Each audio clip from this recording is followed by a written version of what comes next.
In this video, watch in one hit all the batting masterclasses I filmed with professional coaches and players, and make sure that you use the time codes below to watch any specific section that you wish to. Let's go.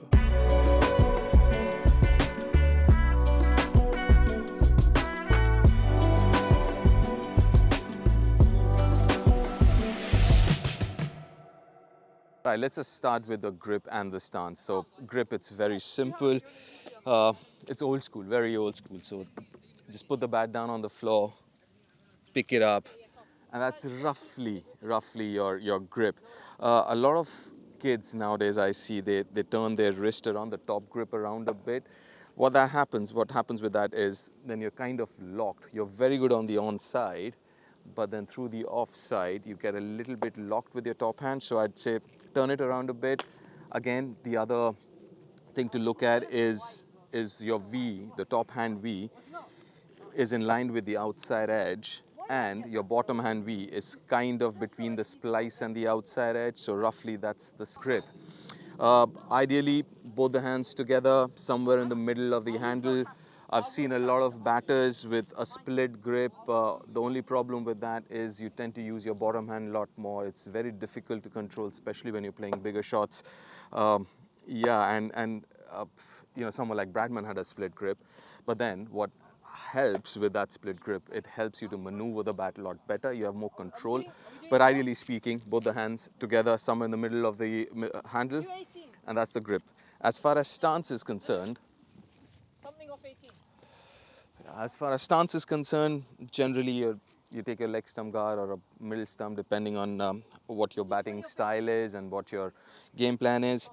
The big challenge is to find out the distance between your legs. So roughly speaking, shoulder width, but bottom line, the most important part is what makes you comfortable. If you're comfortable with that kind of a distance, it's fine. If it's more comfortable, wider, it's fine. So what the bottom line is this: the wider your stance is, more than your shoulder length, it'll give you a good solid base, but that will hinder your movement. You won't be able to move that well.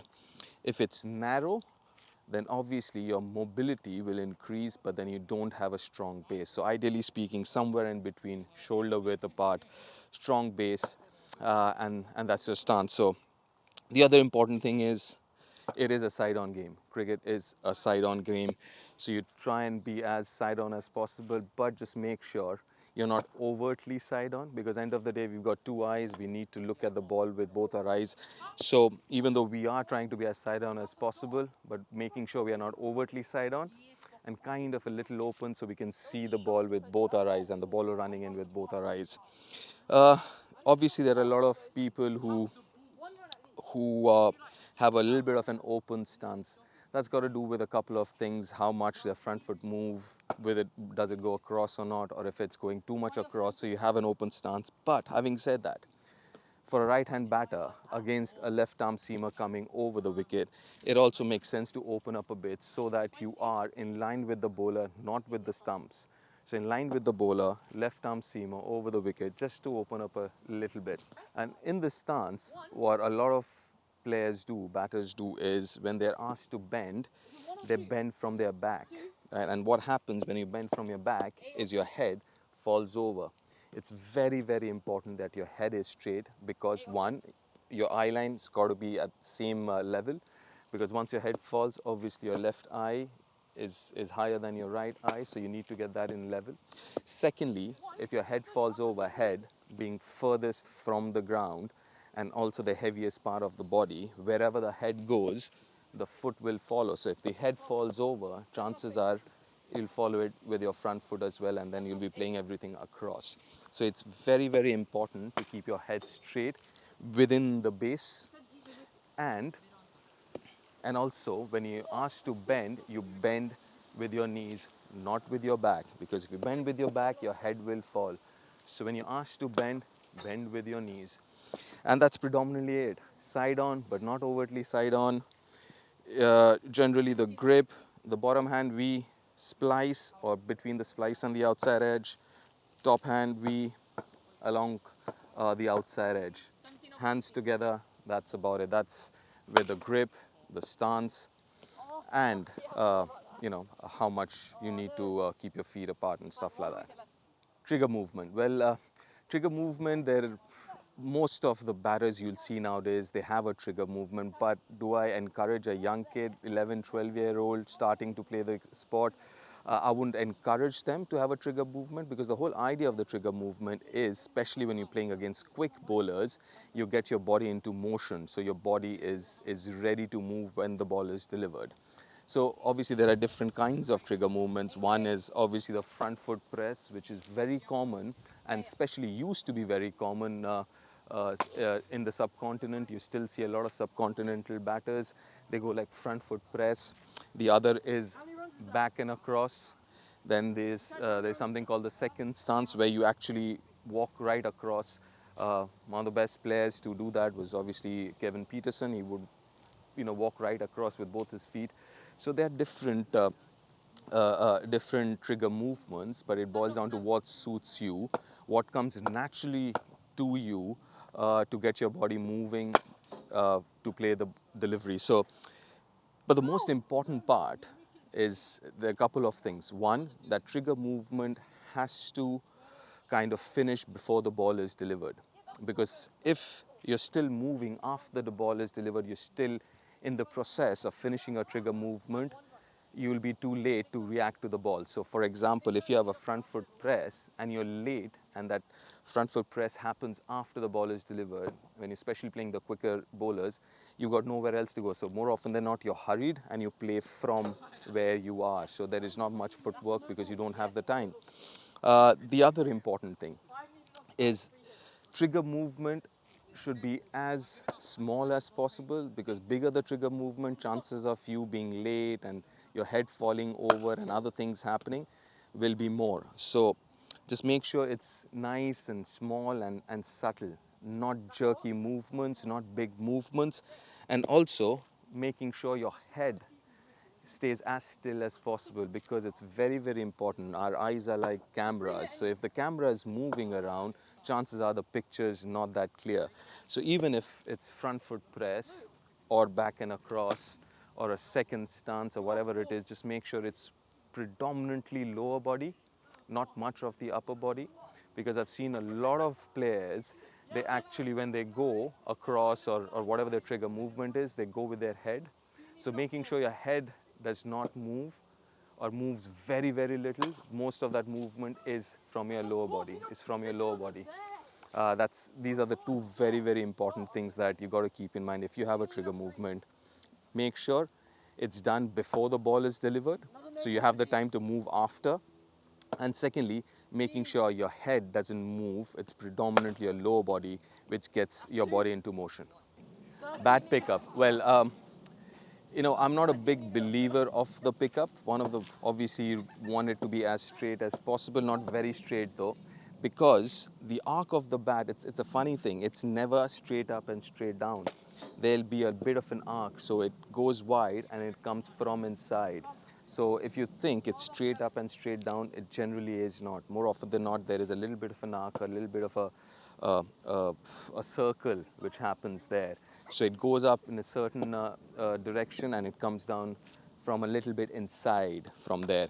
So I'm not a big fan of how wide the pickup is. It can be from here, but the most important part is the downswing. The upswing is still all right, is manageable, but if the downswing is as wide as that, then obviously that creates a bit of a gap between bat and pad, and you'll be more often than not onside player. And to play on the offside, you have to move your bat around and play through the offside. So the downswing is important. The downswing has to be straight. The upswing, yeah, it can be wide.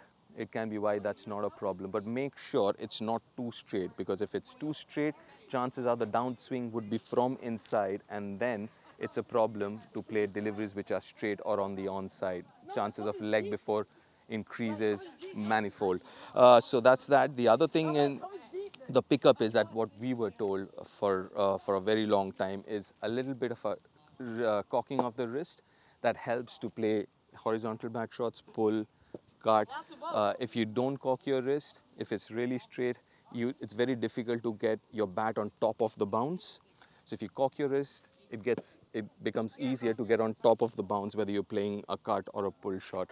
So if it's possible, it's great. It's not mandatory. If you can't cock your wrist like that, it's fine. But you do a couple of things. Like I said, one, it helps to get on top of the bounce, and secondly, you get more power as well. So you bend all your levers, and then at the point of impact, all those levers, they straighten, so that'll give it more force into that shot. So pickup wise, be careful with the downswing.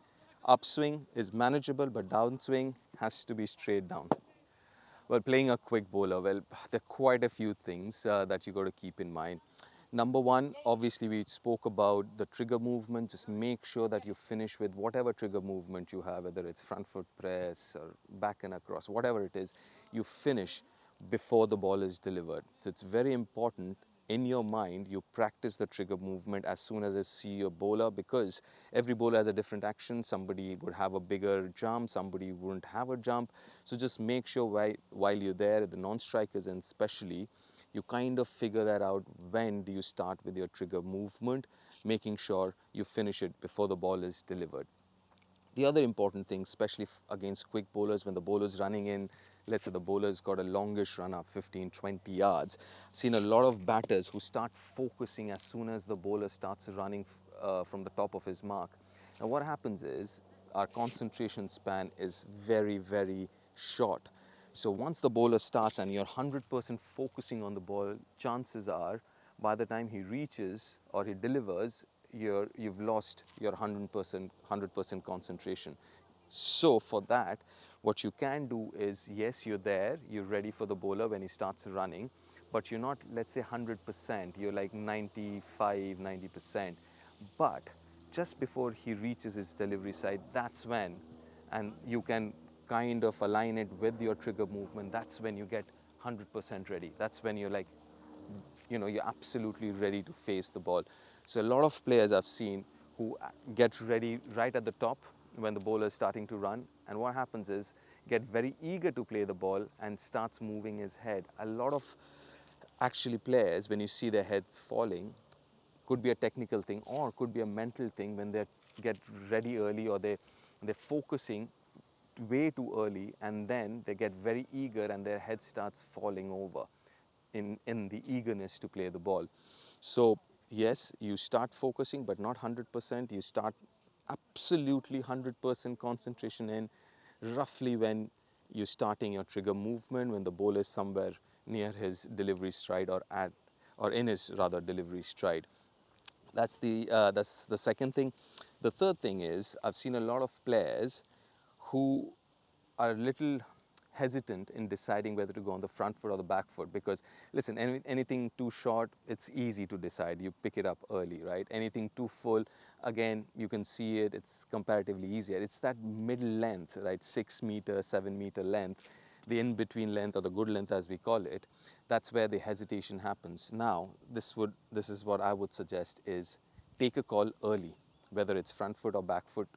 You can make mistakes and you will make mistakes, but if you're committed, at least you're not wasting time moving your legs. So for example, a ball which you could have played off the back foot, but you're already committed on the front foot, it's easier to manage it with your hands from there rather than coming to your back foot or managing from that position again. So you definitely will be late there. Same with your back foot. Suddenly you've decided that you want to play it off the back foot, but you could have gone onto the front foot. Rather than again trying to adjust with the footwork, try and manage. So decide early, trust yourself, don't worry, your hands will do the rest of the job even if you've got the length wrong with your footwork.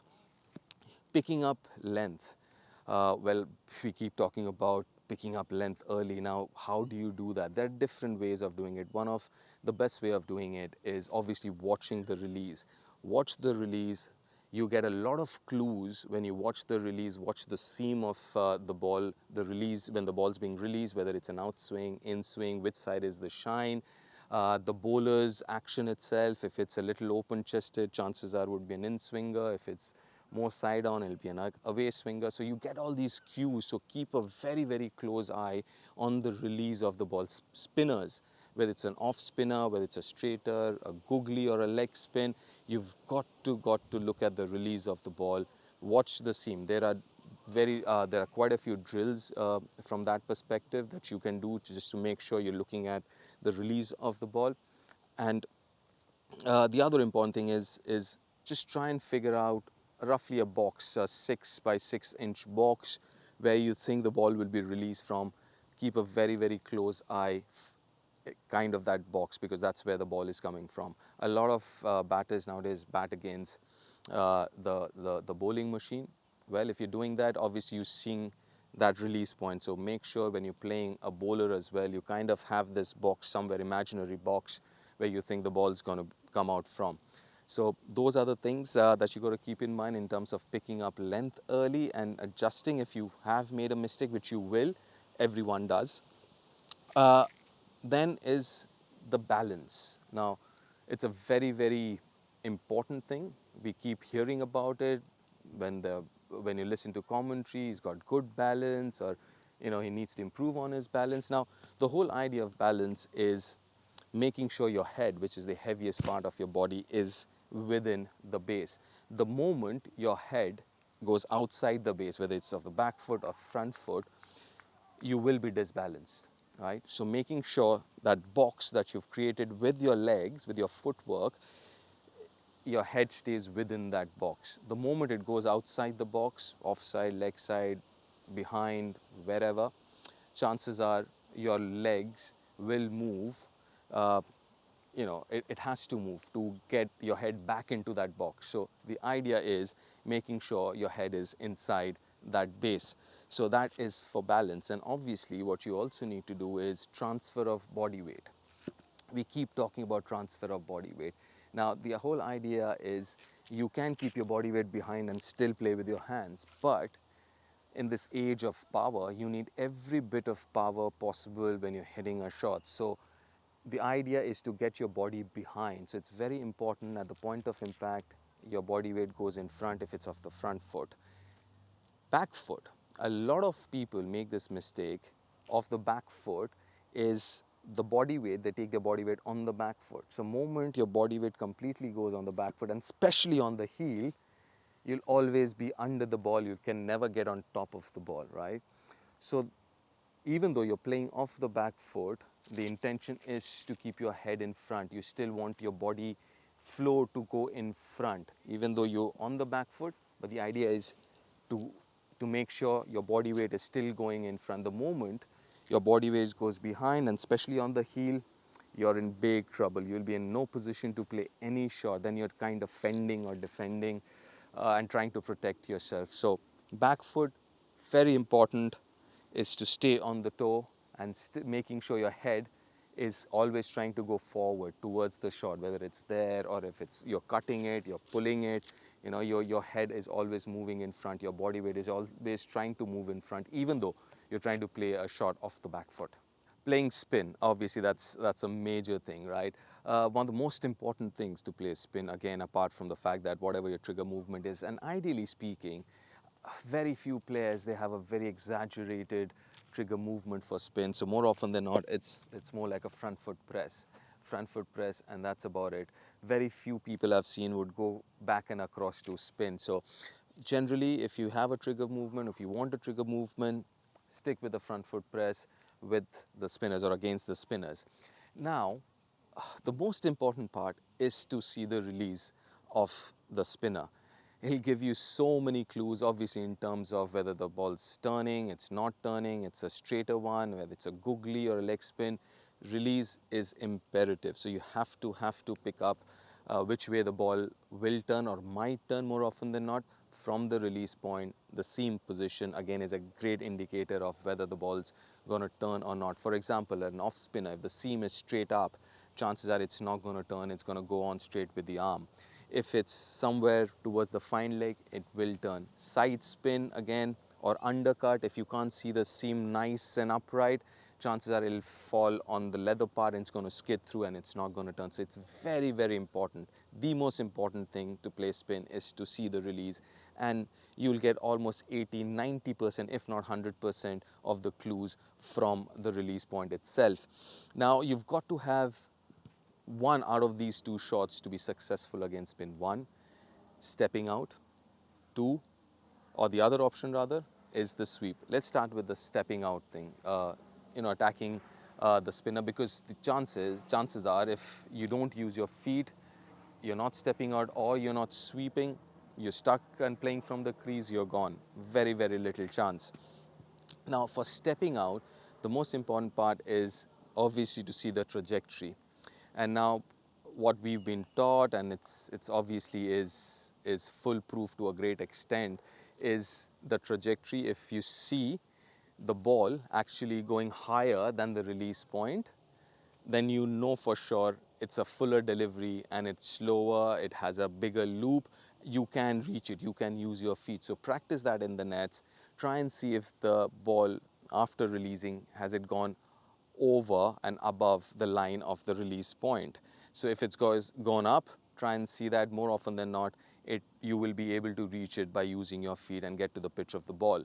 So that becomes very, very important. The other important thing is, against spin, you try and play with the spin. If you figure out it's an off spinner and it's going to turn, it's an off spin, then chances are, or you'll be better off trying to play it with the turn towards the onside rather than trying to play against the turn, right? That's what the bowler would want you to do. The spinner would want you to play against the turn. Same with a leg spinner. If you see it's a leg spinner, try not to play against the turn towards the onside, try and play with the turn towards the offside, unless it's a googly, obviously. If you have to play against the turn, the best shot, horizontal bat shot, right? So that's how we come to the second option, which is the sweep shot. And sweep shot is so dangerous because when do you sweep? You sweep, and which deliveries do you sweep? You sweep a good length delivery, right? So you go in front and you sweep a good length delivery. So that makes it that much more painful for the bowler, because the bowler's bowled a good ball, he's hit the right area, but he's still gone for runs. Now, for the sweep, there are so many things, but the most important part is obviously picking up the line and the length. That goes without saying. And then the other thing is, I've seen a lot of batters whose body weight stays behind. So when the body weight stays behind, and as you can see, my head is behind right now, I will never get on top of, chances I will not get on top of the bounce. I'll always get under the bounce. And secondly, I don't have my pads on, but when I have my pads, my hands will be here, somewhere here where the pads are. So they will be restricted. The bat flow will be restricted. Now, for me to have a good clean swing of the bat, I'll have to get my head over my front leg so I can reach the ball and have a free access to the ball with my hands, right? The moment my head is back, my hands, even though they are outstretched, will always be restricted with the pads, and I'll be hitting under the ball, not over the ball. So if you're hitting in the air, a slog sweep, that's fine. Then you have to kind of keep your body weight back to get under the ball. But a good sweeper would have that ability to choose and play the shot that he would want to, whether it's slog, under, or over.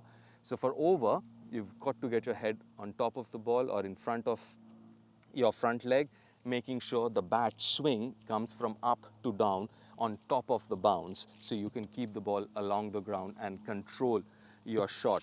For that, obviously, like I said, bat goes up and your head stays in front of the front leg, so your hands have easy access to the ball.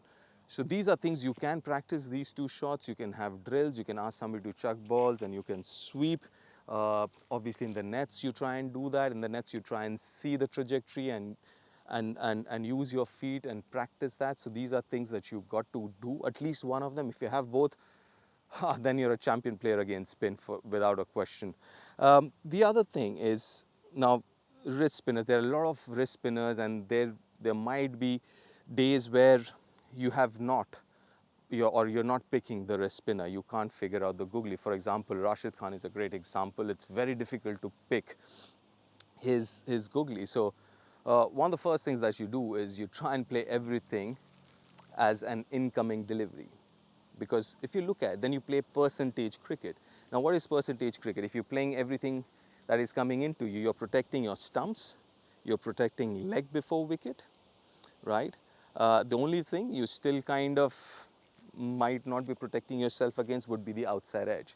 Now, if you're playing for a leg spin or anything which is leaving you, then chances are you've exposed yourself to leg before, bowled, and all other sorts of dismissals. So if you haven't, or you're struggling to pick a bowler, a leg spinner or a wrist spinner particularly, you try and play for the ball coming into you rather than ball leaving you. Chances are if it'll turn and you're playing inside the line, you'll get beaten. Right? Now with the advent of DRS, gone are the days where you could actually use your foot or your leg as a second, a second source of protection or second line of protection. It's all about bat. So it is very important nowadays to actually pick as much as possible from the release point which side the ball might turn, and try and play ahead of your pad, right? Of your pad, but making sure your head is on top of the ball, because the moment your head falls back and your body weight is somewhere in between or behind, chances are, look at my bat face, right? We want that bat face to be acute so that even if you don't hit it on the middle of the bat, because of the bat angle, it will not carry to silly point or short leg or slips for that matter. But the moment my body weight is back and my bat face is a lot straighter, then chances are they will carry, right? So the idea is to get on top of the ball, keeping my bat angle acute as much as possible so that even though you don't hit it out of the middle, they don't carry. Right, the last and again a very, very important thing to play spin is you can't play spin from the crease. You can't have a small, stride forward or try and play from the crease. You can't do that. You can manage that against the quicker bowlers, but against spin, you've got to be very, very clear in what you want to do with your footwork. Either it's a good stride forward, try and reach there with your foot, the pitch of the ball, and smother the spin. Or if you can't do that, making sure you use the depth of the crease. You can't possibly be caught playing from the crease, because then you're gone. Against good spinners, especially on tracks which are turning a bit, helping the spinners a bit, it'll be very difficult to manage from the crease. So either you got to decide and be very clear in front, or if the pitch is slow and the bowler is bowling short, back foot. Back foot, another very, very important thing. You can't be in Bengali we call it jorapa. That means off the back foot you can't have both your feet together. That goes both for the quick bowlers and the spinners especially. The quick bowlers you don't have enough time, but because with spinners you have time, I've seen a lot of international players playing off the back foot with both their feet together, because what happens is when both your feet are together, you're stuck. You can't go anywhere, you can't maneuver. And especially I've seen a lot of people playing like that to off spinners, and suppose the ball's turning back into you, you're stuck, you can't do anything. So it's very important for, especially against spinners, when you go on the back foot, you keep yourself an option, an exit policy, so to say. If the ball turns back into you, even though you're looking to play through the offside, but it comes back to you, you can quickly adjust. But the moment you've got both your feet together, you've got nowhere to go. So especially against spin, if you're playing off the back foot, just make sure you're a little open, you're not overtly side on, and you have space enough to adjust if it comes back into you. Power hitting, right? I mean, everyone's talking about power, hitting sixes and how far you can hit. There have even been suggestions of, if somebody hits a 100-yard six, it should be 8 runs, not 6. So it is a very, very essential part of cricket nowadays. So it's important that you get the technique right. It's not about just brute force. It is also about technique. One of the biggest mistakes that people make while power hitting is opening up the body too early. Because you want to hit very hard, chances are, and we keep talking about it on air, you must have heard a lot of times commentators talking about losing shape. Now, what exactly is losing shape? So the idea is, if you open up early, then you're only hitting with your bottom hand. So what happens, look at me now, what happens if I've opened my front foot? Obviously I want to access the ball, I want a free path for my bat, that is fine. But if my front shoulder also opens up, right, and I'm trying to hit straight, my shoulder's already gone there. So I'm not getting any power from the front part of my body, the front portion of my body. So all I'm doing is hitting with my bottom hand. So chances of you going wrong, trying to hit with an open body like that, are massive, and chances are you will slice it. You see a lot of batters slicing it. It's because they open up early and they are just slicing it with their bottom hand, and that's a big issue. So the idea is to keep that shape intact, and when I say shape, is you don't open up your body. Even if you open up your front foot for the accessing the ball, but your upper body is still closed. The moment you open that up, you're in trouble. So keep that body closed. You know, it's so much like baseball. You've seen a baseball batter, they don't open up when they hit those huge home runs. They keep it nice and side on. So what happens is then you're using your front portion of the body, your core muscle is kind of now, it's coiled right now. And at the point of impact, it opens up and it uncoils. So you're using your front portion of the body, your core, and obviously your bottom hand as well, and the back side of your body, or the latter part of your body into the shot as well. So just make sure when you're practicing power hitting, you're not opening up too early. You're closed, your upper body is specially side on, and only at the point of impact will it open up for your bottom hand and your back foot to come through, or you know, so you get more power. So just make sure that you keep that shape going. As I said, even though your front foot opens up and goes towards the leg side, your upper body is still closed. It doesn't open with that front foot. And if you really want to hit hard, just make sure your front foot as well, it doesn't open up like that. If you want to hit it straight, that is, not on the not behind square. If you're planning to hit cow's corner, mid on, mid off, or long on, long off, you keep it close so your hips are closed as well. So moment this goes up, out, your front toe, your hips open as well. They tend to open. It'll be very difficult to keep your hips closed with a toe opening like that. So if you can, keep it closed so your hips are closed, you're still side on, and then at the point of impact, obviously you go. Again, baseball, golf. Have you seen a golfer trying to hit a long drive, opening up a foot like that? No, they don't. They keep it shut because they want to coil the core and then uncoil at the point of impact, right? So that's what happens. They want to keep it side on and get as much power and as much body behind the shot as possible. So the most important thing for power hitting is not losing your shape, as I mentioned, keeping it for as long as possible, and then kind of unraveling it or uncoiling it at the point of impact. Whenever a batsman is not performing or is out of form, there could be a couple of things going wrong, but the chances are almost 85 to 90% of the time there is something wrong in his or her setup. Setup means your grip, stance, and back lift. Okay, so first thing, if the red line is a popping crease, now the first thing I need to make sure is my feet are in line in my stance. Now, I don't want to be crossed like that, because if I'm here, I'm emailing, texting, faxing the bowler that I will not be able to play balls on middle and leg stump.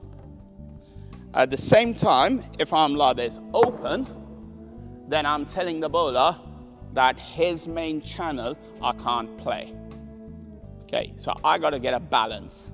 And the balance is to make sure that my feet are in line so that my head is in line and the shoulders in line with the stumps at the non-striker's end. Now, I'll take examples of two players, and if you go and watch them, one is a current player, one is an ex-player, but both come from the same place in India, Karnataka. And one is Rahul Dravid and one is KL Rahul, the current Indian player. And if you see them in their stance, constantly they keep this head towards the non-striker end stumps. So why they do it is from this position, when the ball is being released and they move to the ball, that shoulder goes in line with the bowler. If the shoulder is locked up too early, when it goes, the shoulder starts going to mid off, which you don't want. So it's really important in your setup that your feet are in line, head, shoulder towards stumps at the non-striker end. After that comes the grip. Now, the top hand grip is important, but more important is the bottom hand grip. So what we need with a bottom hand grip is a V, which sits between the outside edge of the bat and the splice of the handle. So this is the V we're talking about. Now, if my grip is right, when I turn the bat handle or bat face, that handle will be in line with my forearm. If the grip turns and I turn it, now see where the handle is in relation to my forearm. It cannot happen. Okay, the moment that happens, this side loads up, bottom hand loads up, shoulder go upward that way, bat face closes, disaster happens. Now, top players won't get into this shape, but they will still close the face, they'll go a bit legs offside of the ball, head will tilt, they will play at balls outside of stump, which normally they would have left alone. Okay, so it's really important to get this stance part and the grip right. And then I have an analogy, you might like it, you might not like it, which is the left hand on my top hand is the butcher's hand. Okay, so I hold it really tight. The bottom hand is a painter's hand. You don't paint holding a brush like that. So you know how light the painter's brush is held. So bottom hand is light, top hand is tight, and the ideal grip is the perfect marriage between the butcher and the painter. Well, what that helps to do is to control the bat with the top hand, and the bottom hand then works as a guide to when we want to open the face, when we want to drop the ball. On the leg side, the bottom hand comes into play a bit more when we are trying to access mid-on, mid-wicket, wideish mid-wicket. But the bat has got a full face whenever it is coming on its downswing. The bat has got full access to the ball. The bat face is not closing. I'm not playing with a stump. And I'm not only accessing wideish mid-on to mid-wicket. I can play all round the wicket. Now, if my grip is right, it's quite easy to pick the bat up right, because what we need to do is just cock the top hand wrist to make sure that the bat gets the blessing of God here and then comes down. Now, it's really important, this bat going up here, because what it does is it gives me the ability to do quite a few things. A, I can hit the ball, time the ball well, which means the ball will go hard. Secondly, it allows me to play the ball on merit, which means that I can play the ball according to the length, according to the pace, according to the movement, where I want to. I'm not at mercy of the bowler and go into his area and do that. Because if I don't pick the bat up, and I make no heel contact, I'm going to go and do that. I'm going to go hard hands, I'm going to nick off. I'm going to have no balance, no control. So it's really important that when I pick the bat up, right, so I'm going in this position or this position. So the bat is up. One other important point is about the picking up of the bat is, if my grip is right and I pick the bat up the right way, what you'll find is this part opens up and my right elbow tip points to fine leg. What that does is, again, gives me full blade access to the ball. Okay, now the moment that grip turns and becomes like this, then look what happens when I pick the bat up. So my elbow tip has gone to backward square leg or long leg.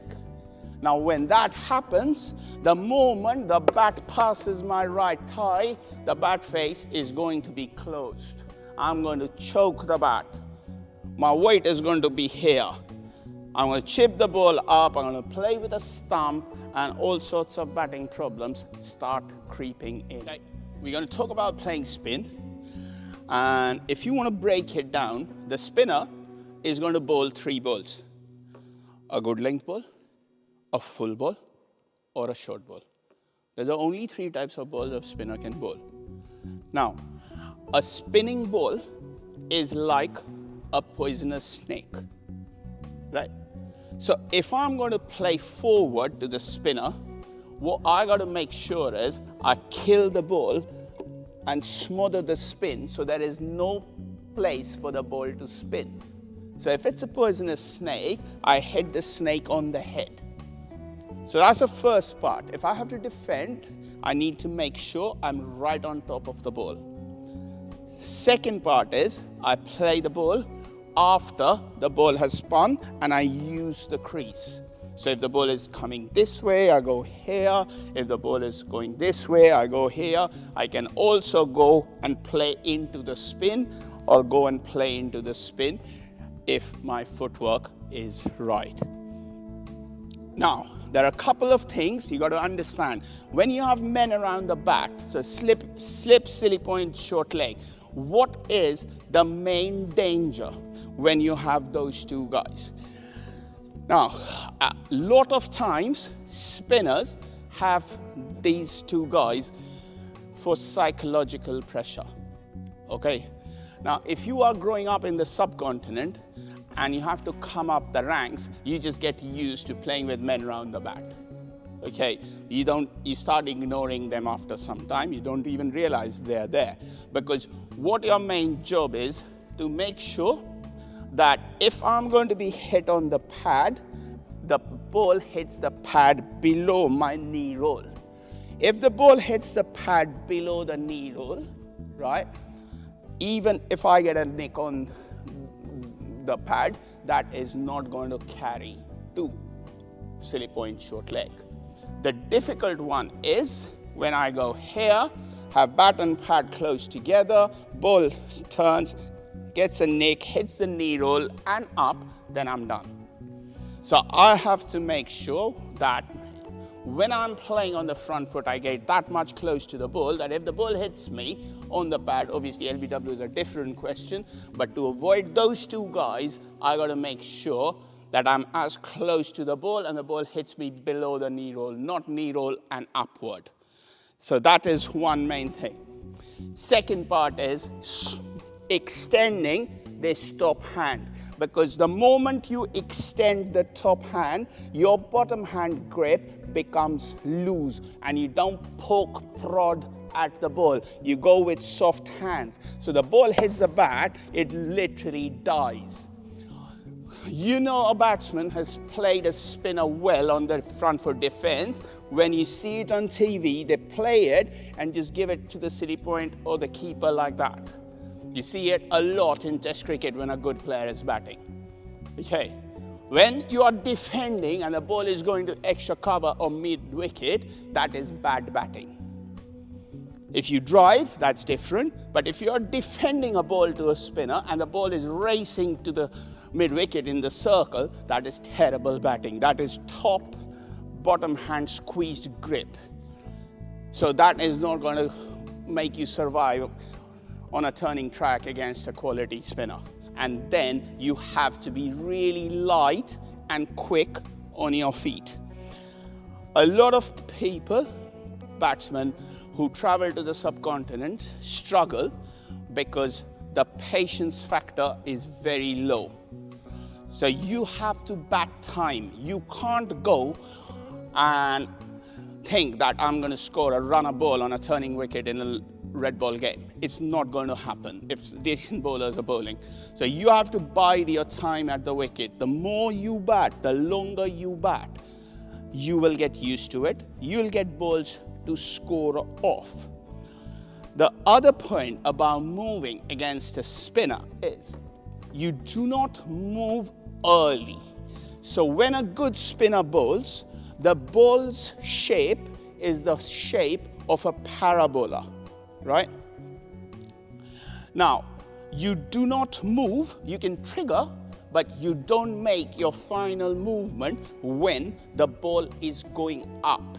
If you make your final movement when the ball is going up, you're going to be a sitting duck, because after that you can't do anything. So you have to wait till the ball has reached its peak and about to drop to make the correct movement late and quick once you have judged the length of the ball. That is how you go about playing spin. One thing that makes playing spin quite difficult nowadays compared to previously is the advent of the DRS.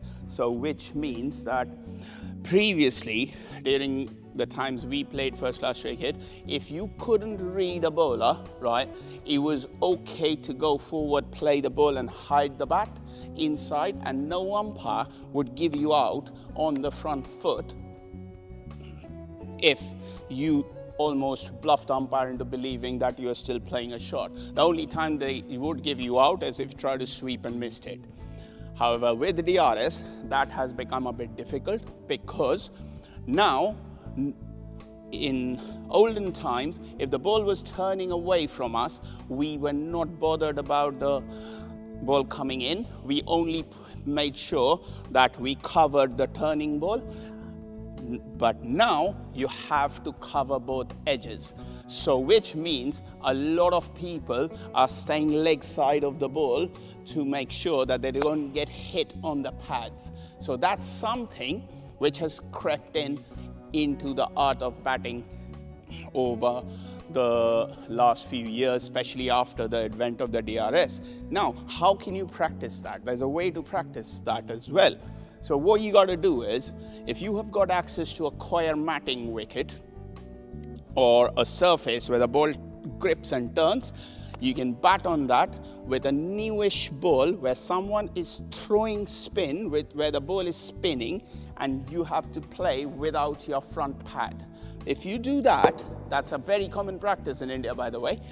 If you do that, what happens is this movement becomes really quick, and this shortening of the front foot becomes quick, because if someone is throwing spin hard at you, you're not going to stand there and get hit on your knee.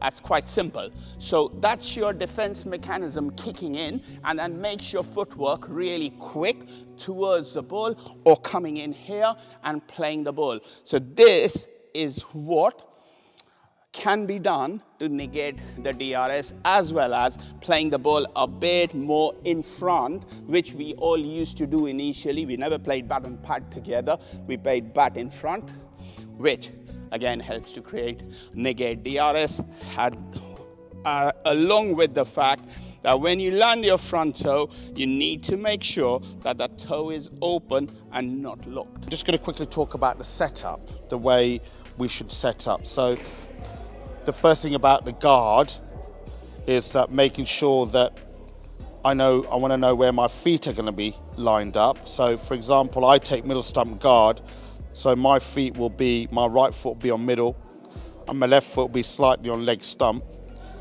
I want to make sure that everything is all lined up and my head is over this front foot of mine, which will enable me then to either go forward or I can actually go and push back.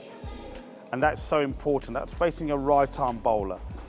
So it's really important to make sure when my head does come forward, I can go into the shot better, or if it is short, I can push back here and everything's all in a nice straight line. I'm just gonna show you two demos. So with our setup, make sure our setup is right in here.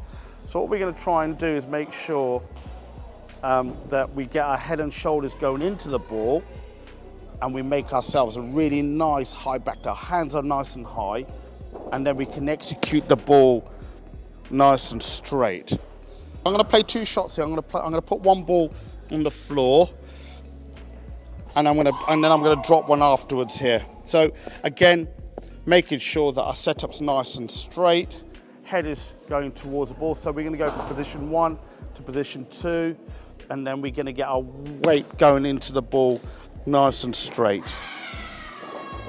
And really important to be nice and still in contact of the ball. And I did not move there, my back foot was nice and still.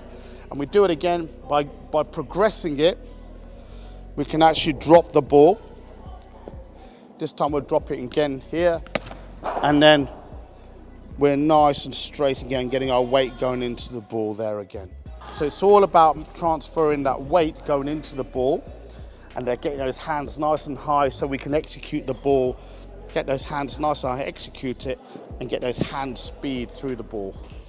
So for me, it's really important to make sure that when you're slightly open with your stance, you've actually got more options to play the ball between mid-off, extra cover, mid-on and mid-wicket. But if you are closed off, then what tends to happen is that you can only play on the offside. And some players have a tendency by doing that. The reason they can, some of them are parallel, is because their head is a lot straighter.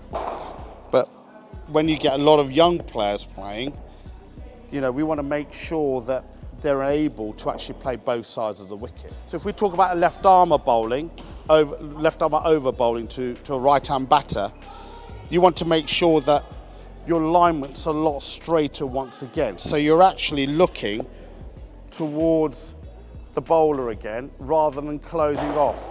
And if you close off, you're going to obviously get yourself into trouble. So it's making sure that the lines are a lot straighter once again.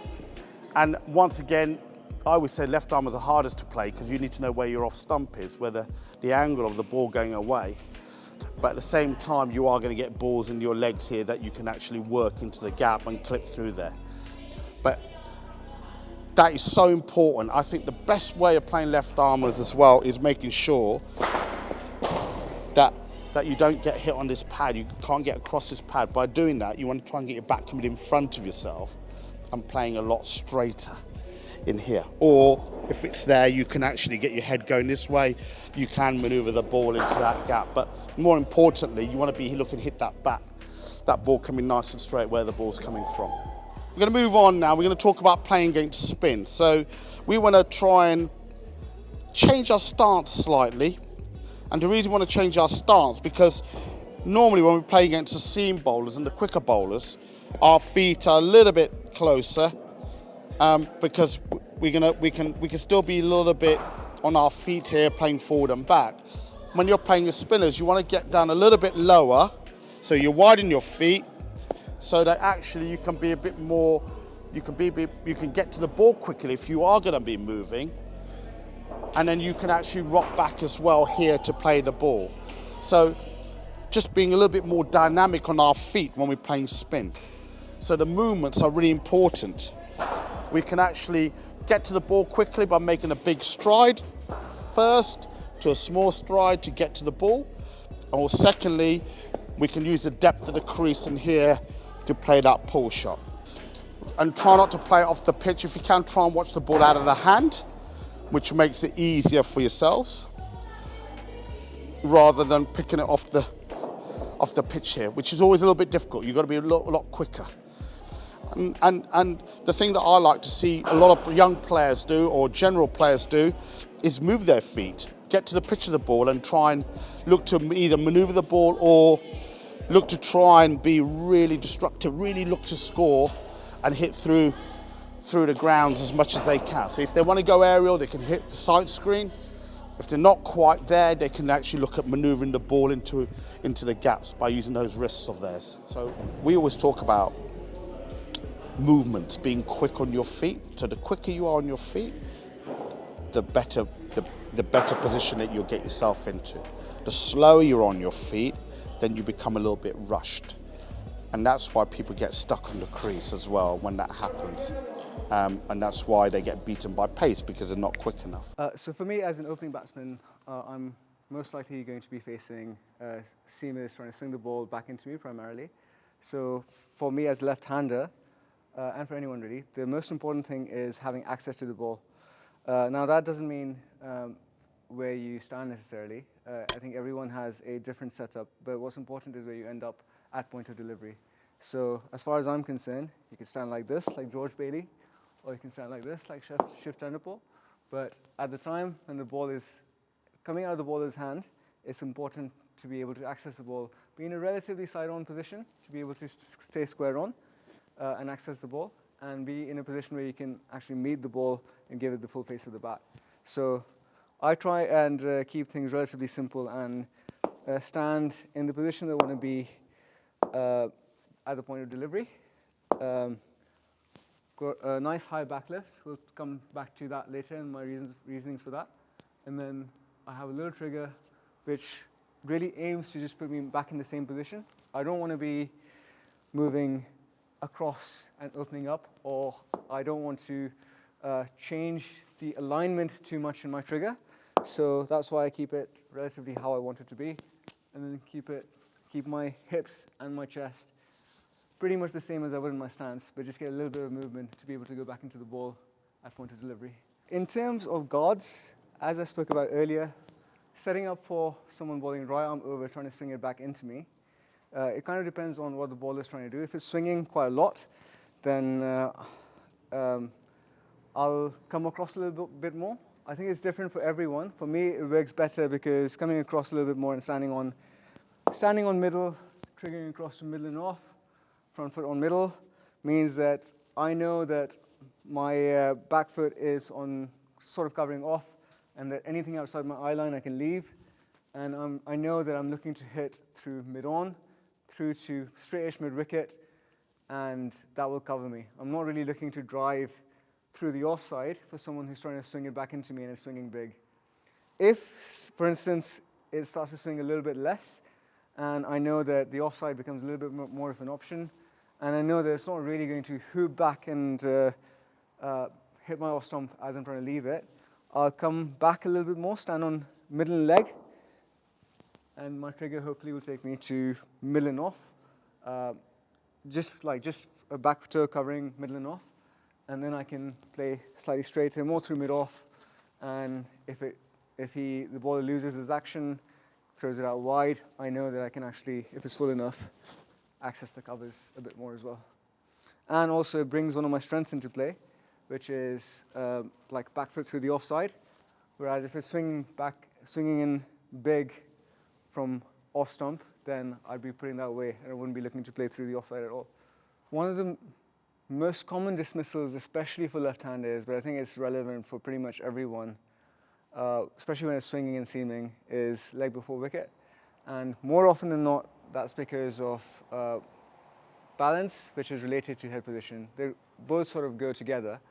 For me, the biggest revelation was changing my mindset in terms of not thinking about going towards the ball, but keeping my weight on my heels a little bit more as a left-hander, because I've got the ball coming back into me quite a lot.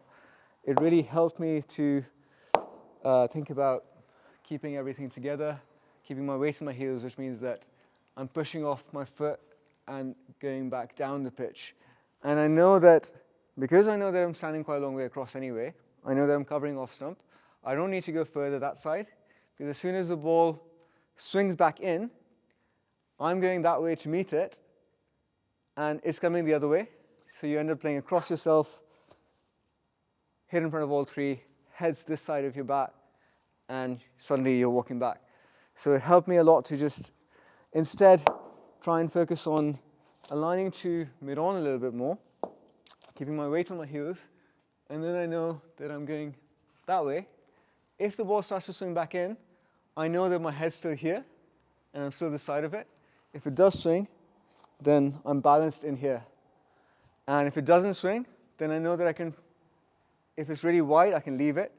And if it's a little bit closer, and if it's full enough, I know that with my head this side of me, I can still let my hands go and either open my wrists to get it through square on the offside, or just let my hands go through the ball and hit it back straighter. It's a little bit more trust. It's a little bit more about letting your hands do the work, but I trust that this will give me a better knowledge of where my off stump is, and I know that I'll be less vulnerable to getting out leg before wicket, going across my stumps. When it comes to batting and going up through the age groups, I'd always been told that your top hand should control. Your top hand should be in control, your top hand should be dominant, and your bottom hand should just be guiding it. But for me, what really struck a chord was when one of my coaches in junior cricket, Paul Johnson, told me that it doesn't really matter which hand is controlling. Ideally, both your hands should be working together. But what's important is that you're giving the ball the full face of the bat, making contact and having the widest area available. And then if you're doing that, it doesn't really matter which hand's in control, because the ball is going where you want it to go and it has full access to the face of the bat. So you can, if you look at international cricket now, you see Steve Smith, who holds the bat like that. Virat Kohli holds the bat like that, very bottom hand dominant. They still have their top hands there, but their bottom hand, even though it's dominant, still gets the ball into the direction that they want it to go. So even though they're hitting through the offside, their bottom hand goes all the way around and they actually give it the full face and hit through the line of the ball. And then you have, your traditional players. I can't think of an example off the top of my head, but Joe Root, for example, would be a good one because he's very orthodox. He'll be right there. He'll have his high front elbow, and he'll still hit the same area. He'll still hit the same shot. Ultimately, it's not about which hand is in control. It's about giving it the full face and being in control and hitting the ball where you want it to go. When it comes to backlift, again, similar to stance and setup that we spoke about earlier, I don't think it's particularly important where you start with, as long as when the ball is released, it comes back down from the right angle. And even with that, people will have their different ways of doing that. Some will start off here. Steve Smith will start off here and come back round. Hashim Amla was like there. Started from gully, but when it actually came down to it, it came back round. I think that's the important thing. It doesn't matter. You don't have to stand like this or stand like that. Stick hook in here, or it doesn't really matter where you start as long as when the ball's coming down, then it comes from somewhere in the region of off stump through to first slip. And the reason for that is because that backlift gives you access to the ball on top of off, that you can give it the full face. And then if it's slightly further this way, more towards your legs, then you can still have access. Ultimately with backlift, that's what it comes down to.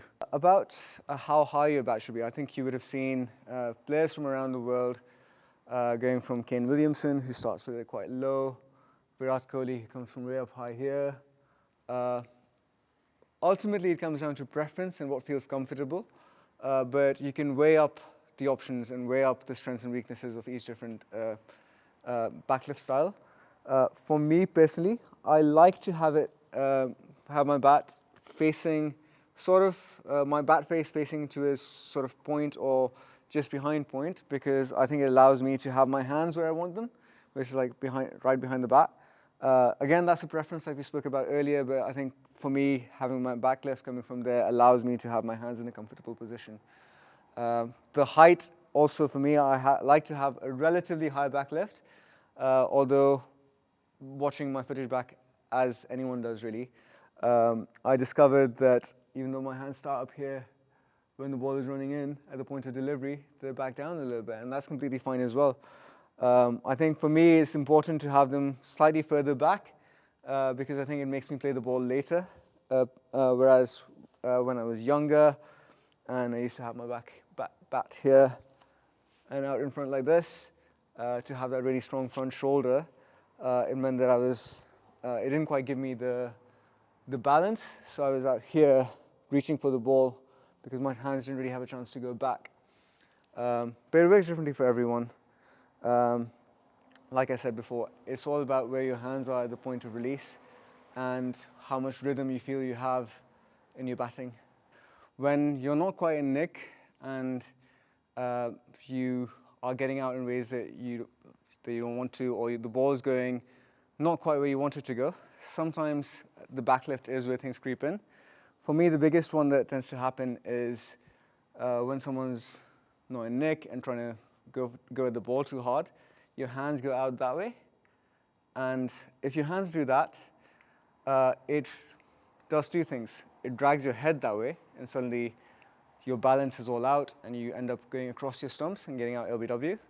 Or the bat comes across the line of the ball like this, and you end up either nicking off or missing the ball again, swinging in. So one of my checkpoints is, with my backlift, is just making sure that when it ultimately comes down to it, your bat is still nice and close to your body and coming from in here rather than out here away from your body. So playing against spin, I've had a little bit of a strange relationship with playing against spin because I grew up in Pakistan, and coming to the UK as a 15-year-old, my mindset against spin was to just take it on. And it didn't quite work because I think there are certain things that are very different here. Over here, spin is used more as a defensive option.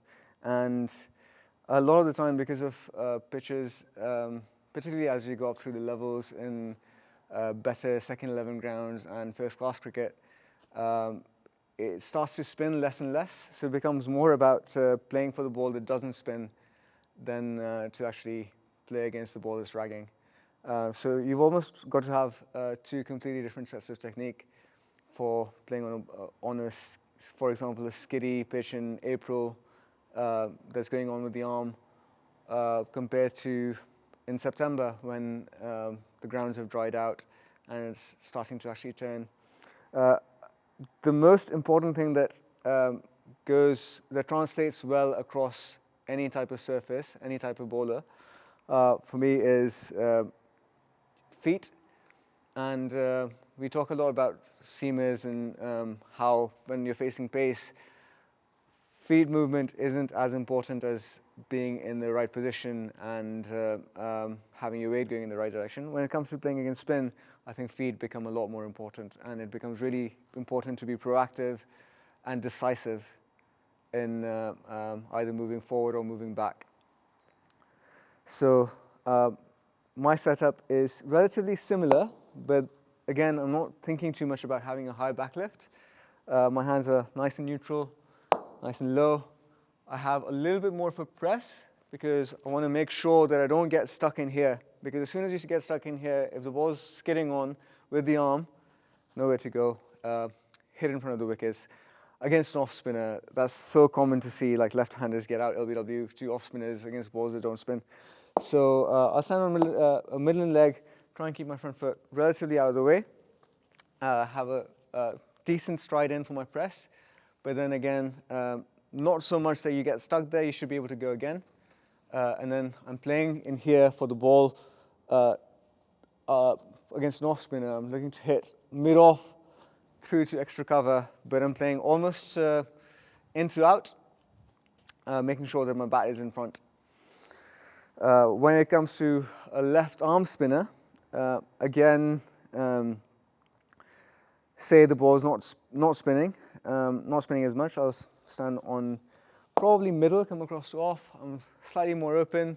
I know that if the ball's not spinning that much, I can just leave anything outside off. If it gets too full, I can drive it, but don't want to be too cute in the areas that I'm driving. I still want to give it the full face, maybe hit through extra cover rather than the big gap through the offside that's normally there. So earlier we spoke about playing against an off spinner when it's not spinning as much and when he's trying to skid the ball on, try and hit you on the pad to get you out LBW. Now I want to speak a little bit more about when the ball starts to actually turn a little bit more and you have both edges in play. So if the ball spins, you have the outside edge in play, and if it doesn't, you have your pad in play. I think when that starts to happen, the key thing that becomes really important is, again, footwork. So trying to get out as far as possible. But the other thing that becomes really important is having your bat out in front, because you don't want to be in a situation where if you're closed off in here, then if the ball doesn't spin, you have short leg in play. You want to meet it nice and you want to meet it out front so that your bat is covering your pad, and so that if the ball does spin, if it spins big, it'll beat you on the outside, and you don't really mind that because as long as you're not going at it and it's not taking your edge, you're still there, you're still in control. And if it doesn't, then you meet it with the full face of your bat, or you get an inside edge, goes through to square leg, and you get off strike. When it comes to those sorts of situations, though, the worst thing you can do is just hang around waiting for a ball that's going to get you out. And then that's when it becomes really important to know what your options are. The other thing that becomes really important is, I think when it starts to spin a little bit more, it becomes more about hitting square with the spin and with your cross-batted shots, rather than trying to force the ball to straight, almost going against the spin. In modern day cricket, playing against spin, it's no longer, even in 4-day cricket, it's not really just about trying to survive. I think scoring runs is really important. When it comes to 1-day cricket in particular, I think people, you have to have an option, and whether that's to get off strike or whether that's to score a boundary. And for me, that tends to be the sweep. For you, it might be different. It might be going over the top. It might be slog sweeping. It might be reverse sweeping. But as long as you have something and you've practiced it enough, I think that's fine. So when it comes to playing the sweep shot, I'll just talk about, I won't go into too much detail, I'll just talk about a couple of things that I find really help me. And for me, the most important thing is making sure that I'm not getting too far ahead, because if I go too far ahead, then my head's back, and then my foot gets in the way of my bat, and then playing across the line. For me, it's really important to line up with my head, have access to the ball, and be in a position where I can get my hands out to the ball and give it the full face of the bat. And then if you can get into that position, and then you can either go fine by just putting your bat out like that, or you can hit almost 360. When it gets to, when you get a little bit further on, you want to reverse sweep, you can do it from the same position as well. So we've talked a little bit about like the basic technical stuff. We've talked about setup, back lift. We've talked about some of the tips and tricks to problem solve in terms of techniques. But I wanted to talk to you guys about how to actually play the game. And for me, your setup is a good starting point, but you've got to be dynamic in terms of how you're going against that bowler. You've got to think about how he's trying to get you out, and then it's really important to like back yourself to make changes within the game to know how you're going to compete with the problem. And that could be a mental change, or it could be a technical change. That could be a change to try and put the bowler off. For example, you would have seen a lot of international players will come down the track of the bowler to try and put him off his length. Kevin Peterson talks about targeting a team's best bowler, hitting Dale Steyn back down the ground over his head to send a message, and that's how he plays the game. For me personally, I have a few little things that I just do normally. So for example, as soon as a bowler would go around the wicket, I know that I come across from standing on middle and leg to standing on middle, and then I trigger across to off, and then I know that I have access to the ball going through here, and he's not going to get me with one that swings back late, and I know that I'm still covering my off stump because I've come across. Or I know that if the keeper comes up and it's nibbling around, not that much space to work with, I know that if I want to put the bowler off his length, then even with the keeper up, I might come down the track and knock him down. And that's just taking calculated risks, because in the long term, you trust that it will pay off. So it's really important not to get too stuck in the technical side of things. Your technique is there, but really it's just a starting point. If you know that the bowler can't swing the ball back in, and he's only swinging away from you, and you know that you can cheat it a little bit. You can, rather than standing with a really open stance, set up for the ball coming back in, you close yourself off a bit, and you know that you won't get squared up as much, and you'll keep your position much better, and you can stay this side. As soon as he loses his line, you get him away through backward point. But the danger in cricket, because it's such a mental sport, is getting too lost in the weeds of technique and forgetting about what the actual game is. Hitting the ball with the bat, trying to score runs. I think so. One thing I would say from my point of view is I'm really keen on encouraging players to learn how to move properly and to incorporate all the movement into all their cricket. So what we do, I believe, at times as coaches, is break movements down too great, into too much detail. So we break it down into a position as a batsman that might happen for like a split second of time. So I'm really keen on trying to encourage movement in batsmen, and as long as the movement is aligned towards their target, then that's fantastic. So I'll give you an example, for instance. So if I was doing down the wicket stuff against spin, most people would coach people to come down the wicket and stop and hit the ball, a bit like this. So they'd come down, get to the pitch, stop and hit the ball. But all that for me is doing is, if you're coming down the pitch, you've got to come down and generate some speed. You've got to come down and get to the pitch quickly. So if you're looking to stop before you get to the pitch, all you're going to do is slow down before that point. Because to stop, you have to start, there has to be a slowing down process. So what I encourage in our players is to come down and to keep the movement going through the ball, which as long as they're aligned and they're controlled, they can do really easily, and it keeps momentum, it gives them speed, and it can help them generate power. So for instance, a slight difference than the way I would expect them to do it is to come down and move through the ball when they hit the ball. And that, like I said, as long as it's controlled. So my main fundamentals of batting would be rhythm, balance and alignment.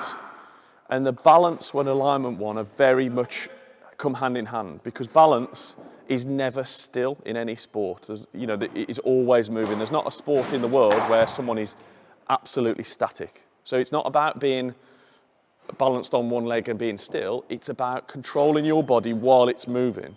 So the best way to do that is to make sure that everything's going towards its target, and as long as that movement is in a line, a straight line towards where you're wanting to go. So if it's down the pitch, if you're coming down the pitch, and generally I would say it's towards the stumps at the bowler's end is a good starting point. As long as movement happens there, then you can be controlled and everything can go towards your target and you're all good.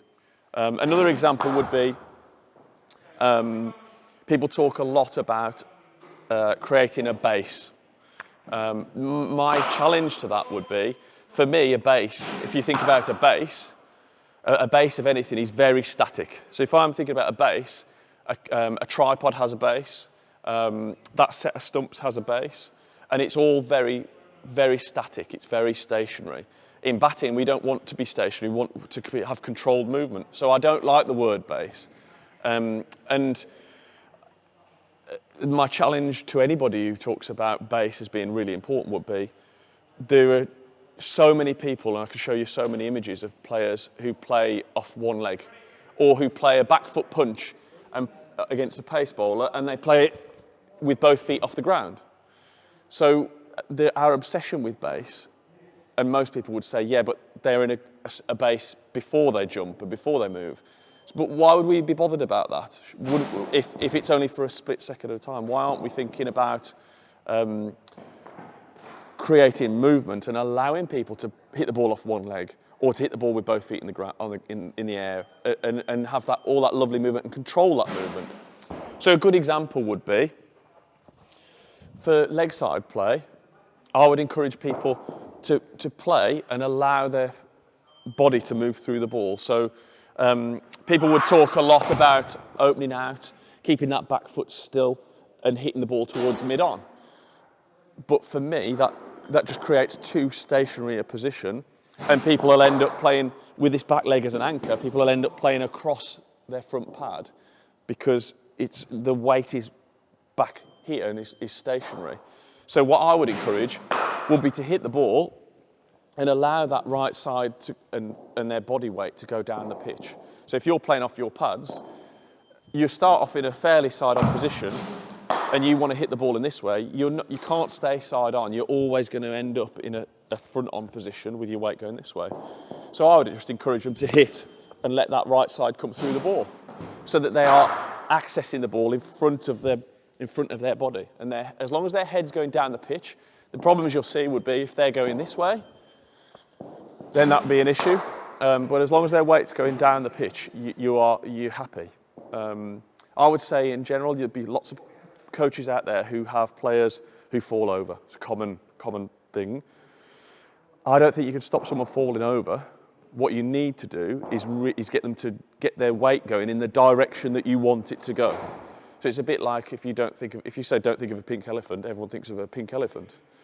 So what we want is, if you say stop falling over, well, they can't stop falling over. What you need to do is find ways of getting them to get their weight going this way more rather than that way. And great things that you can use would be a TheraBand. So if I bat here and you pull me from behind, I have to force my weight this way. So that's one way. Another really good way to coach balance, I think, would be if you want them to hold their weight better and go that way down the pitch and not fall to the offside, why don't we try putting someone on a slanted box? So if you imagine they're batting at Lords down the hill and you feel like your weight's going that way, so if you put them on that, they have to fight really hard to make sure that their weight comes that way. So it's a bit like overtraining. So if they batted in that position, on a box, on a slant, or on a slope for a period of time, and then you take the slope away, they would feel much more balanced and able to go down the pitch rather than their weight going offside. So it would act like a natural coping mechanism they would find to make sure that they're not travelling in that direction to the offside, but they are travelling down the pitch. So that might be something people could try. But generally, I would say, if I could give anybody some advice or some tips, is encourage movement, get people to control movement, but don't limit it.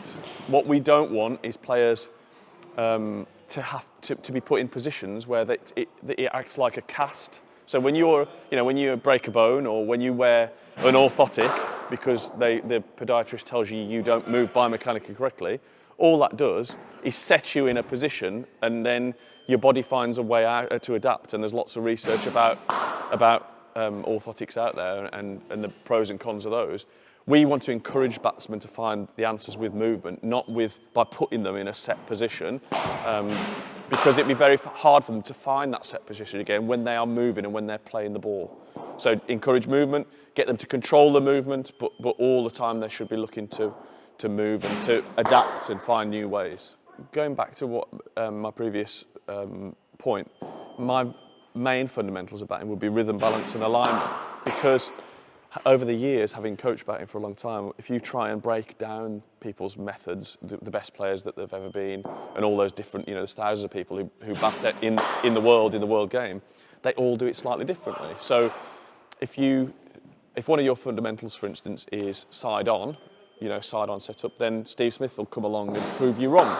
If one of your fundamentals is that you need to have your eyes level, then I can show you some images of Ricky Ponting where his eyes were in this sort of position. So there's lots of variety in the way people do things, and the key to coaching is to try and help the individual find what suits them and try and work with what they do. So I don't believe you have to be side on. I don't believe you have to be front on. I think there's all different styles, and like I said in my video before, that generally traditional methods have always been broken by someone new who, Bradman picked the bat up different to how it had ever been done before. Steve Smith stands in a different way probably than it's ever been done before.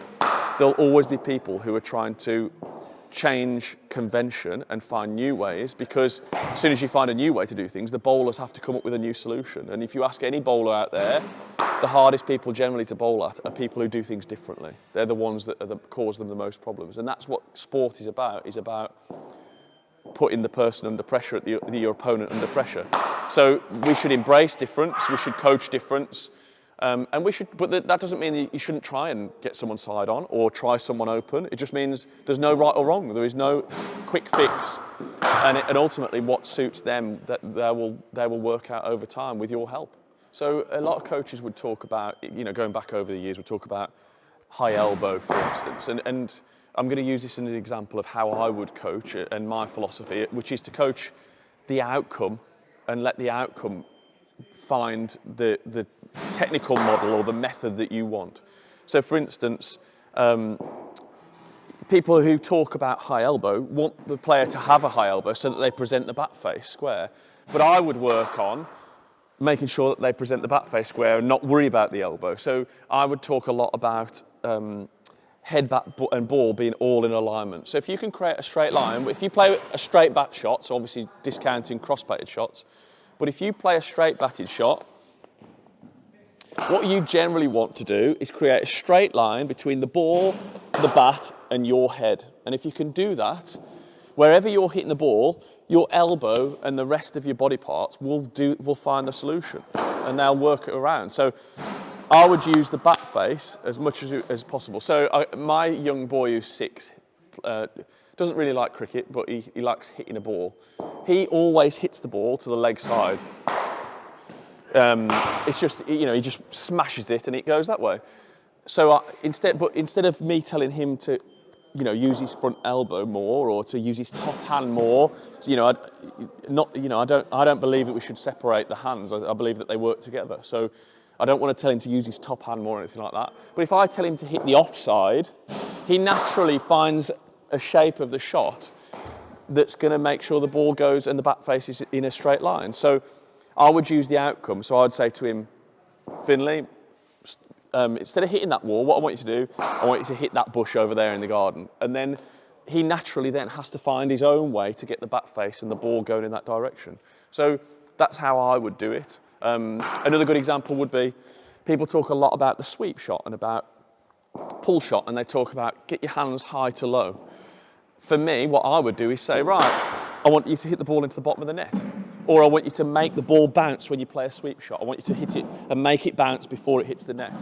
So that way you're coaching them to their hands. You don't need to talk about their hands or their specific body parts because they will do that automatically, but you use the outcome to get the desired movement pattern that you want. And those are just a couple of examples, I don't always get it right, but that would be something I would attempt to do as often as possible. A question that a lot of young kids or players ask is about head position and weight distribution in the stance. Everyone's different when they bat, but for me personally, I think it's important to be quite neutral. You don't want your weight to be too far forward and you don't want your weight to be too far back. It's really important in batting that we're able to go forward quickly or back quickly, depending on the length of the ball. So for me, I find if I'm quite neutral, but my head is maybe slightly forward, 60-40 perhaps, 60% on your front foot, 40% on your back foot, you're then in a position to easily go forward if the ball's full or on a good length and you need to defend, but equally you can easily push back, cut or pull, or evade if it's a bouncer. Another area which people are interested in with batting is the prelim movement or the trigger. In my view, there's no right or wrong answer here. Some players like to trigger, perhaps do a back and across before the bowler bowls it to get in position. Others like to stay still.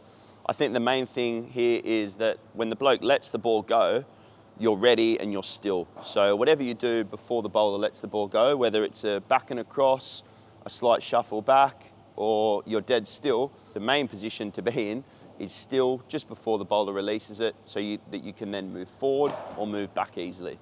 If you do trigger, you need to make sure that you're not still moving and with that your head moving when the bowler releases. In regards to the backlift, generally I think we want the bat to be pointing to about second slip.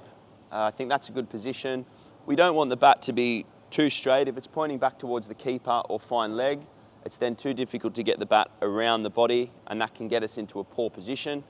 Equally, if the bat's heading out wide towards point, that can be probably too wide as well and can make it difficult for us to then play straight. One of the most important things for all batsmen, especially opening the batting, is judging the line and length of the ball. In terms of line, early on, particularly when the ball's new and swinging and seaming, it's really important to know which balls to leave and which to play. For me, as a right-hander, if the right-arm bowler is bowling predominantly outswingers, early on in my innings, I know that if the ball's slightly wide or outside my eye line, providing it's swinging away, I can generally leave the ball. If it's full and there to be scored off, for example, if it's a half volley and it's really full, I can still look to score and hit the ball away for 4, as you should always be doing, looking to score. And likewise, if it's short and wide, you can be in a position to cut the ball.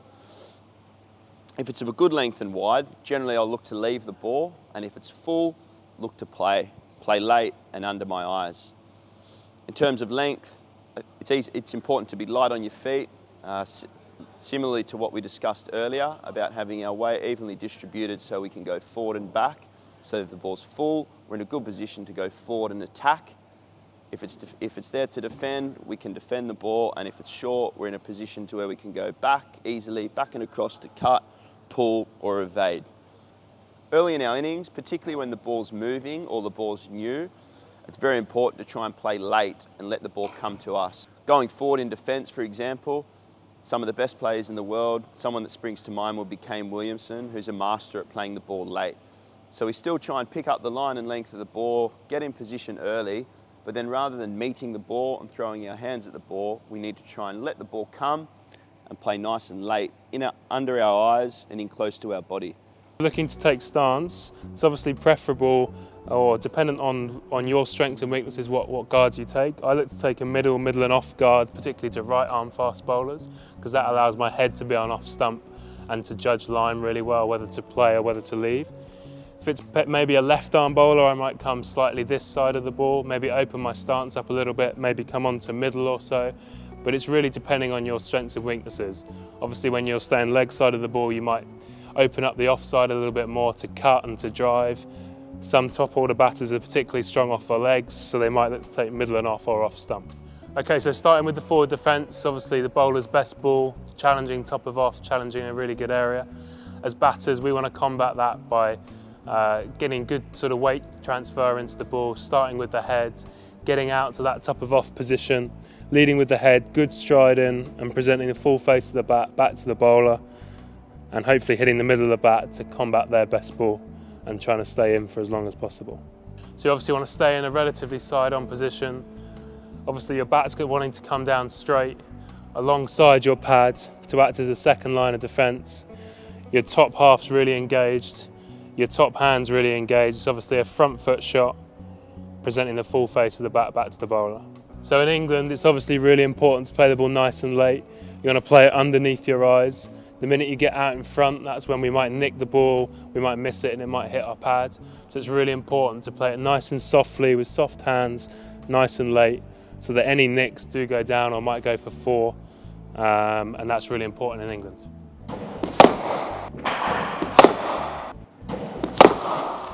Okay, so the back foot defence is obviously still a defensive shot, but it's obviously a bit shorter length from the bowlers. To combat that as a batter, we want to get almost back and across, and to present the full face back to the bowler. It's obviously top of off or just shorter than that. We want to get that back and across movement, presenting the full face, head still over the ball but in a back foot position.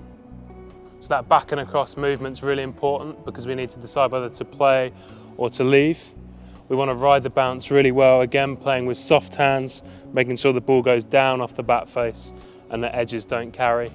Really riding the ball well. That's obviously important when there's bouncing wickets in Australia and getting in that position there. So I'd say the key to the back foot defence is obviously you're still looking to get into the ball, you're still looking to get forward. As soon as you pick up that the length's slightly shorter, you're looking to get forward, and that's when you get that back and across movement. And you're looking to pick up the line and the length of the ball, obviously. And the length's really important to adjust. If it does bounce on you, you can get onto your toes and ride the bounce. Just like the same, if it keeps a bit low, you're in that position to just adjust the ball. And if it gets too big, you might drop your hands and leave.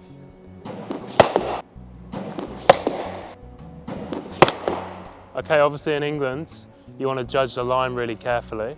If it's sort of targeting towards the stumps, off stump, we're looking to play, but there are times when it just leaves us, and it's really important to leave the ball if it's outside our eye line. So a lot of us will start on sort of middle and off with our head on off stump. As soon as we get an indication that it's slightly wider, sort of fourth or fifth stump, that's our cue. We're looking to play, and then we leave it and let it go through to the keeper.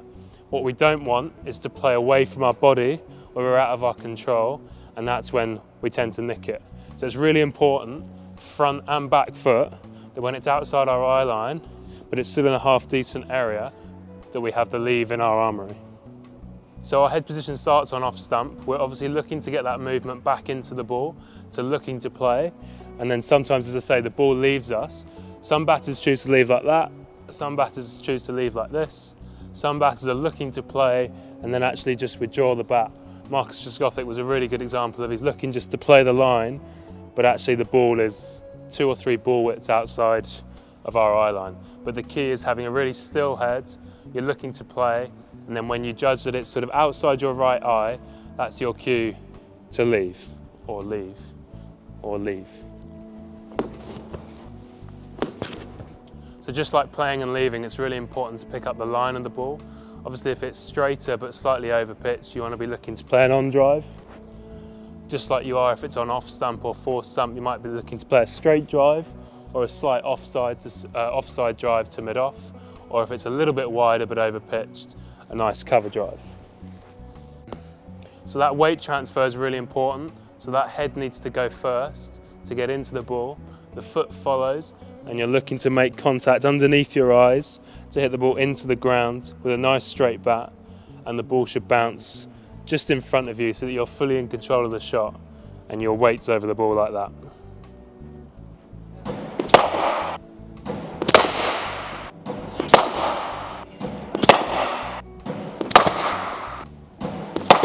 So with the lofted drive, it's no different in terms of the body position and the shape to a normal drive. We're just looking to make contact that little bit earlier, looking to go aerial, over mid-off or over mid-on. Again, that weight transfer is really important, that head position, picking up the line and length of the ball, and we're just looking to make contact a little bit earlier on the up, but keeping our shape really nicely so that we're really in control of the shot. So we play the lofted drive, probably if we're sort of on 30 or 40, maybe mid-on and mid-off or up, and we're looking to put something back on the bowler, put a bit of pressure on them. We see it's sort of slightly pitched up, and we can play the same almost risk-free drive, but slightly in the air, simply over the bowler's head, over mid-on and mid-off, but with a straight bat. So back foot punch is obviously similar to the back foot defence. We're looking to get forward, but then we move that back and across movement onto off stump or fourth stump, and we're looking to simply punch the ball just in front of square on the offside. Our body weight's still good, it's still over the ball. We're not looking to hit the ball too hard, but we're just looking to hit the ball into the ground, just in front of us, and it should go for 4 along the square with a straight bat. So back foot punch is a shot that often suits sort of taller players. It's really important to ride that bounce. Sometimes if it bounces on us, we get up on our toes, but that body weight's still really important. We're ready to adjust if it keeps low or bounces high with our hands to ride that bounce, but we're still looking to make really good contact and to not try and hit it too hard, like that.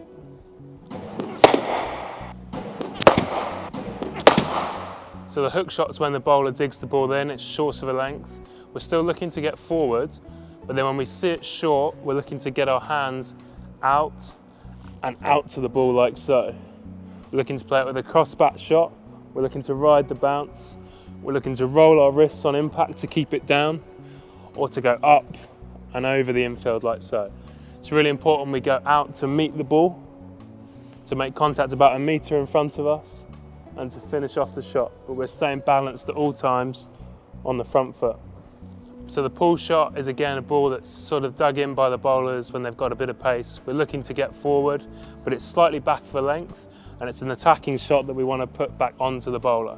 It's typically sort of chest height, and we're looking to meet the ball out in front. Our head's still going to the ball, our body weight's going forward, and we're looking to extend our arms like so and hit it towards mid-wicket and square leg. People play the pull shot slightly differently. Some people really play it off the front foot and go and meet the ball, especially if the bowler's not rapid. So like a KP would be a good example of someone who went out to get the ball off the front foot. Some people like to get a back and across movement and play it slightly later off the back foot. So the cut shot's a back foot shot as well, played to a slightly wider ball. We're looking for that width when the bowlers get slightly too wide. Again, we're looking for a slight movement back and across to get closer to the ball off stump. And we're looking to hit the ball square on the offside, get a nice shoulder turn with that left side, and come across the ball like that We're still in control of the shot. Our head and our face is over the ball. We want to really let the ball come, hitting it late, directly under our eyes, and it should go for 4 either side of points. So there are different ways to play the cut. Some people play a little late cut that might go slightly further behind square, and depending on where point is, you can manipulate the shot to hit it in front of square, on square, slightly behind square, or even a late cut where there's often, when there's not a third man in, it's often a high reward shot with relatively low risk.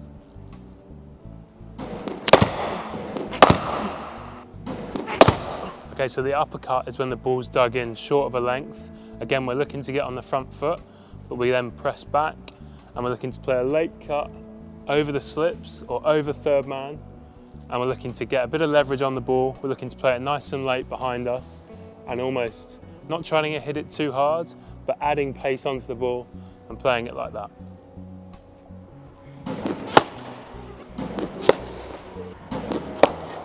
Okay, for the leg glance, it's a highly productive area for top order batters. Again, we're looking to pick up the line of the ball, and we're playing this shot to a ball that's slightly too straight on the line of our pads. We're looking to get a good stride into the ball like our drives. We're looking to play it nice and late with a straight bat, and then turning our wrists on it as the ball gets closer to us. So it's on the line of our legs, playing with a straight bat, and we're just turning the wrists, getting high value for it in mid-wicket and square leg.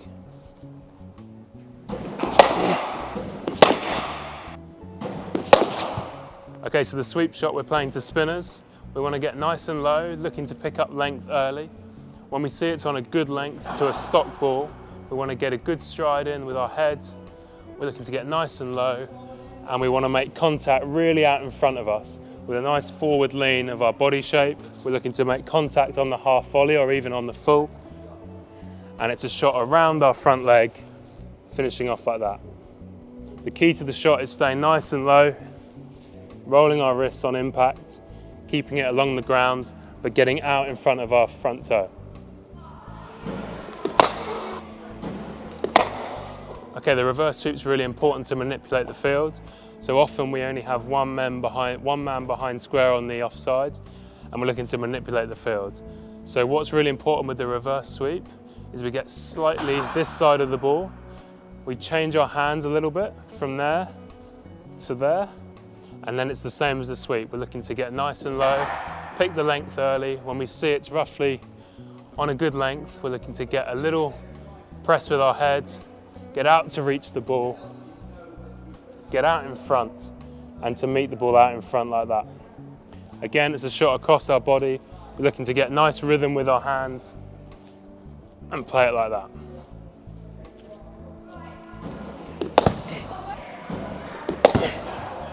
Okay, slog sweep's really similar to the normal sweep. We're just looking to hit it in the air to clear deep mid-wicket, often hitting it for 4 or 6. But it's still the same movement. We're starting nice and low. We're getting a nice little push forward with our head. We're looking to pick line and length early. And we're looking to get out in front. And we're looking to play the ball in the air with that swing there.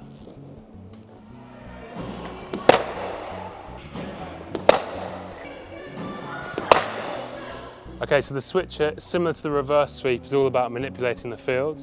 Sometimes we have a point inside the ring, and it might be beneficial to hit it over that man for maximum reward for 4 or 6. With the switch hit, I tend to cross my feet over, so I take my stance normally, and then take a left-handed stance. I turn my grip a little bit, just like I do with the reverse sweep, and it's the same motion as the slog sweep.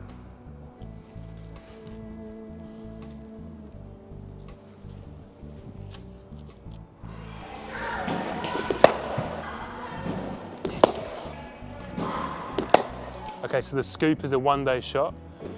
Again, we're looking to premeditate this shot. We're going to get a little movement back and across and get almost front on to the bowler. So we start in a side-on position. We move before the ball's bowled, just before the ball's bowled, into a front-on position. We change our hands from a traditional grip to almost like a frying pan, and we're in this position here. We're then looking to beat the keeper or fine leg just behind us there by just getting enough bat on ball to use the pace and hit it away for 4 or 6. The key is using the pace, not doing too much with your hands, but staying out in front and just simply using the pace. If the bowler follows you, you're looking to go this way, but if you're good enough, you could almost go that way as well. So we're looking to get straight on to the bowler. Our left foot is in line with the stumps. We're looking to use the pace that way, but if they do follow us and they see us go and they go wider, being good enough to go that way as well.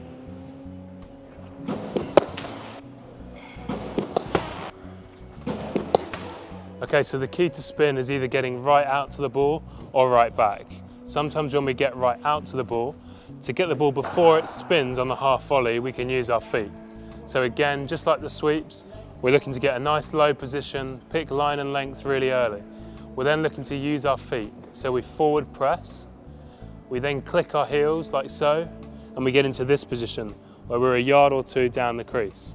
We can then access the ball in front of our eyes and choose to hit it wherever we want, whether that's through mid-on or mid-off. But we've used our feet to create that leverage. So that first step's really important. So we get that initial press in, straight down the wicket, and then we use these next 2 steps to decide where we go. So we get that first big stride in. If we're looking to get the ball through the offside, we might give ourselves room and stay this side of the ball.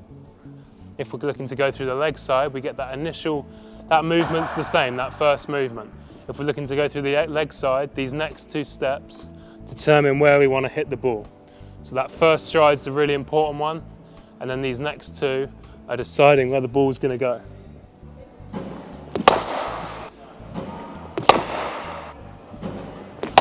So Cricket Last Stories with me, Neel Khagram. Today we're joined by Greg Smith, Northants lead batting coach. Greg, how's it all going? Yeah, not bad, man. Thanks for having me. It's been good, and today's even better because the sun's out for a change. The sun's out, taste of British summer.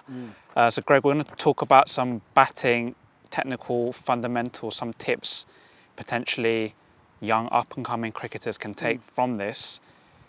When it comes to, if you strip it all the way back, what are the basic fundamentals, techniques that a young player should be looking at, and some of the faults you perhaps see in those coming through the ranks? Yeah, look, I think every individual's got their own technique. I think you can't, not one mold fits all. I think that's important to probably recognise.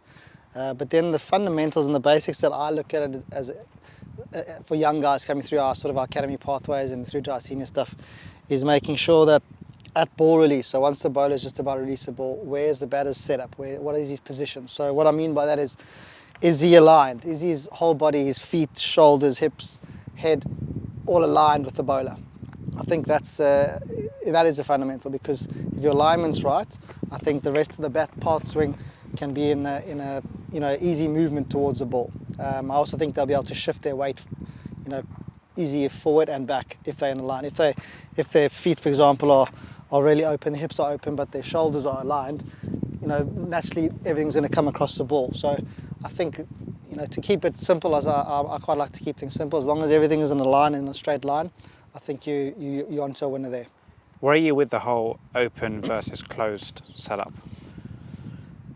Again, it depends on what kind of level of play you're talking about. I mean, you've seen lots of players in the international game. They might be quite open, but their shoulders are, aligned and their bat path comes down straight. So I think it's individual. Look, at the end of the day, as long as you're nice and still at ball release, and you can be able to shift your weight either forward or back, I think that's the key. So if you're struggling to do that and you're falling across, then there's things that technically wise you can look at a batter and say, well, can you change their hip movement or their shoulder position to stop that player particularly falling over? So as I say, as long as their alignment is straight and they can transfer their weight forward and back easy, I think they're in a good position. What about trigger movements? Where are you on that? I've heard a lot of coaches sometimes say best to stay still, or when a fast bowler's coming out, sometimes you've got to have that little bit of movement. Where do you stand on that? Yeah, again, me personally, I like a little bit of a trigger just to create your body wants to move. Biomechanically, your body wants to move. But again, I've did it when I was playing. I had a trigger and I got stuck from coming forward and I got LBW a few times. So I then wanted to stand still. What about judging line and length? Is it all about there any clues that a batter can maybe get from? Yeah, I suppose you can see where the bowler's releasing the ball from. But again, I mean, if we're being honest, a lot of the time it's kind of natural. I think you pick it up. The more you play, it becomes natural. The more you play, the more you face bowlers, I think you'll gauge what sort of line and length they're going to play. So a little drill that youngsters can do, which is good because it sees where their weight and their balance is. It's sort of a no-feet drill, so you can get someone to underarm the ball that bounces 2, 3, 4 times. So you're transferring your weight forward into the ball and making sure if you're off balance, when you're hitting the ball too early, you'll find that you end up moving your feet. And then the sweeping drill is exactly the same. Get someone, you know, probably 1.5 meters in front of you, just bobble fees and get the ball to try and sweep on the first bounce, and making sure that you just try and replicate the action as much as you can. You can do that both, even standing still with your knee in the background and just sweeping through and just changing your hands. Like I said, youngsters have to be able to adapt, and they've got to be able to play all the shots around the ground and have as many tools in the bag as they can. The drill you could do for playing spin, if you're facing an offie, you get someone to chuck over or around the wicket, it doesn't really matter. Set some cones sort of long on mid-wicket, and be able to, once the guy releases the ball, using your feet, be able to hit the ball into mid-wicket or down the ground to long on for a run. You want to look at to be, in one-day cricket now in particular, you don't want as a coach, you want to see players having the minimal dot ball. Another key to playing fast bowling is, again, playing very late. You want to play the ball under your eyes. You want to try and let the ball not run past that cone. So what I mean by that is you're going to have to play the ball really late under your eyes and drop the ball around you. It means you're in a good position and you're playing the ball late. If you're kind of jabbing at the ball and the ball goes past there, obviously your hands are taken over and what they say, you've got hard hands. So it's another nice little drill that you can do. And then, yeah, if you're going to practice at the death, you know, guys all want to hit big sixes and they call it these big bombs these days. Again, it's important you have a nice surface to practice on. So, you know, the surface today here was a little bit tricky. So to practice death hitting is quite hard. We've just seen a few players walk past us now. They're going in the indoors where the surface is true. They'll put the Merlin on and whatnot on a decent length, probably hip height, and just practice your swing, getting it, as I said, into good alignments, ensure that your weight is transferred into the ball and you can be able to swing through the ball.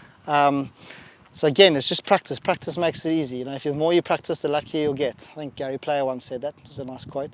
But the harder you practice, the easier it'll be in a game. So death hitting, practice wide Yorkers. Guys are now practicing wide Yorkers. So being able to access, you know, using your bat, your hand to scoop, all these little things you got to be able to practice. So, you know, bowling machine balls is very key. And then once you've mastered that, come on, face bowlers and try and do the same thing. Whether you're saying to the bowlers they're bowling at their death, and you picture your field. You know, if mid-off's up, access that position. Bowls at full, I'll say, try and squirt it past point or use the scoop shot or fine leg up nowadays. So it's just having that game awareness of what bowlers are trying to do. And then being able to access that yourself as a batter. But the skill is to be able to do it under pressure. So again, you've got to practice hard on those fundamentals, and whatever area you feel is your boundary option, really make that as a go-to. If the guy pitches in the area, you know 7 out of 10 times it's going to be a boundary.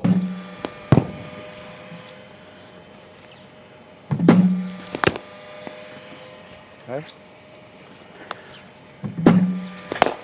Played. What I like about that is your back foot, your laces your back foot point down the wicket, so that's a good sign. Okay. So I've not even put the ball in, front shoulders turn in, you're looking to go offside before I even bowl the ball. You need to keep that, to open that front shoulder a bit and stay in a neutrally aligned and balanced position before I put the ball in, and go from there. So just let the shoulder go a bit. That's it, keep it there, and that's it. And look to drive it. Okay. We're not judging length and line here, we're looking to groove a drive. Okay.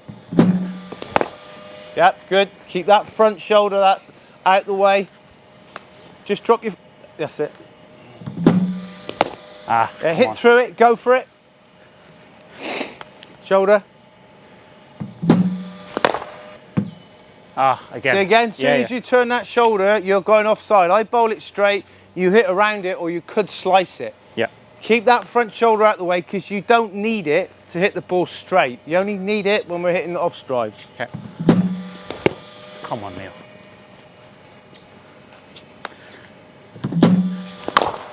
Yeah, that's a good shot. Hit it well. Feet are in a good position, but try and do a check swing. It's much more efficient. Yeah. Hitting zone becomes bigger, back through the line of the ball for longer. Okay. Better for technique. Okay. Well played.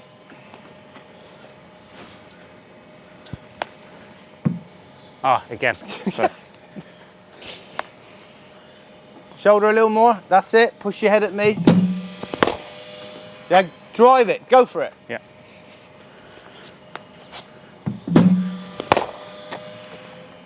Drive it.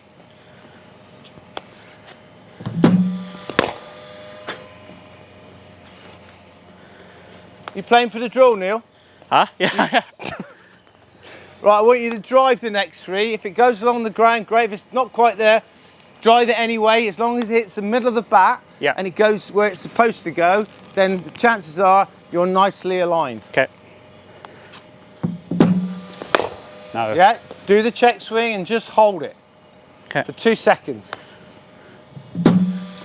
Hold it. Excellent. Good.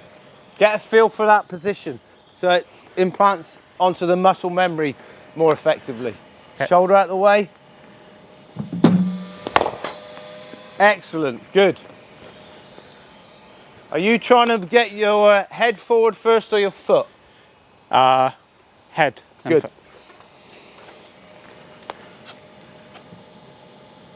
That's it. Drop that front foot back a bit. No.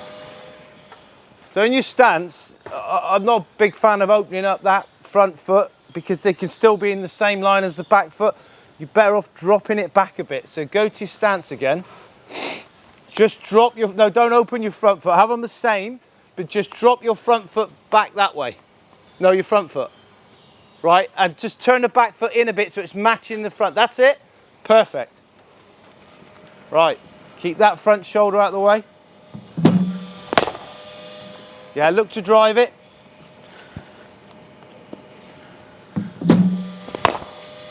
Go for it.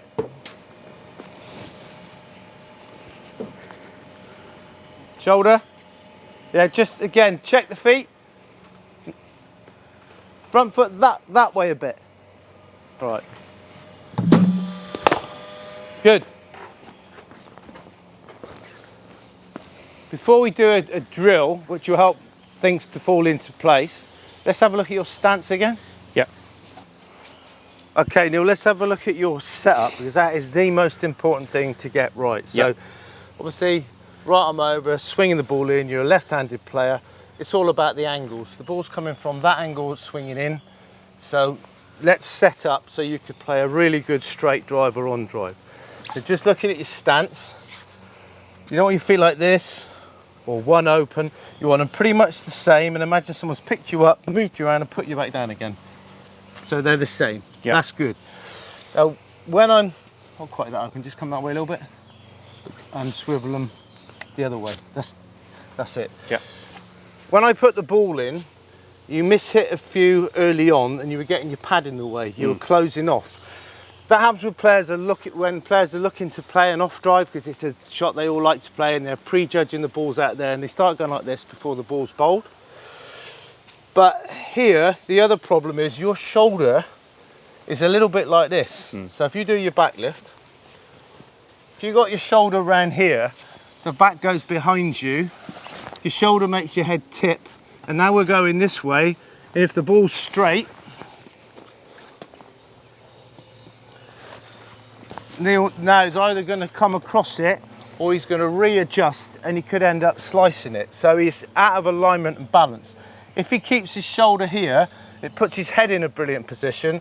So now for him to play a straight drive or an on drive, is his head and that green man need to line up with the ball and then swing the bat through. So as you go to the shot, to play a shot, keep that front shoulder out of the way. Because if the front shoulder's out of the way, get good access to the ball, nicely balanced and nicely aligned.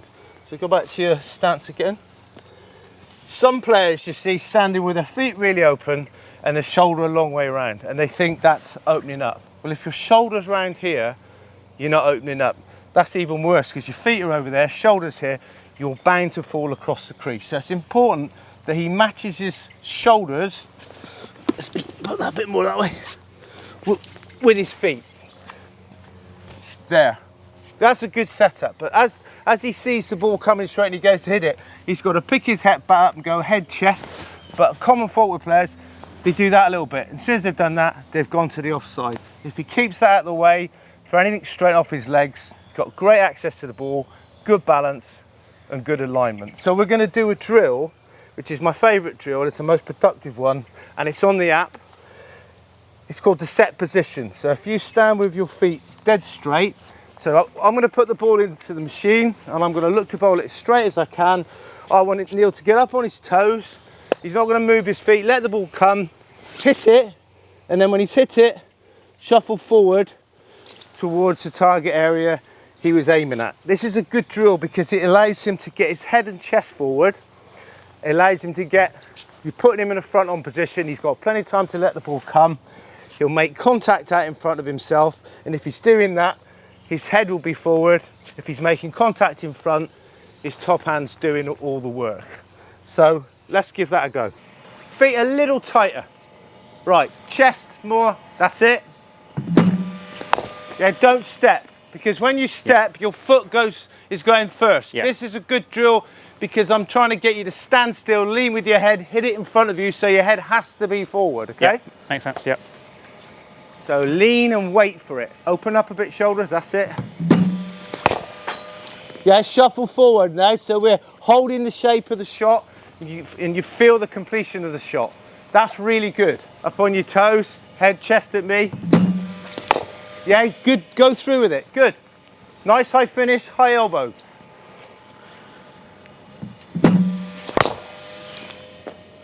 Good, good. The more you can get your head forward, right, the bigger the hitting zone becomes. You create more time to play the shot. Yeah, makes sense. And also that top hand's going to be dominant. If you let the ball come too close to you, your head's going to be back and your bottom hand's going to come in. We don't want that.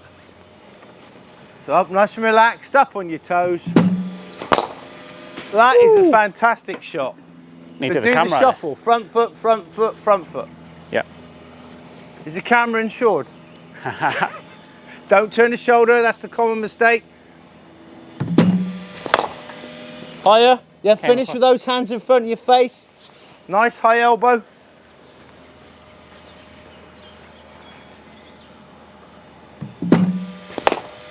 Again. Go for it. Yeah. Too tentative. Yeah, yeah. Don't worry, look, don't be frightened of making a mistake, because making a mistake, we find a solution.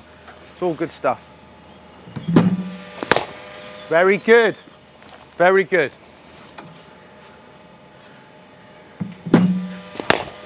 Go right through with it. The reason I want you to go right through with the shot and finish with your hands high above your head is because it's good to exaggerate a really good completion of shot. And also, you're only going to finish with your hands above your head if that bottom hand is loose. If it's too tight, you might keep stopping there.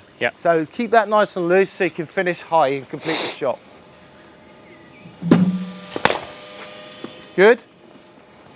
Higher elbow on completion of the shot, and you're nearly there. That is an excellent shot. Very good. Okay, let's move it on a bit now. So let's now do one in the set position. And one from your stance. And from your stance, you're trying to get into that set position, front on, hit the ball straight on contact. Okay. So nice set position first. Yeah, go through with it. Now normal stance. In normal stance, you're going to hit it and shuffle forward. Yeah, good. But come on, let it flow. Too cautious that was. Let it flow. There we go. Good shot. Well played. Now try and get into that position from your stance. Open the shoulder. Right through. Very good. Set position again.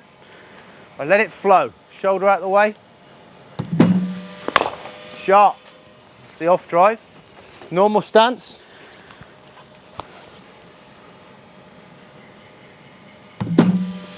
Nah. Set position. Get a feel for that open position, especially if hitting off your legs or through mid on. Good. Normal stance.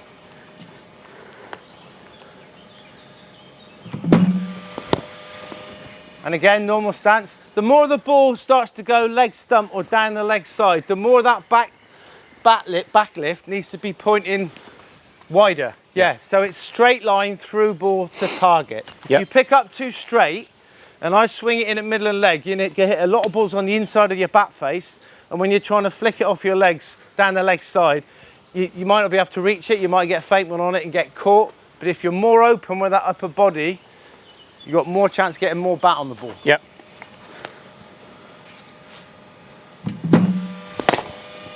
Yeah, good, blue cone, excellent.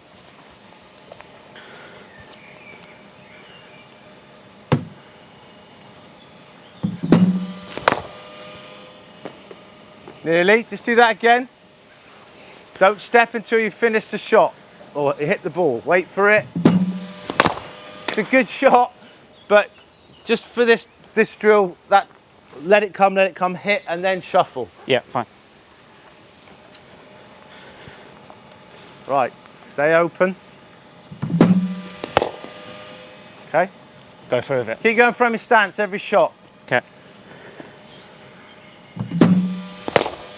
Yeah, good. Let's be specific. Toe of the bat has to finish at the colour of the cone that you should be hitting the ball at. Yeah, okay. Stay open. That's good. Good.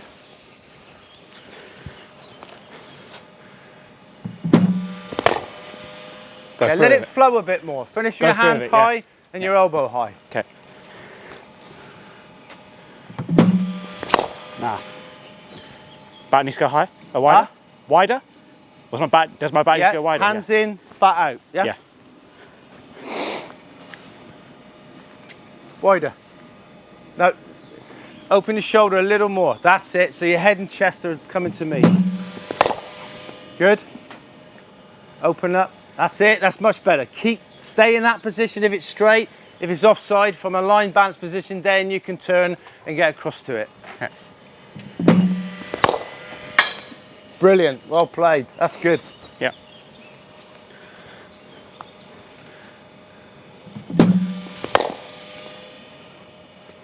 Finish with your hands higher. Higher, yeah. Fully complete the shot. Okay. Good. Flowing better.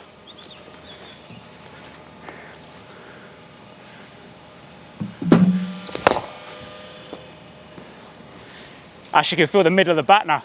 Yeah. So go head forward, hands back. Go for it. Go through it, yeah, go through it.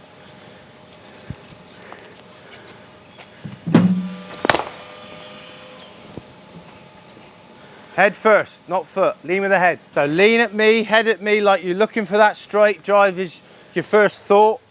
And if it's outside off stump, you can react to the line and adjust. That way you stay aligned and balanced.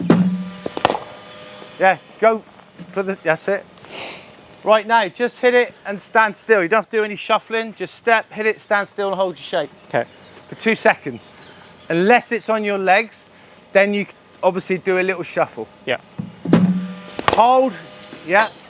Head forward, hands back, nice high finish. Shoulder. Yeah, let it come to you, hit and stand still. Yeah. Unless it's an on drive. Stay neutral, that's it. Nah. So you went foot first. 2, yeah. The bigger you go with that stride to drive, the more your head's back. You want an easy pace so you can lean in with your head and upper body so you've got good reach. Okay. Big hitting zone. Oh, go for it. Yeah.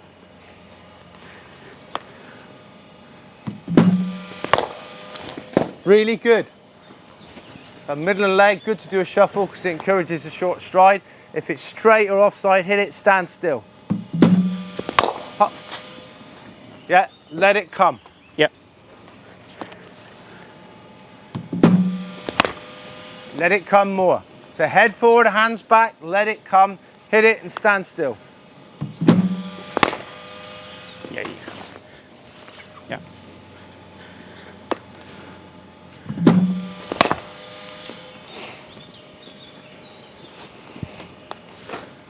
Shoulder. So Neil, how's that feel? Well, yes, it's been a year and a half since I probably had a net. So it's a big ass trying to hit lots of perfect shots. I feel like I'm basically missing the ball initially, not finding the middle of the bat at all. Yeah. So just after a few, that one draw there and a few balls, actually feeling a bit more balanced, head moving forward, and actually knowing what the middle of the bat feels like. Yeah. How do you think I've done? No, much better, because you were at the beginning. You were closing off with that front foot, which is a common fault. Foot going across, foot going across. When the ball's coming back into you, that's a problem because you're an LBW candidate. And that was when Neil's shoulder kept coming around, just about to put the ball in, and sometimes didn't put it in, and he's already gone that way. So he's already out of alignment and balance. And if I bowl it straight, he might be all right if it's an off drive. But when he stayed there, he was aligned and balanced. All he had to do is push his head forward, great access to play an on drive and a straight drive. And if he wanted to hit an off drive, he just turned, got across there and played through the offside. But that's better. But it's always good to throw technical points at a player, because if you keep throwing the right technical points in and the player starts making the adjustments, it's a great way to fast track hitting the ball cleanly to the correct target area and ending up with a really good technique. Just hitting, hoping for the best and trying this, trying that, it all takes too long. We want to get it right pretty much straight away. Yeah, I was going to say that some of these mistakes, obviously not only for an amateur player such as myself, you've noticed some, even at the top of the game, some of the common mistakes that even the international players are making that you've seen? Yeah, well, one in particular that I've been watching quite a lot is Ollie Pope, and everyone knows how talented he is as a batter and an England prospect. But he's very much like this, which is very side on, very closed off. His feet look more open than they used to be, but this is still round. So in a lot of ways, that makes it even worse. The bat is very straight, the shoulder's in the way. It's very hard for him to not tip across to the offside, and it does make you play around straight balls and whip them through the leg side and make you an LBW candidate. If he was to match his shoulders with his feet, he'd be in a much better balanced aligned position to play straight, drive straight, and if he wanted to whip one off middle, he could. But currently, very much here, going that way, you can get dragged into playing at a wide ball, and if you go too side on too early, you end up coming back the other way to compensate. Bat comes off the line of the ball, you nick it, or you could also slice it.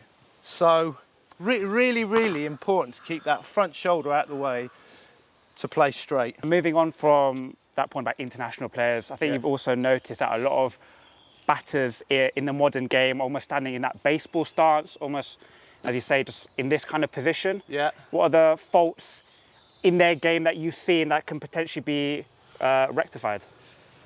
Well, not saying you can't bat like that, but I think it's not a very efficient way of doing things. The problem with standing up here is the bat has got not much of a backswing, right? If you're down here, you get a backswing and a rhythm in the shot, like a golfer teeing off.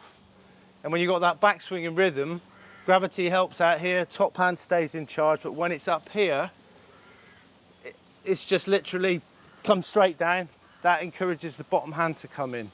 When the bottom hand comes in, we hit around it, or can hit around it. The hitting zone becomes smaller. And also, when we're up here, this tucks in tight, so the palm of your hand is on the handle. If you're down here, it's fingers and thumb, and already your bottom hand is light, which is great for playing straight. Up here, it's getting tight. It's tight, not much of a backswing, and then all this going on, it's too complicated. As you keep going up, down, up, down, up, down, this bottom hand, for me, is starting to tighten. So basically, stand in, stump height, do your trigger, whatever it is, then play the shot is the way forward.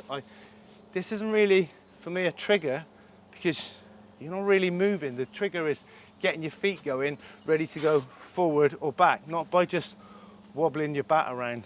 So again, makes bottom hand tight, lacking of rhythm because there's no loading up to swing the bat through.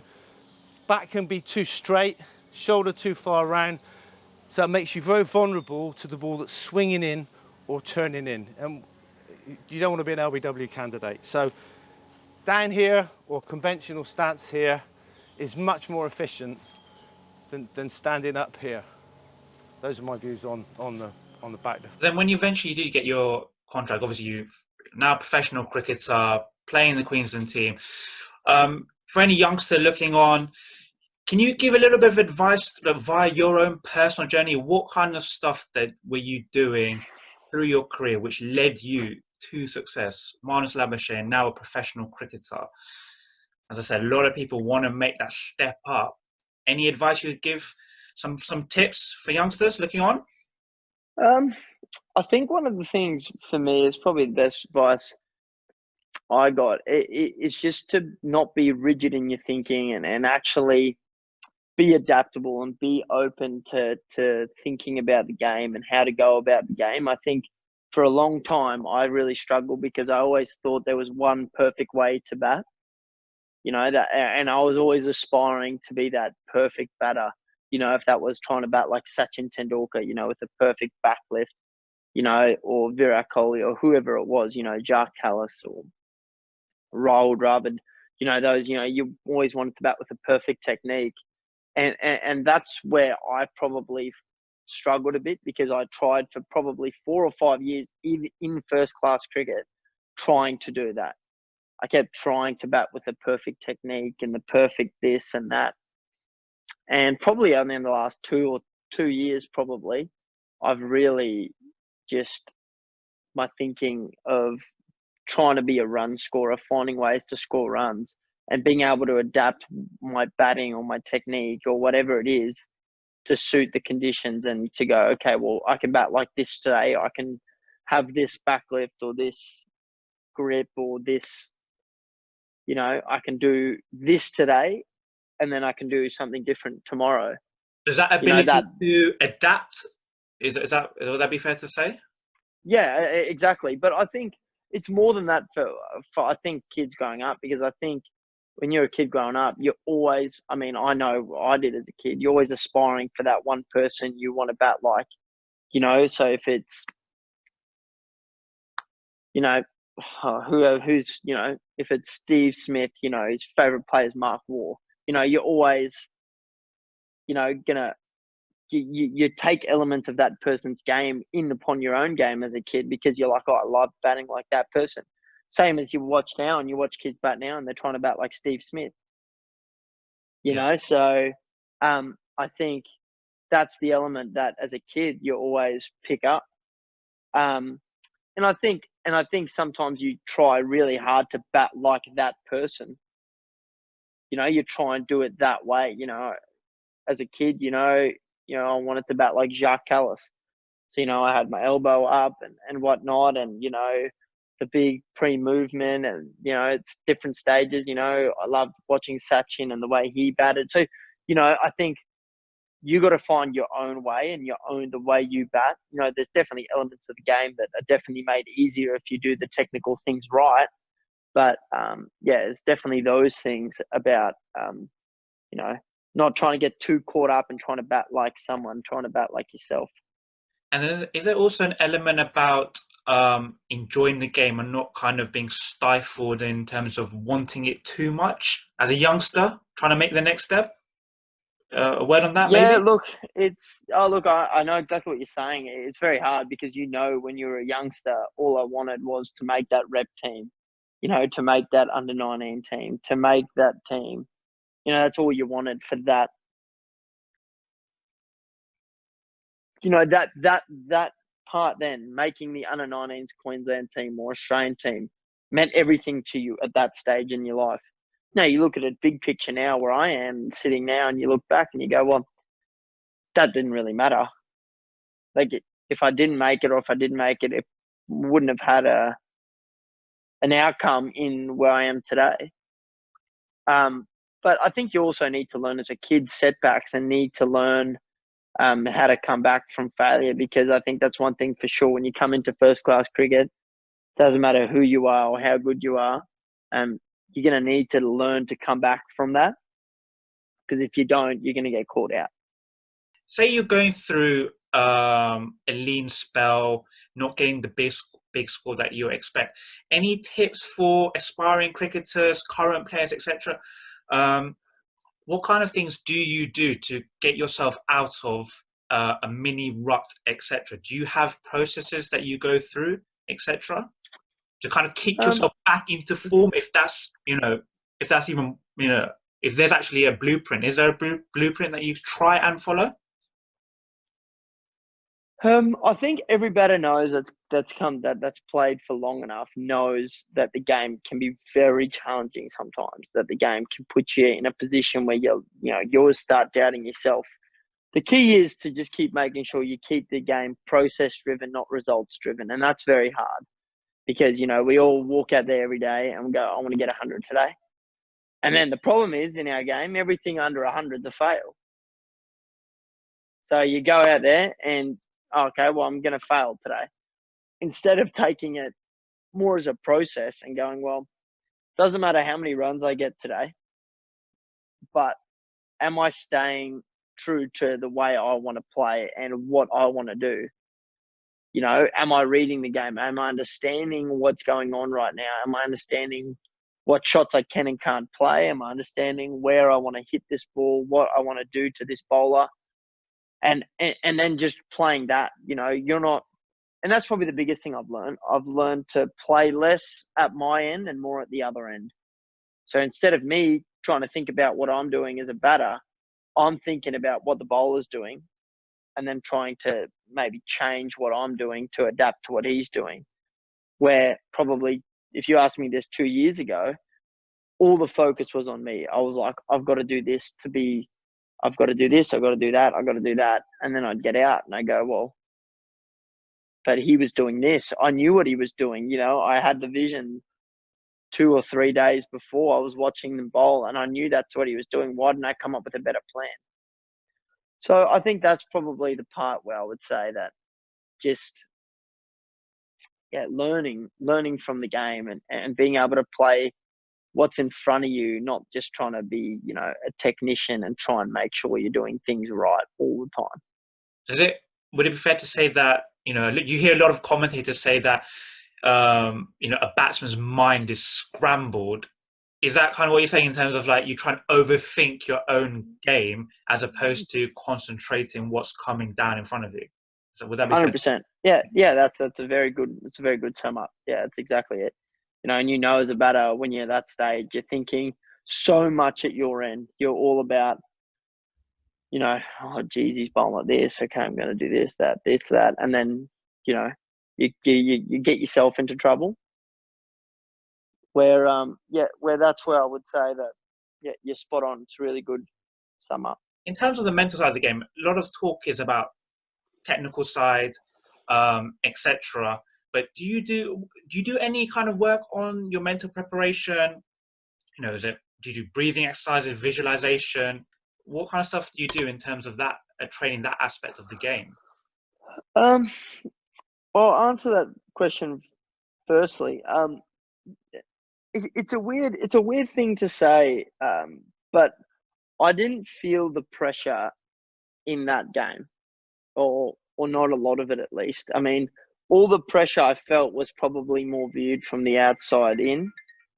It was more external pressure that people were going, how, this is a tough situation. But in my mind, this is the way I thought about it. Well, coming in for Steve Smith, he averages 65. People aren't expecting me to set the world on fire. I've come in here in probably the toughest time to bat.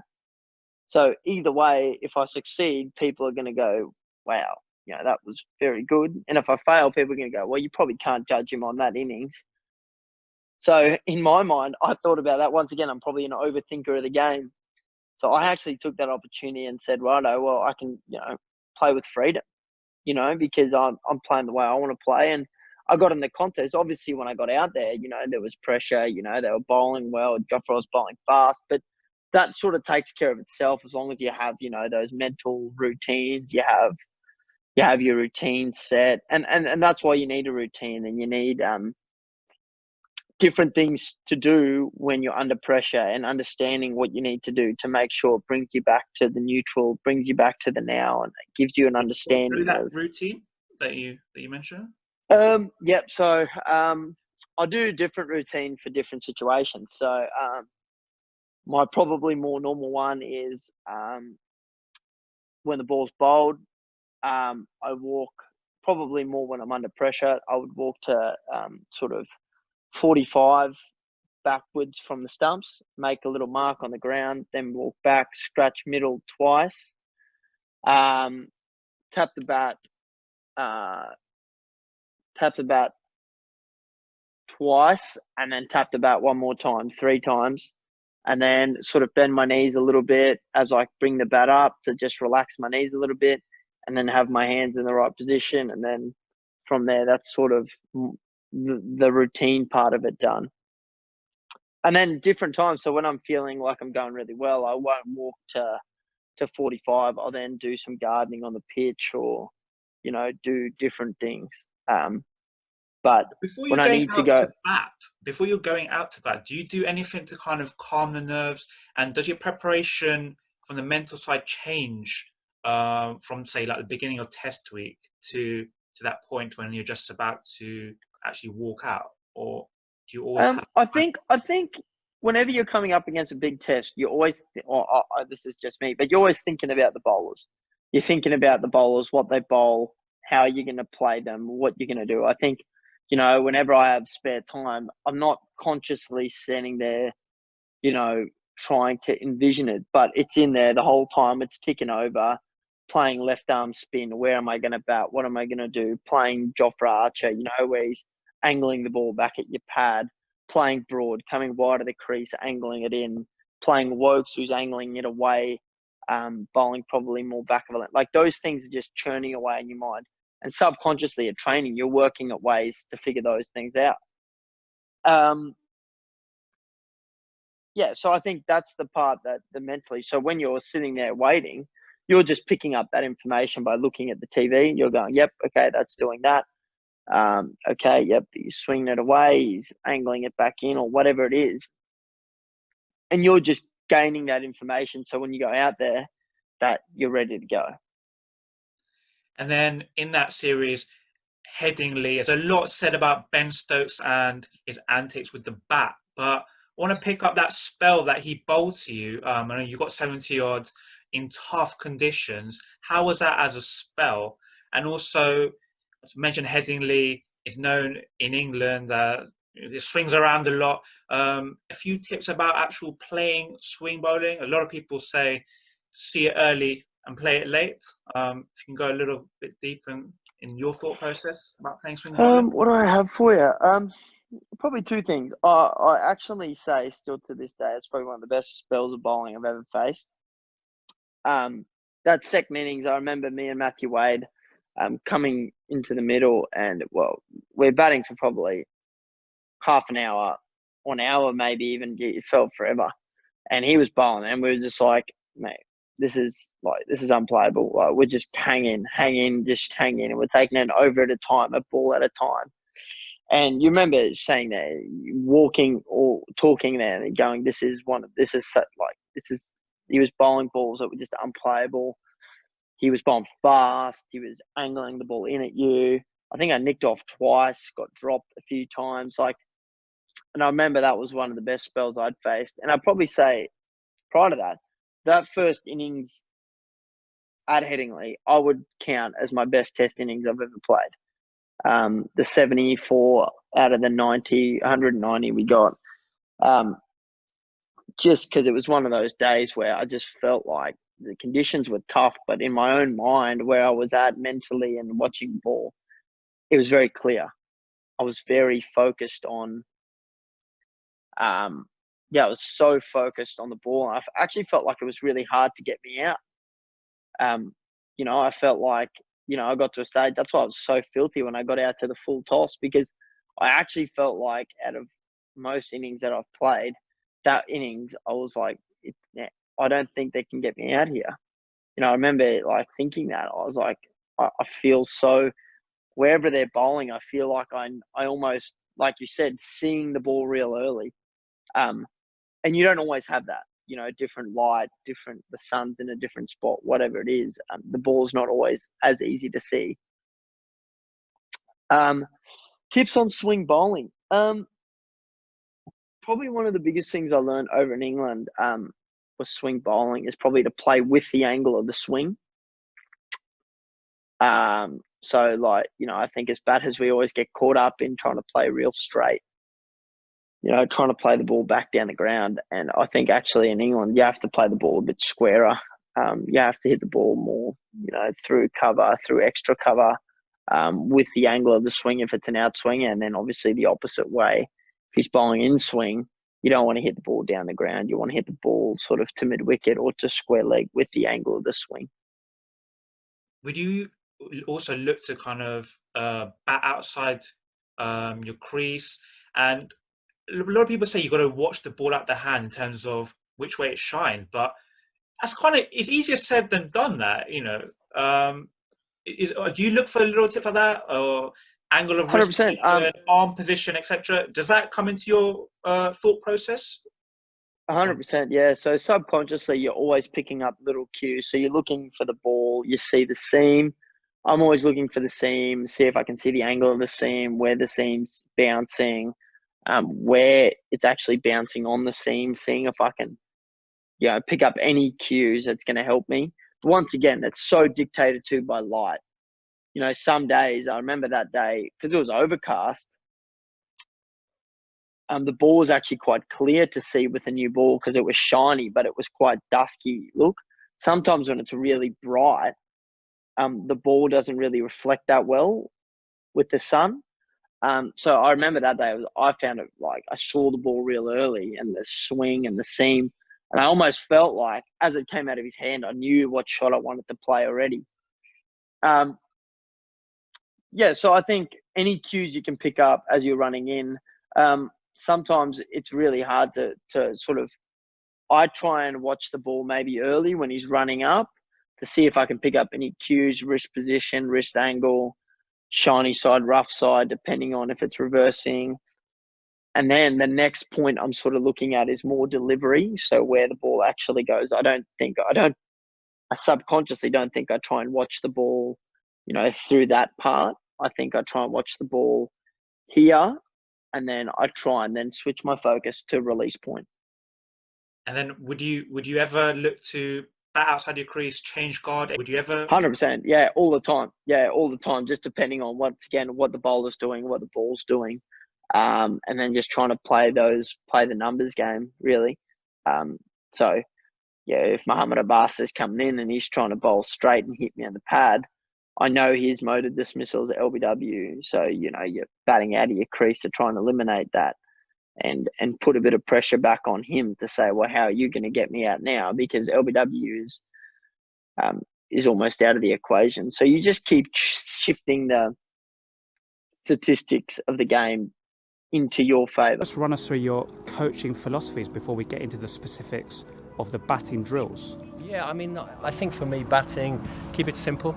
And I think having really good basics from the setup, from the position you have when the ball is being released, that allows you to play the shots. I'm a firm believer that the shots aren't that difficult, but they are if the position you're in when the ball comes out doesn't allow you to get into that position. So, and you look at all the world's best players, you know, they have very consistent setups, they're beautifully balanced, which allows them to get into good positions to play the shot. So that would be my main batting philosophy. And I think my philosophy as a coach is, when working with players, is to help them to understand what they're doing, good and bad, understand their game, and to develop their own game so that they don't become coach reliant. You know, I think the days of coaches telling players what to do is long gone. So I think it's about players really understanding what they're doing, as I say, so they can almost put themselves right and they don't have to keep knocking on our doors, coaches, you know. Starting with the grip, I mean, the grip is a very personal thing, and you'll see some players have a very, you know, the top of the hand, the top hand is a long way around the back of the bat. The old-fashioned English way was almost to have the top hand around the front of the handle, and things change. It needs to be comfortable, but it needs to be effective. And when I say your grip needs to be effective, it needs to allow the bat to come down in a consistent straight line so you can present a full face of the bat to the ball. Generally what you're looking for is the two hands to work together. If you have a big gap, I mean, and there are worlds, fine players around the world who do have a gap and they're very successful, but generally you're looking to have two hands work together, and you're looking at two V's. You're looking at the V of the top hand, where you see a little V there between the first finger and the thumb, would run down the centre of the back of the bat, and then the bottom hand V would be slightly more down the splice. All right. What we're trying to avoid, in a sense, is where the V becomes an O. So once this hand, the bottom hand, starts to get further around the bat, you get a stronger bottom hand, and the bottom hand often then starts to take over the shot. With all the differences of grips and positions on the handle, a common theme for all top-class batters is that the front side of the body, which is the top hand, the forearm, the left shoulder, that dominates the backswing and it dominates the bat path. Yes, they might bring the bottom hand in, but it comes in behind the front hand. They don't allow the bottom hand to do all the playing. It comes behind the front side. All right, so we're looking at the V's. We've got top hand down the middle of the bat, bottom hand V's a little bit more down the splice. And then when we actually set up with those hands, what we're trying to do is to get a straight line between the front elbow, the top elbow and the top hand with the bat. So the straight line already set up that can then allow the bat to go up and down on a straight path. But it's this alignment here that's crucial. You'll sometimes see batters where the hand and the elbow, and if you did a straight line, they're almost going out to gully, to mid-wicket. It's very difficult and complicated then if you have a straight ball coming and you've then got to bring the bat round to get it back on a straight bat path onto the line of the ball. In terms of hands, again, just at release of the ball, just a little cock of the wrist. So we're lining up and we're getting this, we talk about a figure 9. We talk about a figure 9 created between the shoulder, the elbow, the hands and the bat. So you see this figure 9. And when players move forward, that figure 9 goes with them as the toe of the bat goes up, and the same when they go back. It's called a step and swing, and you create that figure 9 to allow you to create the back swing. A lot of players will just cock this top wrist, so the wrist will cock to get the toe of the bat up. So as they move, by getting the toe of the bat up, it allows them, certainly on the shorter balls when the ball's bouncing, to then come down on the ball. The wrist is cocked, the toe is up, and they can hit down on the ball. If you don't have the cocked wrist and the bat stays quite low and flat, there's a tendency when the ball is short to then come up with the ball, and that's when you can lose control of your shot. So if you're playing a pull shot, your hands would be coming from low to high and the ball could go up. So just having this little cock wrist allows you to get on top of the ball. And just watching someone like Devon Conway last year, I think sort of has come on the scene and blown away at Test cricket, done really, really well. A top class player. Cocked wrist, gets on top of the ball on the back foot and then gets into some beautiful positions on the front foot as well. What is without doubt, and is, if you look around a lot of the world's best players, Babar Azam, Rohit Sharma, Kane Williamson, Steve Smith, Ben Stokes, I mean the list is virtually endless. You'll find that the modern day batsman is batting at ball release. So if we take a right-handed batter facing a right arm over bowler, at ball release, the head is in and around off stump, so middle and off stump. So why are these world's best players, who are very productive all around the world, why are they doing it? Well, they do it because they know that the majority of high quality bowling is going to be pitching on or just outside off stump. And if they are already in position, in a good position, in and around that area, if they have to play it, their head is behind the line. And if it's outside the line, they know that anything outside where their head is, which is pretty much in and around off stump, they don't need to play it. When they're playing quicker bowling, they haven't got to take the time to get across the wicket. They're already there. If it's outside at 90 mile an hour, I can just leave it. Facing Archer at 95 mile an hour, it's much simpler to be as Steve Smith and Marnus Labuschagne were, who did really well in the Ashes Test series. Already over there, I can leave anything outside off stump, and if he comes a bit straighter, I can tuck him off into the leg side. So it's very much the tactic of Steve Smith and Labuschagne, who were the two most successful Australian batters on that last Ashes series in England. So it's not just about the guard and the position that they take. The key things, if batters are going to stand, and what we must remember, these players do alter it. So what is very successful against a Kookaburra on a flatter pitch in Cape Town or in Perth, as I said before, can be a little bit trickier in England on a green seamer with a Duke's ball. So these players will alter that a little bit. So standing on off stump, a lot of places around the world which is successful, come to England when it can nip back or swing back late. you'll find those players will probably bring their head more to middle just to cater for the very late movement back into the stumps. Now, as well as positioning, head in and around, generally in and around off stump, it's all about alignment and key having feet, hips and shoulders lining up to the bowler's stumps. So a right-hander facing a right arm over at ball release, and this is either after a trigger or if you don't have a trigger, it's having that alignment and that position ready to move. So if I'm lining up to the stumps with my feet, hips and shoulders and the ball is being delivered from a right arm over, it means I'm very, very slightly open to the line the ball is actually being delivered from. Now the key thing there is if the ball now comes straight, because I'm a little bit open, I can access it with a full face of the bat, back down the stumps. If it's coming in, again, I can then access the ball to hit into the leg side, and if the ball is outside the off stump, I can get my head and my front shoulder and front hip into the ball to hit through the offside. So I've basically got an alignment and a setup that can hit all different lines of balls. And that's really what this is about. You know, you don't know where the ball is going to go. A bit like a bit like a goalkeeper trying to save a penalty, doesn't know if he's going right or left, and he's got to be able to move in both directions. So the alignment, feet, hips and shoulders back straight. Hand, as we talked about before, hand and elbow, and face back at the stumps. Now, the players who bat on off stump or middle and off and have problems are the ones who, just as the ball is being released, tend to make a little early movement with their head and their body across to where the ball is coming from. The top players don't do that. They wait and they keep their head and their front shoulder dipping forward.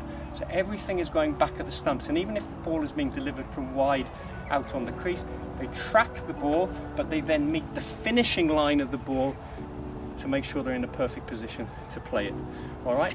If you take the early line and you start to go with the head and front foot across to where the ball's starting from, you're always going to get a problem if the ball comes back in, because you fall across it and you'll become a big LBW candidate. All right? So just waiting, staying in here, tracking the ball, and then getting the head and foot to meet the finishing line of the ball is absolutely crucial. So most batsmen will have two guards and two alignments depending on whether they're facing a right armour or a left arm over bowler, and the same obviously for a left-handed batsman facing a left arm over or a right arm over. So if we look at, we talked before a little bit about a right-hander facing a right arm over, the alignment, feet, hips and shoulders and face is back at the stumps, all right? Slightly open to the angle that the ball is coming on, so they can access offside, straight and through mid-on. Now if you're facing Mitchell Starc, lovely thought, 90 odd mile an hour swinging, Trent Boult, these top left armers who can bowl at pace and they can swing the ball in, you don't now want your head to be too far across, because if your head is on off stump for a left armer who can swing it in, you're going to be playing across the front pad and you'll be LBW before you have time to move. All right, so what you'll find is a lot of players will, facing the left armer, the head will be, at ball release will be on middle stump, but everything now is back at where the bowler is coming from. It's back at his hand, all right? So your feet, your hips and your shoulders are all lining back at his hand. You're dipping your head and your face back at that bowler's hand, and you stay in there. You really protect the line, which is in and around leg stump, middle stump and middle stump. So if the ball goes across, we then move our head and shoulder into it. But if it does swing back in, because my weight is going back to where the ball's coming from, if it swings in, I can meet it straight, or if it swings even more, I can then play off on the leg side. All right, what you see with a lot of young players is they face a left armer, they see the starting line and they start to go across, and then when the ball swings, playing across the line. But the key here, feet, hips and shoulders, forward, back at the bowler's hand, and really track the ball. All right, and we've said all along, track the line, don't move, watch it, and where does the ball finish? If it finishes in here, I move into the offside. If it finishes in middle and leg, my head and my foot back towards mid-on to the finishing line of that ball. Okay. So a trigger or pre-delivery movement is really a movement just before release of the ball that sort of fires up the body, fires up the legs to move quickly. And at the top end of the game, there are very, very few international players who don't have some kind of movement that allows them to get forward or back quickly, you know, especially if you're facing 80, 90 mile an hour bowling. And it's a bit like watching Wimbledon. and seeing a player return a serve 130 mile an hour, you'll see that tennis player, a little step, just something that, boom, allows them to get onto the forehand or quickly onto the backhand. You've got to move fast, and that little something gets you going. Now, there are good triggers and there are bad triggers. I don't necessarily have a personal preference on a player must have a certain type of trigger, because I almost work it backwards. I mean, a lot of the things we've talked about are when the ball is coming out of the bowler's hand, are you balanced enough to allow you to get forward and back quickly? Can you get to all different lines? Now, if that is a tiny little forward press, allows you that, or if it's a double movement, which some people have, and it allows you that, or if it's just a back and across, and you can still move everywhere, then that's fine, because it's a personal choice. My only time I get involved with triggers with players is if I feel they have a trigger and it's too big and they get stuck and they can't then get forward, or it's too late and they're still rushing and then they can't get a base to play from. Then I would look at the trigger and say, look, I don't think it's being effective for you, because when the ball's coming out, you can't get forward and back easily and you can't get to off stump and leg stump, and that's all we want. Now, saying that, taking all that into account, what you'll generally find is the earlier the movement, the better. The smaller the movement, the better. And the more you can keep your head still, obviously easier then for you to go from there quickly into each line of ball. So you're looking probably for an earlier trigger, not too big a trigger, fast movement forward, fast movement back, depending on the line and length of the ball. So key thing with the stance, and this is whether you have a trigger or whether you just stand perfectly still at ball release. The key is, can you move quickly forward and back? Can you access all lines of delivery? All right, that's the really important thing. So I see players coming and saying, you know, is my trigger okay? Should I have a trigger? Should I not? As long as you, when the ball is coming out of the bowler's hand, can get forward and back quickly, can get to off stump and leg stump, I'm happy with that, and you should be, as a player, should be happy with that. So what we tend to find is feet generally shoulder width apart, because that allows nice easy movement forward and back. A little bit of give in the knees. Knees almost like shock absorbers, which give a powerful position to quickly move, bang, I want to get forward, or I want to push forward to push onto the back foot, but just a little bit of give so I can transfer weight quickly up and down the wicket. And this is what it's all about, it's going up and down the wicket, not going across the wicket. Feet shoulder width apart, front foot normally withdrawn a couple of inches, hips and shoulders are lining up to the bowler's stumps, face is back towards the bowler's stumps, but by withdrawing this front toe, what it really allows us to do is, if the ball deviates late, if it swings in or seams in late, it allows us to just turn the foot very slightly to get the bat back on the line of the ball. We don't have to worry about getting the whole bulk of the pad and the leg out of the way and then boom, sort of hit an LBW before you've had time to move it. The other thing, of course, by just withdrawing this front toe slightly, it gets the weight back at the stumps, and everything we're saying at the moment from right-hander facing a right arm over is allowing our head and our body weight to get back down to the line of the stumps. So head and shoulder are dipped slightly forward, hands are kept very, very close. Now there's weight in a bat, all right, there's weight in a bat, and the closer we can keep the hands and the bat to the body, the easier it is for us to go up and down the wicket. And we've all seen players who the hands tend to go a little bit wide, and if the hands and the bat go wide with the weight of the bat, the head will go with it, and we'll start going across the wicket, playing that way or playing across the front pad. So what we're looking for here, hands very, very tight under, toe towards sort of first slip on just over off stump, and then from there we're in a beautiful position to play with our hands coming under our head on all our straight bat shots. All right, just dipping the head and front shoulder forward brings our body weight a little bit closer to the front foot, and we often talk about having 60% of our body weight on the front foot and 40% on the back foot. And the reason for this is, you know, off 22 yards at pace, it's a lot harder to get forward than it is to get back. So by just having a little bit of weight forward, if it is in that area, I can push quickly to get into that, and if I see it short, I push off the front foot to get back and play my back foot shots. All right, so it's 60-40, just a little bit of lean on that front side. When we talk about the hands staying in close to the body, we're looking for, from straight on there, we're looking for a straight line. If I drew an imaginary straight line, head through my hands and bat, down through my feet. Now I know if there's a straight line, then it's very easy to move quickly up and down the wicket and to play straight. So we're going from this beautiful straight position, head, hands and bat, all right, and right down through the middle of the feet. So the more in your stance that the head gets outside the line of my feet, my weight now is going this way.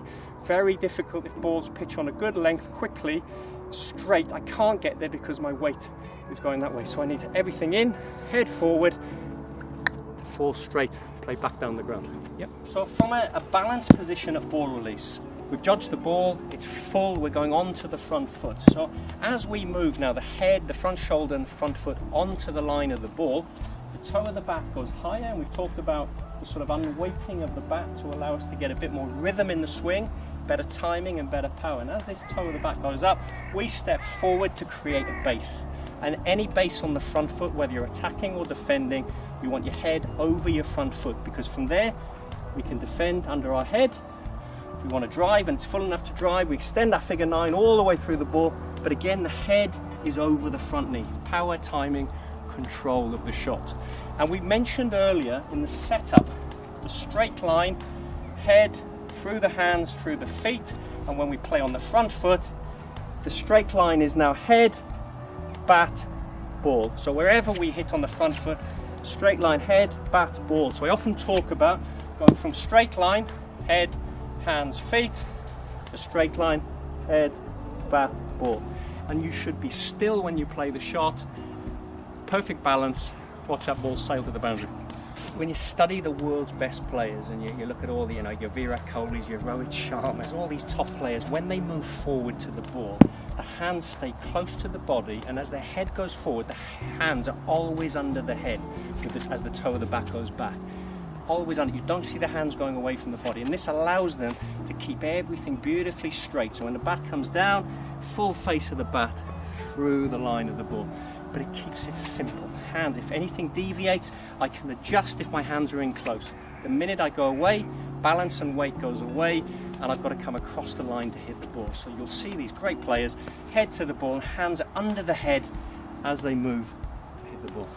If we judge the ball as short and we decide to go onto the back foot, it's now a step and swing on to the back foot. So as we step back, the back foot goes first, toe of the bat goes up, the hands get taken back, allow us to get a stable base, and again when we connect with the ball, straight line, head, bat and ball, whether that's a defensive shot or a back foot bunch or a defensive shot even down to mid on. Head, bat, ball, beautiful straight line. So we've talked about alignment and guard facing seamers, so right arm over, right arm facing a left arm in swing. Let's have a little look at spin. So a right-hander facing off spin, ball turning back in. There's a tendency, especially if the ball is really spinning on pitches that are offering a lot of grip, for batters to sort of bat with their head and their back foot slightly more to the offside, because you know that your scoring area, your safest option generally is hitting with the spin into the leg side. The canny off spinner who's getting a lot of turn might throw a few out on the offside to try and encourage you to hit square and then create the gate to get through, to get you out that way. But normally you'll be standing further to the offside and looking to play with the spin. Conversely, facing a left arm spinner or a leg spinner who gets a bit of drift in, guard would tend to be a little bit more to middle and leg stump, because you then allow for that drift and the angle that those bowlers get, and if they're slightly short, you can open up your scoring area with the spin in through the offside. Also, if you've got a left armer bowling an arm ball or a leg spinner gets a bit of drift and it hits you on the pad and you're standing on middle and leg, there's every chance that ball is still going down the leg side. But if you're standing on off stump, you'd play across the drift and your front foot ends up on the line of the ball. So slightly different guards depending on whether you're facing a left arm spinner, leg spinner or an off spinner. Now, facing spin, I think a lot of young players struggle a little bit with knowing when to come down the wicket, and it's almost got to become something that's sort of almost automatic, because you do so much of it, you face so many balls, you almost don't think about it. I think having the intent to come down the wicket, to try to get to the pitch, to take the spin out of it and take the surface out of it is really important. So quick first step, you're looking to come down, head and front shoulder dip again, get the toe of the bat up, so similar to what we talked about before, and then a big first step pretty straight to allow us from there to get as close as we can to the ball, either to drive it or if we're not quite there to control it, to get over the top, high hands and just defend it under our heads to control the ball and get on top of the ball. I mean, someone like Michael Clark, I know he retired a couple of years ago, was a wonderful player of spin, very, very fast feet. And you think of the top international players playing spin, it's normally incredibly quick footwork. And I think Joe Root picks length quickly, he knows when to get forward and back. And if he is going, he's fast to get down. He knows the length that he wants to sweep from. And if it's slightly short, again, quick feet, pushes back, and he opens up that cut into the offside. So picking length quickly, really fast feet, strictly come dancing feet, light on your feet, all right, up and down that wicket. And then when you're there, just like when you play your seamers, solid base, still base to control the ball. Now that's middle of it.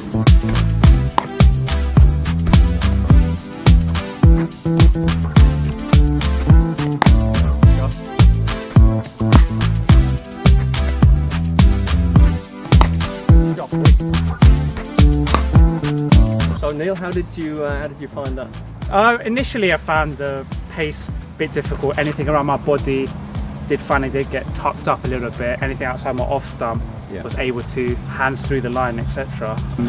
Yes, the session went along, did find it a little bit easier. But yeah, what did you think? Good. I mean, look, it's a little bit damp, so it's skidding. So I think, as you say, it took a little bit adjusting to the pace of the ball. Strength for me was your judgment outside off stump. I thought you left a lot of good balls, and clearly, you know, square drives, off drives, you like to score through there. Bit trickier for you when it's a bit straighter and coming in at leg stump.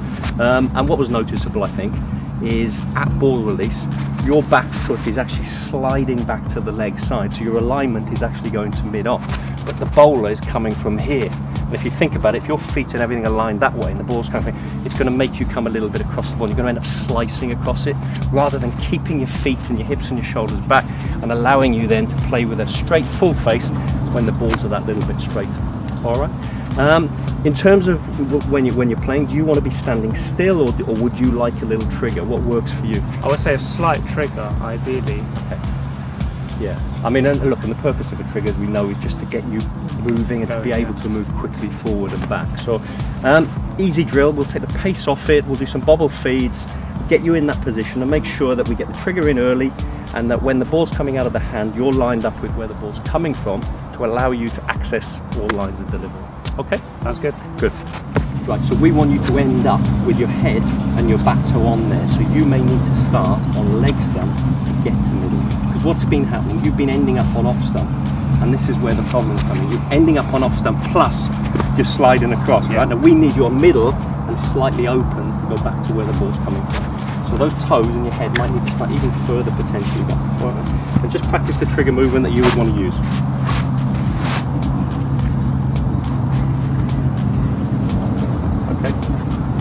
Can you get that back foot to land just on middle rather than getting to off stump, so it just keeps you on middle? Even smaller, very small.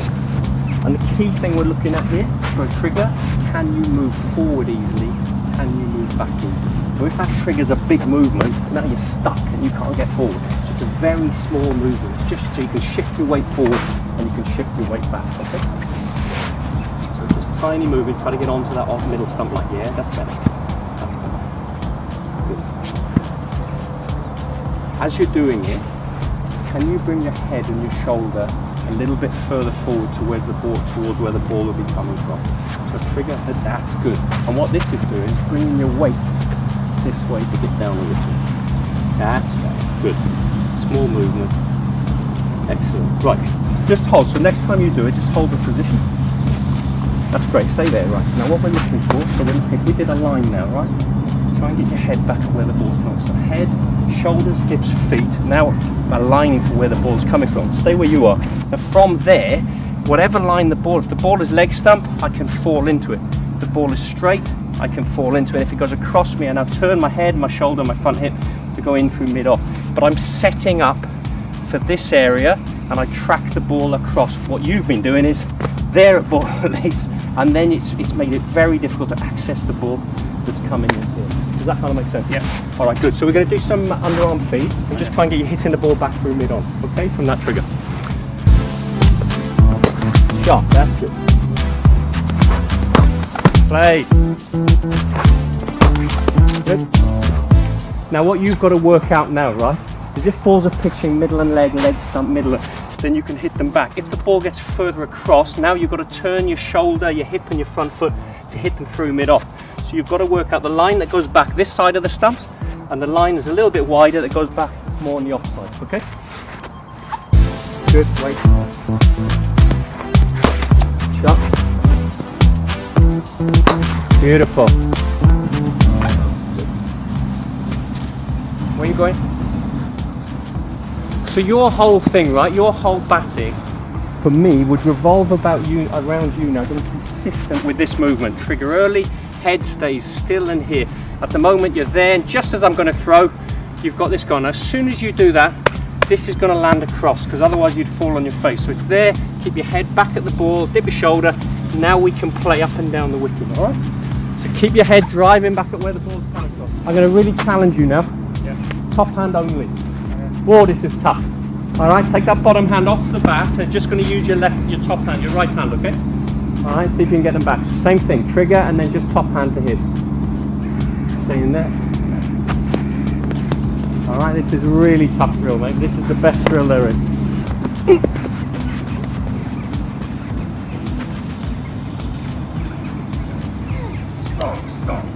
Strong. Come on, strong. All right, don't look, toe the bat's wandering behind you, all right? Hands in close, so you're close to your body, line between the hand and the elbow, back at the bowler.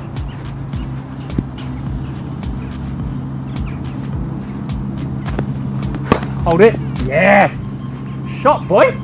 Woo! Firm on that wrist. Stay there. That's the position you've got to get in at the end of the trigger. Trigger, good. And then in. Yes! Shot. Excellent. Hey, that's a really good shot, alright? What you're getting full face, and what we're looking for when you hit powerful position, head over your foot, still, and accelerate the hands and the arms and the back through the board, okay?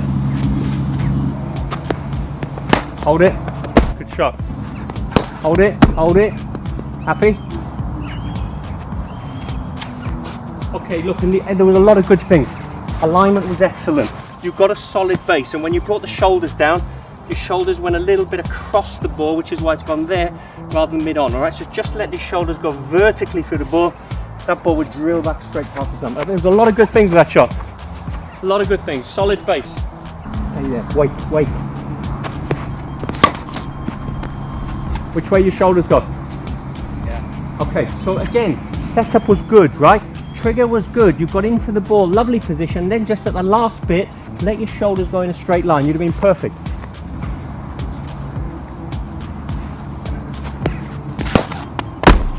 Same again. All right, I'll do it in front of you so you can see it. Stay where you are. So you'll get in here now, and then just as you're coming to the ball, you're just almost doing that, rather than keep the shoulder in, let the hands and the back go through. Shoulder in, hands and back through, rather than shoulders opening, which is when you slice across the ball.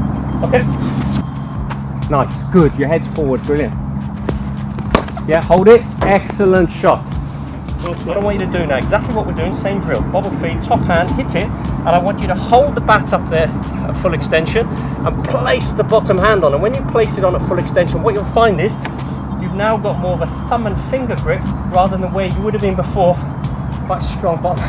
All right, so this will allow you now to come behind the front side rather than to dominate the shots. All right, so we're going to hit top hand, hold it up there, place the bottom one on, don't change the grip, and now go with two hands and then play with two hands. Okay? Good. Hold it, good. Shot. Hold it, good. Head this side of your foot. Is your head this side of your foot or behind your foot? Behind. Right, I want you to check it and see if you can get it over your bent front knee, because what it'll give you is more power into the shot. Yeah. Right, I want you to hit now all with two hands, all right? Good. That's a great shot. Good, that's it. Can I just give you one little word of advice, right? Because it's good now, much better. Trigger's really good. Just at the last bit, try not to take the hands out. Because if the hands got out, then what happens, and the ball's coming on this line and the hands are out, you've then got to come across the line of the ball. So keep the hands close to the body, and you'll see it, look, with all the world's best batters, hands are tight to the body. All right, so when they go back close to your body so they can come straight through the ball rather than out and a little bit across it, slicing across it. All right, so see if you can go back close to your body when you take them back. Lovely.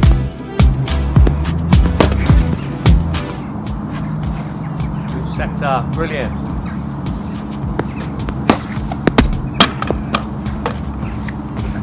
So many good things. Trigger, excellent. Head forward. When you're going to hit the ball, shoulders did that, ball slices. Shoulders need to go vertically through. Let this front shoulder go in a straight line through. All right? And then it would have been absolutely spot on.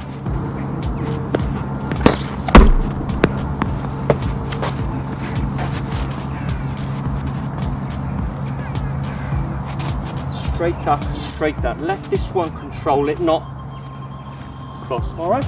Otherwise, again, the shot would have been right. Everything else was right, and that ball would have gone the way you wanted it. Keep that top hand taking the bat back straight. Yes. There you go. Good, and accelerate through. Good shot.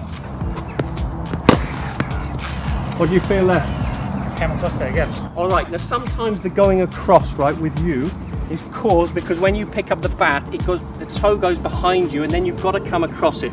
So it's toe to the first slip, arms in, arms lined up, shoulders lined up, back at where the ball's coming from. From there, straight in with the front shoulder, right? So there's no rotation. It's straight up, straight down, okay? Shot, mate. Hold it, good. Lovely shot. The blade is looking straighter and it looks as if your front side, your front shoulder, your top hand is doing more work, all right? The improvement as the session went along of my setup and alignment at ball release is clear for everyone to see. With thanks to Toby, my game improved in this one session. By working on my trigger, my back leg was moving onto middle stump, meaning I was less cramped with balls aimed at my leg side.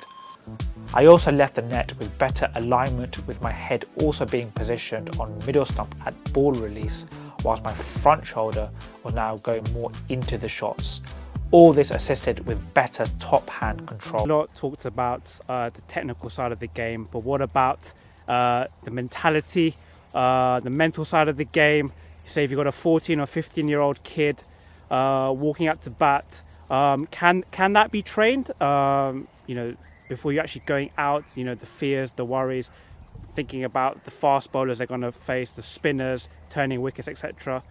A word on that side of the game? Yeah, 100%. I think they can be trained, and we as coaches need to be able to make the mindset of players, we need to bring clarity in their mind. I'll use the word clarity because the first thing in terms of the mindset is me as a coach. If I'm coaching a 14-year-old player, I need to first believe in that player's ability. So forget about the player for a time being. The coach, which is me, has to believe that player. If I believe in the abilities of that young player, I will be able to bring that positivity back into him. So I need to first believe, because if I don't believe, there's no way he's going to be successful. So I need to first believe. Secondly, I need to make that player understand that he or she will fail. May I repeat, will fail. Every batter fails. You know, you look at the best players in the world, they're averaging 55. You look at Virat Kohli, you look at Joe Root, you look at Williamson, you look at Steve Smith, they're averaging between the range of 50 to 60. Which basically actually means we get all very excited about it. Look, he's a great player and he's averaging 50. You know, Sachin's a great player, he averaged 50. Brian Lara was a great player because he averaged 50. But when nobody looks into the fact that they've actually failed, that means 50 times. Because if you play 10 matches and you land up scoring 500 runs, that means you haven't scored 100 in every game. So as a coach, we need to ensure that the player understands they will fail. So what can we do? We can only prepare them well. And when I say prepare them well, prepare them in their next sessions, in their practice environments. We create the match scenarios, the match pressure. So when they go out and when they play, they're just literally repeating. I'll give you an example. If this is a wicket, I'm standing on a wicket. So if a ball pitches, and I'll use this code. If a fast bowler bowls to me, I'm in a cage and I'm batting here, and a fast bowler bowls to me in here. I'm going to actually step to that ball and I'm going to drive. Now, what is the difference? The same ball, when this cage is out, and I am worried about the surrounding, about what is going on, pressure of getting out, performance, maybe the same ball, I make a mistake of not getting right to the pitch of the ball, and I get out. So what we need to do as coaches is when they play in a cage, when they're practicing, they actually come out to bat thinking that they are in a game scenario. Yes, if there is a weakness, if there is a certain shot which they're trying to practice, they should do that. They should have okay, I'm going to practice my cut shot. So consistently I'm practicing that cut shot. That's different. But when I'm facing bowlers, when I'm facing a side armour, I'm batting, I need to think, actually, I'm in a match zone. So I'm playing a game. So that's a really, really crucial bit in terms of understanding that you are in that environment of match scenario and match practice, always in that practice session. Get that pressure so that when you go out and play a game, it won't matter to you, because you know this is exactly what I do in a net and I'll just go and replicate that. Then Neel, your next question about facing faster bowlings and preparation. As a coach, I would like, and that is why I'm big on my students or any young cricketer playing in different environments. You know, go to different countries, get a chance to play, get your mindset, practice in different conditions, practice against bowlers, because that's when it gets tricky. But in terms of me trying to prepare a young 14-year-old to play fast bowling, I do 2-3 things. If I don't have the luxury of having bowlers, I will use a new ball, I will use sidearm, I'll use a new ball, and I will then try to mix it.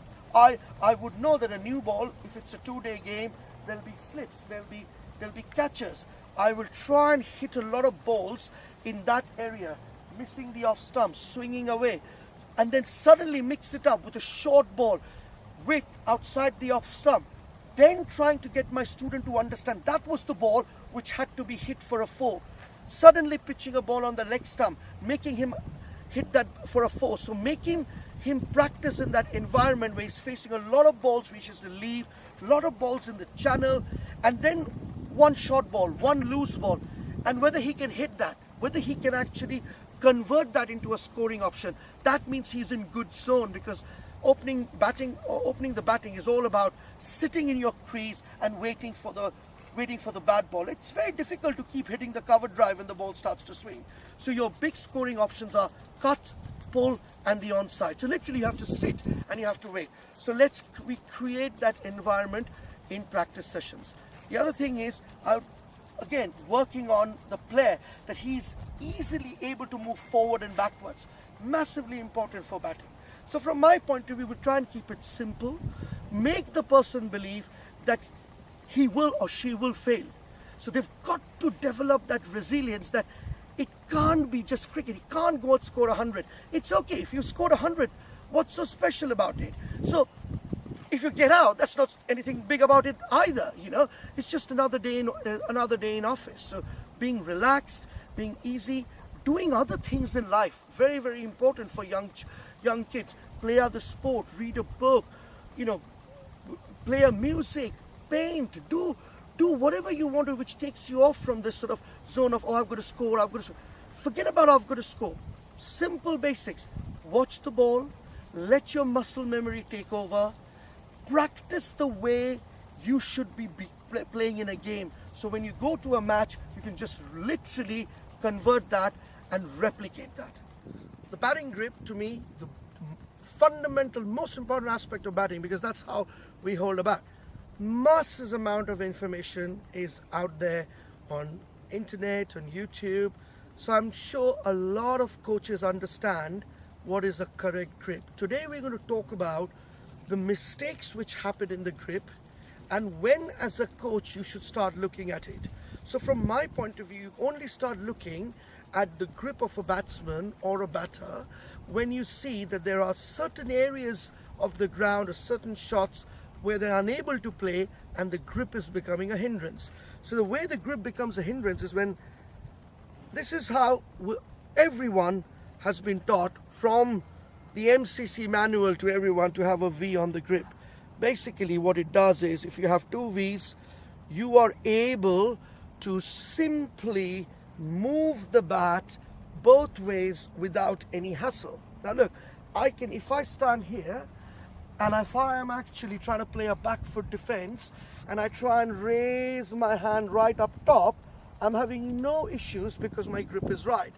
However, if I suddenly from there change it and hold it a bit like that, now with that position here, where I'm holding it with my bottom hand like that, I'm going to talk about the bottom hand first and then the top hand. Now when I try and lift the bat, look, I can't actually physically get this down. It's so tough, I'm feeling pain here. So it's not correct. Similarly, on the top hand, if I turn the top hand like that, then when I play a shot, it's going to go up like that. So again, you know, that has gone too far, that round that way. So two simple things for coaches to look, and how can a coach change that grip? We all observe, we are giving certain tips in which you can sort out both the grips. So let's start with the bottom hands. If you see young students holding the bat like that and you need to get them into that V, all you have to do is tell them to turn the face of the bat, position the hand here and turn the face and say, this handle needs to touch the middle of the forearm. So this is my forearm. So if this handle, look, I can easily touch that. Now all you do is just tell them to turn it round. And that's the correct grip. Now watch the magic. If I turn it this way, look, I can't place this anymore. So for coaches, tell the kids to position the handle of the bat, bottom hand, in the middle of the forearm here. And then when they turn it, it's the correct grip on the bottom hand. Now let's talk about the top hand. And I'm wearing a watch for a reason. So at the top hand, please follow the dial. This is the dial of the watch. When I'm standing, if from my eye, at the moment I can't see the dial is facing that way. So firstly, I need to turn so that I can see a little bit of the dial. Now, for the right pickup, which we will come in the next step, the best way to hold that left hand is this. And now watch, I did that. So literally, first from there, when the dial was hiding, I got that and I could see the dial. Now, I'll just cock the wrist like that and now I can see the whole dial here. That's my left hand. So those are two very important aspects which coaches can teach. Also, please look that now I've got a bit of space between my two hands. So between my left hand and right hand, there's a little bit of a space here. Every top batter bats with that little space, because that gives a lot of room and flexibility to play shots. You know, the cut, the pull. If you look at Rohit Sharma, if you look at Joe Root, Joss Butler, you look at all the guys, Williamson, Kohli, they all have a little gap in the hand. However, what we have to be conscious about, coaches, suddenly that doesn't happen, because then that doesn't work. It's becoming almost like a hockey stick. So a slight breathing space between the two hands essential. So those are little things which again coaches can work. Ideally, you want that breathing space and two V's on your hand, which then is your perfect grip. So we're going to look at now a major aspect of batting, which is the pickup. How do we pick up the bat, and what are the common mistakes which we see day in, day out as coaches? So one big thing, this is a real myth here, and it's about where should the bat be, because if a lot of players keep the bat and hands very tucked to the body. Now if you look at this from this position, two things start happening. One, the left hand goes down like this. If you see, it's going down. And I then go here, and I'm thinking actually I'm in a good position because I'm lifting the bat very straight. But what would happen is from that position that the bat starts to turn, and then when I go further, I'm going to go like that. So if that bat goes from middle stump and starts to push an edge towards leg stump, two things will happen. One, when I'm trying to play the ball on the offside, I'll always try and play inside out. So that means when the ball swings, I'm in trouble because I'm only playing inside out. I'm not able to get behind the line of the ball and play straighter. The next problem, what happens is, how do I access the leg side? Because from this position, if I have to play a ball on the leg side, clearly you can see I have to play around my pads. Now when I'm playing around my pads, look at the face of the bat, the ball travels in a straight line, and I am in no position that I'm going to connect that. So really important for coaches to understand and rectify this mistake. So let's get a little bit out of that mid zone and start thinking about a pickup which is nice and relaxed. So first thing, this is the left hand going down. The left hand, when the left hand goes down, the bat path turns. So literally I'm going to go there. So when I open and I can see the bass, then my bat face is slightly open. So if you watch me now, so from this position, I want my lift to happen with the left hand, and I'm coming into that. So my bat is slightly here. There's a bit of space in between my hands. I'm not saying go there, but just there, space. So now, when I meet that ball, I'm going to meet it a lot more straighter, and I have access on both sides of the wicket. Critical with the back lift. Common mistakes are when kids cock the wrist. So they do that. So take their right hand off. Tell them, forget about right hand. And encourage them to lift like that with the left hand. So if you see, I'm pushing this left hand here. So I'm pushing. Now, that's where my right hand comes. So my right hand is near my right hip. So the lift is not this. The lift is that. So nice extension, and then you can hit. Again, simple things makes a huge difference. So we're looking at the batting grid. Batting grid is something which we use extensively. Now, why did we use this and what are the benefits of it? Massive problem for all coaches coaching at grassroots levels, and even when you look at some, professionals and senior players, is this basic understanding as to where the ball has to be met. And we keep talking up to young players, get your head over the ball. Let's get that head over the ball. But what we see is three things. One, either kids play the ball here, in between the legs. Their head is like that, they play there. Or they play too early, or they play too late. They actually don't know where to meet the ball, which then becomes a massive issue when they have to play on the onside, because if your head doesn't come here when you're trying to play the onside, you would never be able to access that side. So we needed to find something, and this is the tool which we have created at the IOS, which is now the Royal Institute of Sport, by Zubin Bharucha, and this was something which we use extensively. Now what does it do? It does simply, it works on your batting against spin because you're learning how to defend. We use slim bats, even slimmer than that, and we use these little teeny balls. So we are looking at middling practice, and we are looking at how well they can see the ball up to the bat. So what I've done here is, we're going to look at three things. One, we have a grid which is basically designed in such a way that I can get into this front foot position of going onto my heel and actually coming onto my toes. So it's this rocking movement which we want the kids to learn. So that's the movement we want them to learn, because that is the foundation of front foot where the head is going over. Now, at my height, this is a good distance. If somebody is slightly, shorter, they can move that and adjust it depending on their height. Why have I placed these two cones? Because feeding is extremely important. I would expect the feeder to feed the ball one bounce, but land it somewhere here, so I can come in and meet that ball in front of me here. Now, why do we need to meet that ball here? The reason we need to meet the ball here is if you're playing spin and our bat is hiding, it could land up going bad. I could be out, or the ball can come and hit my legs and I'll be out LB. So we straight away teach the kids that when you're defending a spinner, you defend the ball in front of you and under your head.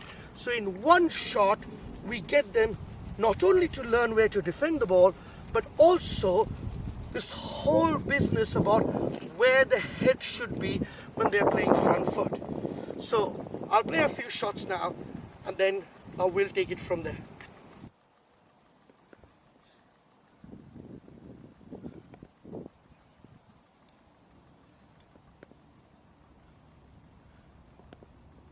What I'm trying to do here is I'm ensuring that I'm on my heels and then going onto my toe. I'm consistently playing the ball in front of my head here, under my head, and I'm also not trying to hit it hard so that the ball stays here. So I'm learning playing with softer hands. This is also a chance for the coaches to check the grip of the students, because you can't wear a gloves with this. You want them to do it without the gloves. So if there is a problem with the grip, there will be a hindrance. So the bat path, so then straight away you can address that. For me, one of the best tools for teaching young cricketers and batters the front foot defense, as well as how to get the head over the ball. Massive challenge for any coach at any level. We do a lot of stuff in terms of how we can teach kids playing the cricket ball. Yeah. When we go to India, when our camps in Nagpur, in the Royal Institute of Sport, we use wet rubber balls on granite, where feeders are going to feed from sort of like 13, 14 yards. Balls are going past your head, and you really improve your back foot game. In England, we use the bowling machine, we use tennis ball machines, and then we work on the cut, pull, and leaving.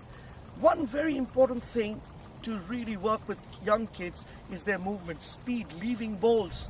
And sometimes, we might not be able to get a, bowling machine or a rubber or a granite or feeders.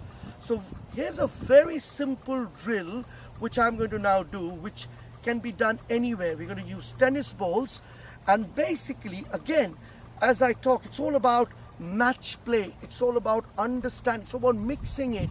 What happens is sometimes when we teach that back foot shot, even if you're teaching young kids to leave balls, bowling machines are being fed, and you keep leaving. So the problem then happens is you're not challenged, because you expect that every ball is going to be a bouncer. We need to create sessions which are very much in tune of what's going to happen in a game. So in this drill, I'm not going to use a bat. Literally, balls are going to be fed to me from a short distance, tennis balls.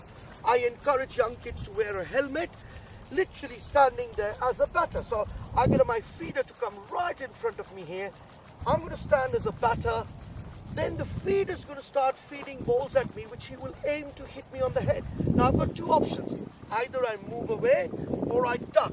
Move away, duck. Then suddenly he'll feed one ball, which would be knee-high, full toss.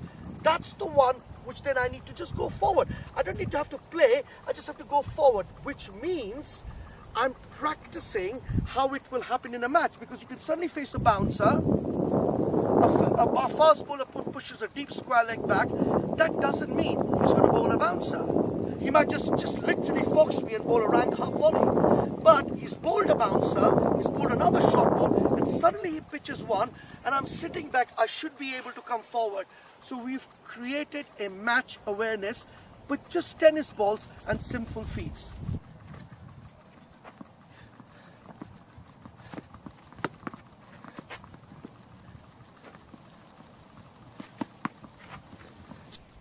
So Sid, let's move on to spin bowling. As a little bit of an expert coach in this field. in England especially, perhaps we don't face, the ragging due to the wickets that we actually have in this country. The ball doesn't rag as much as it does in India, for example. So what are the kind of things that you can probably teach youngsters and drills and approaches, etc.? Okay, so Neel, this is something which is massively important for any young cricketer who has aspirations to play a decent standard of cricket, because once the spinner comes in, the game starts to change. Even in T20 cricket, the spinners come in and they kind of stop the run flow. So the first thing which happens here in England is we teach young players the attacking options of batting against spin. So i.e. stepping out, sweeping, reverse sweeping. But the most important fundamental aspect of playing spin is depth of crease. So if we can teach the kids that when you're batting against fast bowlers or spinners, the difference is fast bowlers, you can just come and play from here to a length ball and then just go back and play if it's a back foot shot. Spin, every inch matters. So if I play back foot to a spinner from here, without just like that, I'll have nowhere to go. However, if I go right deep into the crease, then I can start to open up both angles. So the big challenge is teaching them the footwork. So what I've done here is I've placed two balls, and I'm just going to tell you how interesting it is if coaches start to think teaching spin in a different way. So from a point of view of that ball, if I'm batting here against spin, I'd possibly come forward and I'll come and defend the ball or drive the ball. However, if I keep doing that, a spinner basically aims to find the length in a match, and he or she has possibly found that I've defended. That ball, which is a little bit further away, my two options would be, again, I would possibly go and defend that ball, or maybe try and come out and play. What I'm going to now try and show to all of both to you, Neel, is both those balls. If I go that much back, once that ball pitches, it will turn. If it's an off spinner, it will turn this way. If it's a leg spinner, it's going to turn that way. In both angles, if I go deep into the crease, and if I learn to take this leg out, and if the ball is turning into me, I can play here. If I go a little bit this side, turn that, I can play there. I'm now playing the spin. The moment I start doing that, a spinner from bowling from 22 yards starts to think that he's bowling short. But actually, the spinner is not bowling short. I've actually converted a defense ball into a run scoring option of taking a single. So then that spinner is going to pitch it up a little bit more and will go somewhere here. And that's when I come in and drive and my game opens up. This is something which we can teach the kids. And how do we do that? It's very, very simple, and I will show you 3 drills what we do. The most important drill is to teach them that when they go back, they get this leg away. How to get this leg away. How to be a little bit bouncy on the legs. So in the next 3 drills, I'll go one by one, step by step, which coaches who are going to watch this can practice with their students, and they will get 100% desired results.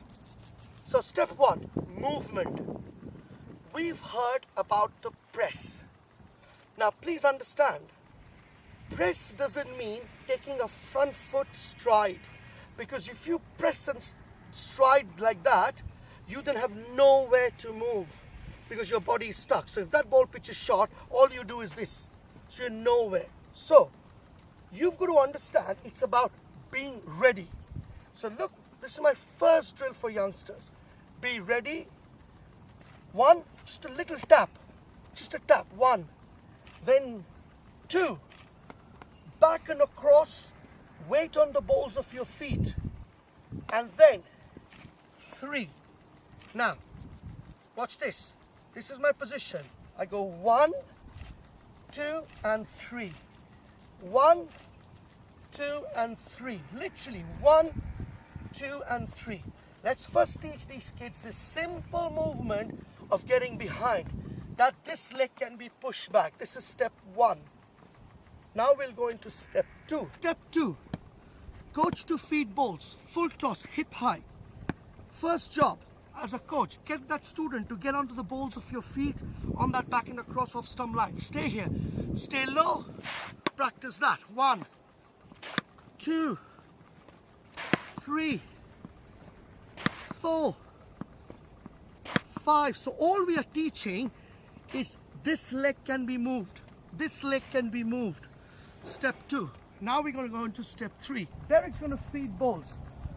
Wherever he feeds, I will go back, because I'm trying to prove through you to various coaches and students it can be done, because your game starts to open up. But the first thing I'll do is I don't want to stand like a robot like that. If I'm standing so upright, it's going to be tough. So I need a little bit of spring in my steps. However, I'm not going to go onto my toes. I'm aiming to be on the balls of my feet. Very, very important. So firstly, as soon as I'm ready now, as soon as I do that, my ready position starts when Derek puts his hand up. So when he puts his hand, stop there, mate. That's when I'm actually ready to now take that little, sort of a little ready position. So I'm ready. Aji, go. So I've played that, a front foot ball on my back foot.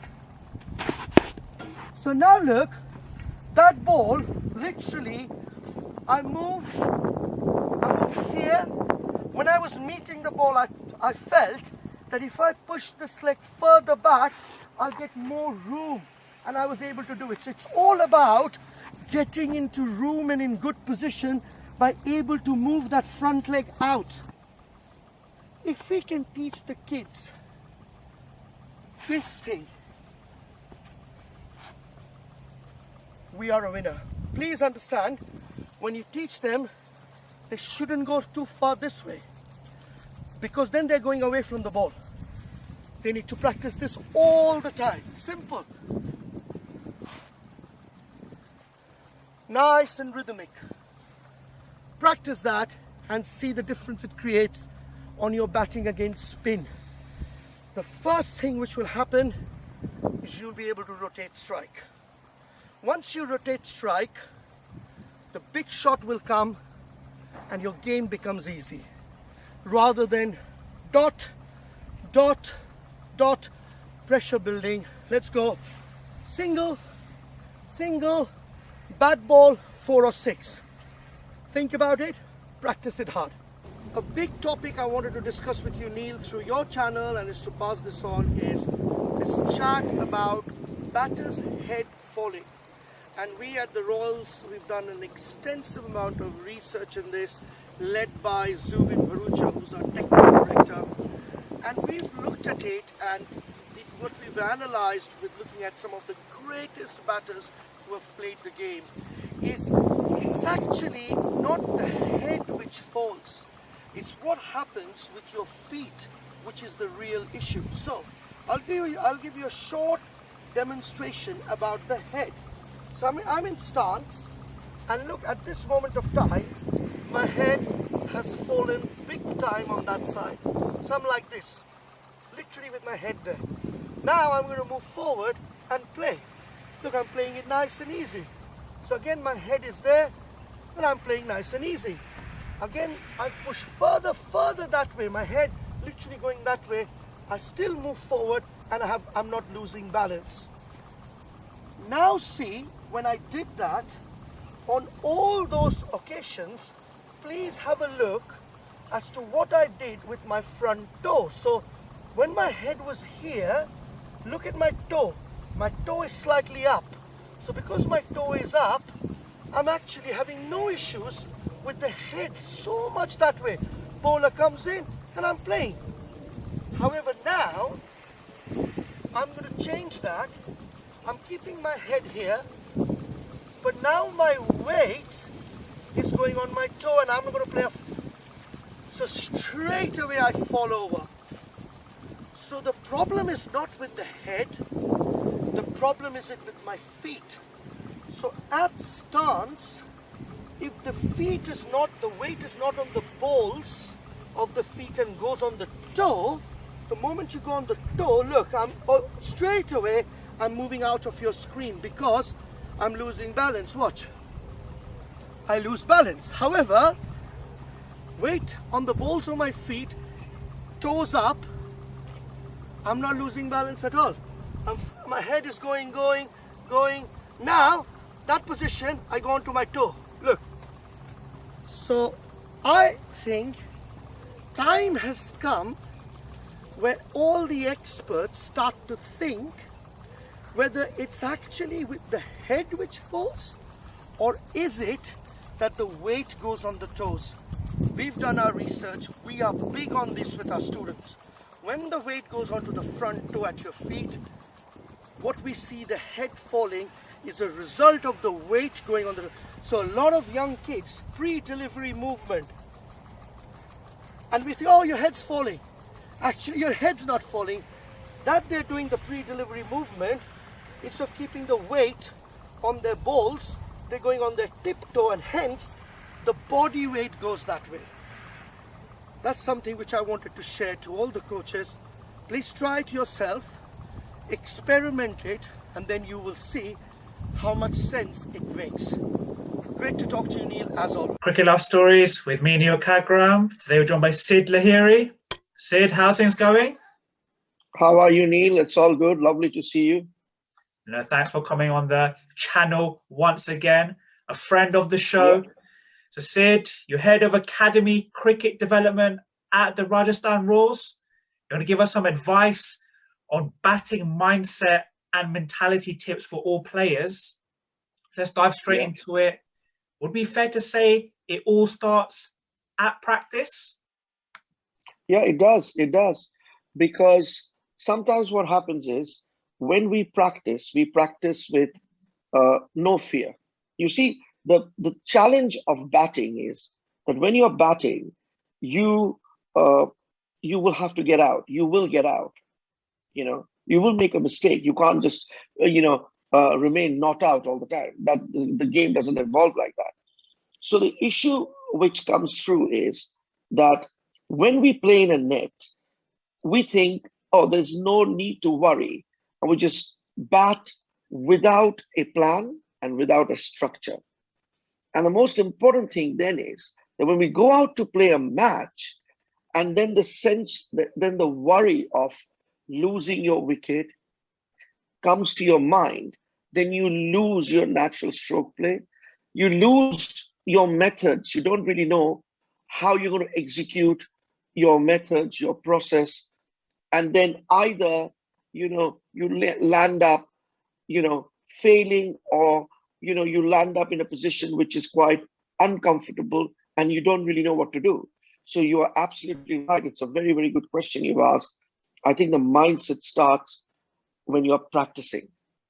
And that's where you have to start thinking as a batter that when I'm batting in a net, I need to be in that, mind that I'm playing a match. So if you're facing a fast bowler, visualize what sort of game are you playing? Are you playing a shorter format? Are you playing a longer format? So, and then the practice, then the planning starts. And then when you go out to play in a match, you execute exactly what you've practiced. So we should say that practice, when you practice like a match. When you play in a match, just literally take that game and think you're in a net. Batting by its nature is a very technical game. How should a player ensure they're not overthinking things in practice? So technique is very important. The fundamentals of the game, fundamentals of batting, you are again absolutely right. Batting is a challenging form, and it's challenging because when you're bowling, I'm not saying that bowling is not challenging. Batting, it's about decision making. It's about trusting your instincts. And the biggest thing is to pick length. As a batter, if you can pick length, you know when to go forward, when to go back. So it's critical when you're playing and when you're practicing that your fundamental, your technique is solid. So you go through those spaces and you make sure that when you are practicing, you're practicing with a purpose. So, technique becomes a very, very important part, but then you don't jumble your head with lots of that. At the end of the day, you've got to understand that when you bat, all that what you develop is your muscle memory. And then that muscle memory develops, and all you need to do is then trust your instincts. So we go out there and we hit, maybe 100, 10,000 pull shots, in practice. They say you have to hit a shot 10,000 times to perfect it. But, at the end of the day, your muscle memory has developed. So then if you've practiced with a purpose, then you're going to go out in a game, you're going to pick the length. Rest comes as a muscle memory. It's an instinct. It's instinct. You don't have the time to think, what do I do? Short ball, this ball, that ball. Where's the fielder? You don't have any time. You see the ball, you pick the length, you execute a shot. So it's developing that muscle memory in a right way so that your length picking and your understanding of the game improves. Then as game day approaches, how important is it that you don't overanalyze and worry about the opposition too much and almost lose focus of your own game? I think, Neil, again, really good question from you. I think cricket's like your title, life stories. Cricket's like life. At the end of the day, too much thinking just clouds your brain. When you bat, if you think about performance, if you think about the bowler, if you think how your runs are going to come, the first thing you will ignore is to watch the ball, and then after watching the ball, executing a shot. You'll completely ignore that. And the reason you're going to ignore that is your brain's completely occupied with thoughts which you cannot control. Imagine if you were going out to bat tomorrow and you didn't know, let's talk about the England-India series as well. Today, Rory Burns got out 5th ball. Night before, I don't think so he had any idea that's going to happen. So for him to think about Jasprit Bumrah and all of that, doesn't really add up, because at the end of the day, he's going to go out there, batter has to go out there and execute. So the most important thing, however simple it looks, is watching the ball. If you watch the ball, your instincts will take over. If you do not watch the ball, you will start thinking of things which you cannot control. And then players, whether they're an IPL player, test match player, or a young player in an academy, we're all humans. How should a player deal with nerves? So again, a bit of nerves is not bad, because that brings out the best in you. But I am big in advising to junior players who are coming from our academy in one particular thing. We are becoming increasingly a result-oriented society. And that worries me a lot, because, results are not in your control. You're running this wonderful channel. You don't know whether it's going to be the biggest success or whether you're going to fail. I think the most important thing is to think about your process. How you're training, how smartly are you training? Now, I'll give you an example. As a batter, imagine you're getting out, playing a drive shot to an outswing bowler, and in the net, you're practicing short balls. That's unsmart. However, you might say, I batted 4 hours in the net, but that 4 hours is a waste. So that's why identifying your weakness, working on it, working on your strengths, having a really good process of what you can control. You can control your training, you can control working on your methods, but you cannot control results. So we need to get out of this, and that will take away the nerves. You know, when you look at an MSD, right? I take the name of MS Dhoni because people think, okay, there's a video, and I want some of the young cricketers who are going to watch this one to watch that video where he's batting against Akshar Patel in an IPL match. And in the last over, 24 runs are required. 22 or 24. And you think, this is impossible, you know. And he's actually hit a six. Actually, first ball, he smashed it to long off. And he's refused a run. And then he hits 4 sixes and finishes the game. Now that cannot be planning. That he definitely would have nerves, but actually what he's doing is he's focusing his mind on watching that ball and smashing it out of the park. So he's holding his shape. He knows where his strengths are. So that's a really important thing for everyone. That's the way you can start taking away these nerves. A little bit of nerves will be there. But the way to avoid is you have a really good process of learning and not to worry about selections, not to worry about performances. And then when you actually walk out to the crease, what should your mindset be in terms of intent? So should it be aggressive in terms of calling, quick singles, or occupying the crease would be best, or is it just a balance of everything? Again, you know, very, very good question. Depends on what format you are playing. So if you're playing a T20 on a flat deck, you're going out with that mindset, which is positive.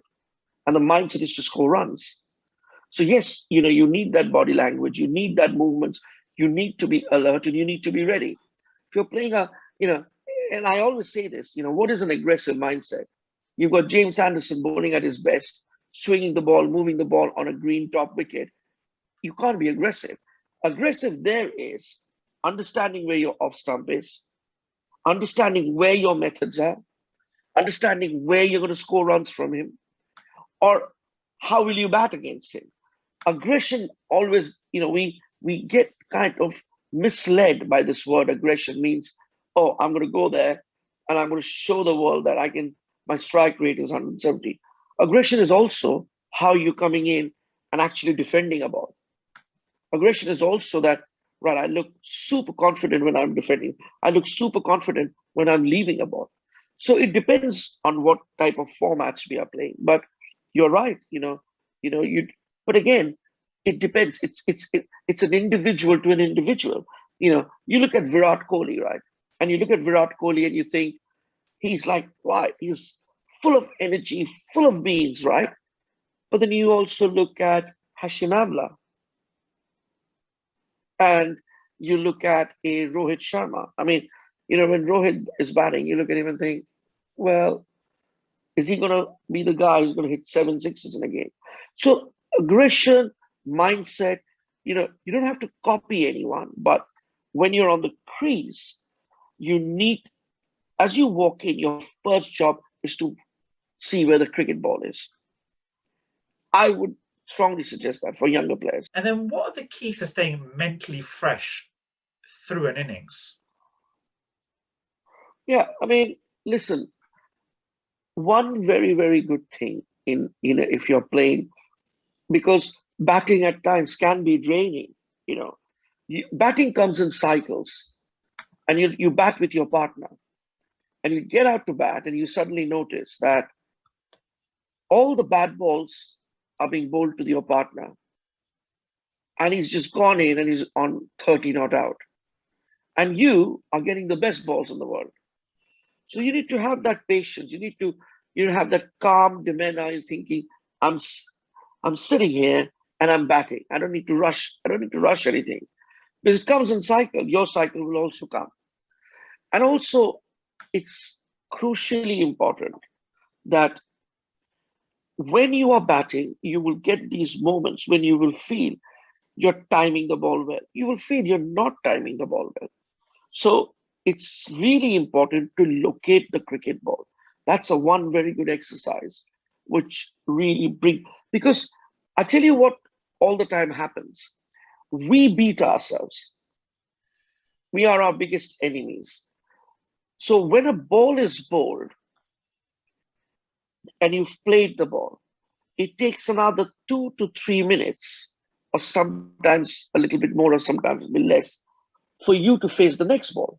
Because the bowler's got to go back to the run-up and has to come back. And that's enough for our stupid brain to start worrying about things. So if I've missed a ball and I'm thinking, wow, this guy's just, wow, what's he bowling next?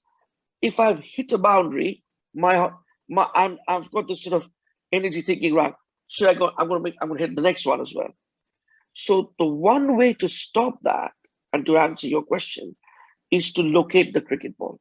So when you're batting, imagine you played the ball and the ball's gone to the keeper. To take your mind away from any thoughts, you don't need any thoughts, positive, negative. You just need to preoccupy your brain so that the brain doesn't allow you to give negative vibes. And then, Neel, what happens when you're 60, 70, a batting game is easy. So what you need to do then is, as a batter, locate the ball. So if the ball goes to the keeper, there are no runs are scored, walk off the crease and just follow the ball. Follow the journey of the ball going to the bowler. So if it's a longer format, keeper will throw the ball to first slip. First slip will throw the ball to second slip. Second slip will throw the ball to third slip. Third slip might throw the ball to backward point. And this is the journey of the ball till it reaches the point when the ball's thrown and the ball's now going straight to the bowler's hand. Now, when the ball's gone to the bowler's hand, you've been standing relaxed and you've been following that. Now you don't have any more time to think about anything because you've got to get into your crease, settle in and wait for that bowler to come in and bowl. So what you're doing is you're stopping. And if somebody can do this exercise well, I'm telling you, honestly, they will even forget anything around their life because the brain needs to be channeled. And once the brain is channeled, it'll function.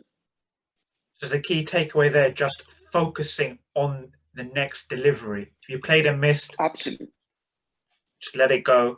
Absolutely. Focus on the next ball. Absolutely. Yeah. Who cares? You could nick off and someone drops you. It's not your fault that someone's dropping you. Listen, never as a batter should you think how well I'm batting. Because when someone scores 100, we don't say, oh, this was an amazing 100. And when the same player scores another 100, we don't say, oh, this is a rubbish 100. It's people who say that. On the stats, in your career stats, it'll say 100. It won't say, yeah, it's 100, but he gave a few chances. They won't say it's 100 and he didn't bat well. No one's going to say that. And then again, from a mental perspective, how should a player look to construct an innings? I.e., should they choose which bowlers to score off, etc.? Any tips you can give youngsters?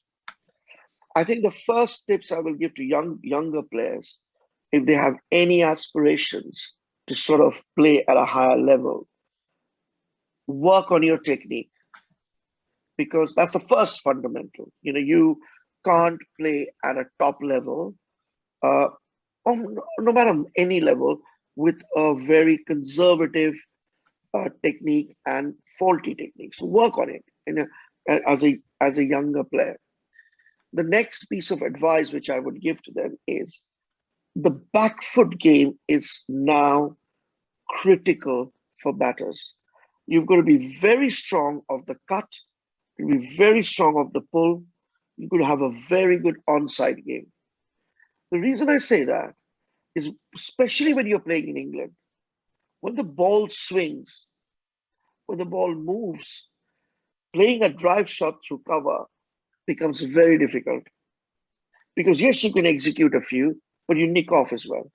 So understanding where your off stump is, if you wanted to play a longer version, being strong on the leg side, and being good with the short ball are basic fundamentals which they need to work on if they want to have a sustainable cricketing career on the 4-day, 5-day format. If they're playing one-day cricket and T20 cricket, it's the same. They have to be strong on those shots, but they have to also now learn different shots. They've got to learn the drive along the ground. They've got to also learn the drive going over mid-off, going over long on. They have to learn the sweep, learn the reverse sweep. They've got to learn all these shots because they'll have to execute them. So, it's batting to score, Neil, not batting to save your wicket. When you bat to save your wicket, you're not going to be successful. So you've got to be busy at the crease. You've got to look for a single. So as we spoke at the beginning about, practice. So a decent ball in practice, and you defend the ball rolls back to the bowler. That's poor. No one's interested in how good you look.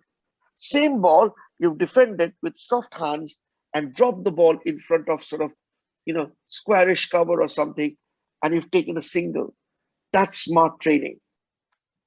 So when you're going out there, you're rotating the strike. You're not just stuck and facing the best bowler in the world 6 times. You will nick off, boss. And then you touched on this earlier in the chat about failure, but I think it's worth diving a bit deeper into the topic. Like in our game, it's almost seen that if a batsman doesn't get 100, it is a failure. What tips would you give youngsters in terms of, dealing with that aspect from a mental point of view? Well, I think you must fail. You will fail. And the simple equation for that is, let's pick the 4 best test match batters. Smith, Kohli, Root, Williamson. Okay, let's say these are the 4 best players now. What's their average? 50 plus. So that tells you if they played 100 test matches or they played 50 test matches and they're averaging, if they were averaging 50, means they've not scored in every game. Otherwise, their average would have been 150. So you will fail. What is important is, and that's the challenge for coaches. That's the challenge for the players. When it's great, everyone's happy. When it's not great, people are not happy. The fact remains, cricket can't be your life. There are other things in life as well. It's just like a job. I'm coming here, having a discussion with you. At this moment of time, if I start thinking, how many people will listen to this? Who are these people who are going to listen to this? And my next thing is, wow, what happens if suddenly Shane Warne's listening to this? Or Kevin Peterson is listening to this? So straight away, I'm bringing in things which I can't control. And I'm bringing a lot of fear of, am I saying the correct thing? It's not for me to judge. I have a job. You have a conversation with me, and I'm trying to give the best answers, which I think is right. Now, there could be 10 people watching this and say, please don't get this guy anymore. Or there could be another 10 people saying, wow, he was amazing. Now, what I'm trying to advise youngsters is, when they say amazing, it's only because you have executed it. They haven't. And when they're saying you're rubbish, again, you've executed it. They haven't. So in that case, why do I get excited if people say, wow? And why do I get depressed if people say you're rubbish? You play cricket for yourself. You play cricket for your team. As long as you're honest, as long as you love the game, and as long as you're giving your best, that's it. Rest is not in your hand. And then for any batsman, if you do play for any period of time, you do go through a string of low scores, feeling out of form, feeling you can't even hit it off the square, again, from a mental perspective, what advice would you give players going through a rough patch in terms of low scores? Okay, so again, this is a fantastic question you've asked. And I'm telling you why this is a really, I love this question actually, because this is so close to anything else you do in life. Imagine you're a banker and you have got a pot of money which you're investing. If you're a smart banker and you've made a lot of money, you're not going to spend everything. You're going to save it, you're going to spend, but also save. Reason being, you will always tell yourself that there could be a time where I could have a really bad slump. So when that slump happens, I should be protected for that slump. Same in cricket. When you bat well and you go, oh, 30, 40, 50, 60, be greedy, because you do not know when your slump is coming. Now, if you go out there and score 440s, right? 40, 44, 43, 41. I promise you, Neel, then you would have played like a champion, right? No one will remember you. But if you play 300s and you have a bad slump, people will tell you, well, hang on a minute, he's out of form. We know that this kid can score. So first advice, when you get set, bank it. This is your bank account. Score as much as you, don't give it away because you're having a great period. 2, when you're in form slump and you want to work on your technique, first you need to see what's happening. Where are you getting out? What are the mistakes you're making? Has your setup changed? Has your backlift changed? Are you doing anything which is technically at fault? Then you've got to work on it. If not, simple thing again is to go into the nets and focus that every ball's coming and hitting your bat. Because what happens is, when we are in form, we see the ball coming out of the bowler's hand. We see the ball travel. Because we are in such good form, we then make the judgment, right? That's going to be short, I'm going to punch it. That's going to be full, I'm going to drive it. When you're in a slump form, that timing sense goes. So the instinct sense goes. So then what you need to do is go back to basics. Watch the ball right to the bat. So that means you're going back to your kindergarten days, right? I'm watching that ball. And the moment you're doing that, watching that ball coming in, hitting your bat, you regain your timing and everything falls back. And then if you watch on TV and an elite player smashes 100, you hear the commentator say he looked in the zone. Is that just another way of saying that he's mentally balanced through that innings? Absolutely. Absolutely. When they say that, all they mean is he's gone out there and he's got grips of his batting, and now he's in that sort of mental space where you've got to get him out. Most of the time, we get out as batters. When you can get to a point when the bowler has to get you out, that's when you're a champion player. Sid, it's a fascinating topic. Before we end it, what is your best piece of advice on the subject for a young player perhaps watching this? Well, firstly, please do not worry about results. Please do not worry about selections. And I'm telling this to the students, young players, also their parents. None of this is in your control. Work on your game. Love the game. Respect the game. And the first thing to understand in this is, it would never be a level playing field if you as a batter turned up and scored 100 every time. So it's but natural that you're going to be out. It's but natural people will get you out. That's fine. That's fair. There's nothing to lose on that. As long as you go back and you understand where you're making the mistake. And if you don't, go and discuss with your coaches. You don't need 1,500 coaches. Just go and discuss with your coaches, work on it. And then when you play your match, when you practice. So I'll give you an example. If you're playing a lofted shot and getting out, go into a net and say to yourself, right, I'm going to bat 30 minutes today, and I'm not going to play a single lofted shot. That's where you're improving. It's the greatest cricketer of all, Sachin, did it. When he was driving and nicking off in Australia, he scored a double 100 where he did not play a single cover drive. Now that's the discipline we need in the mind that, right, I've got it, I'm now going to really make it count. Sid, perfect. Thank you for your time today, and all the best for the months ahead.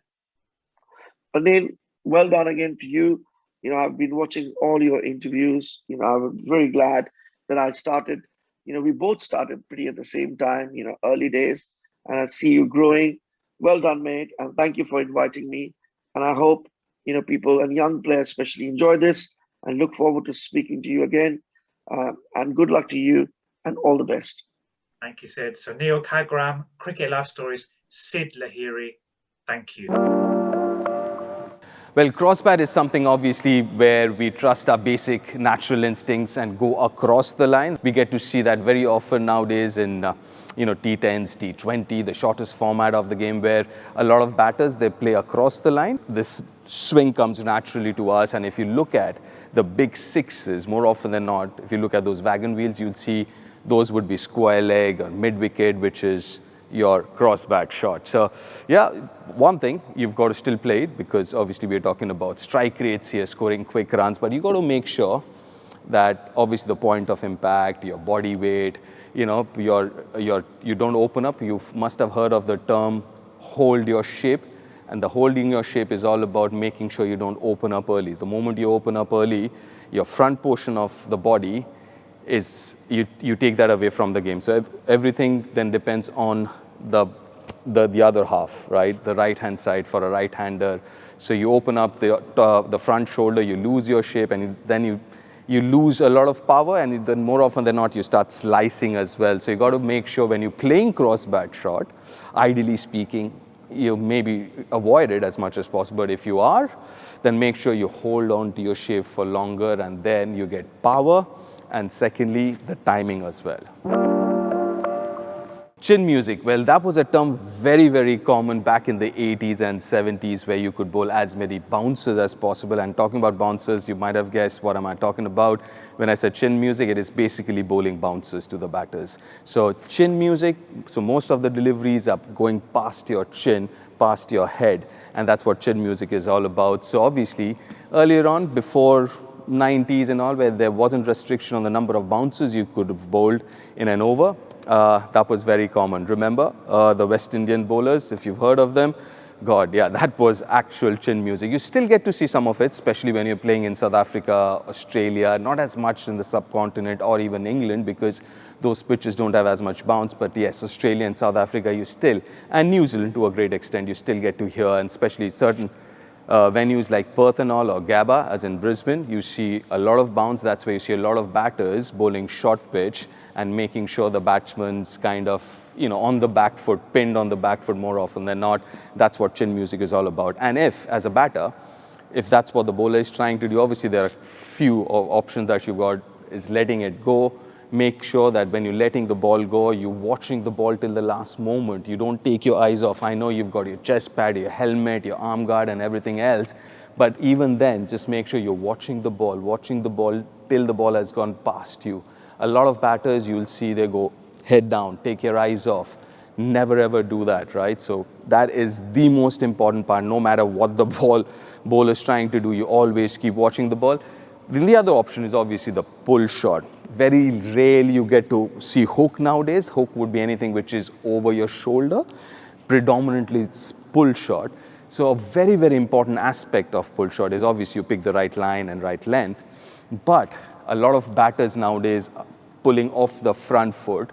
So keeping that in mind, just make sure your body weight is always going forward, even though you I've seen a lot of batters, they're pulling off the front foot, but their body weight stays back. The moment your body weight stays back, your bat goes down and the bat swing is from bottom to up. So the chances are you'll be hitting it in the air, and more often than not, you're not in control.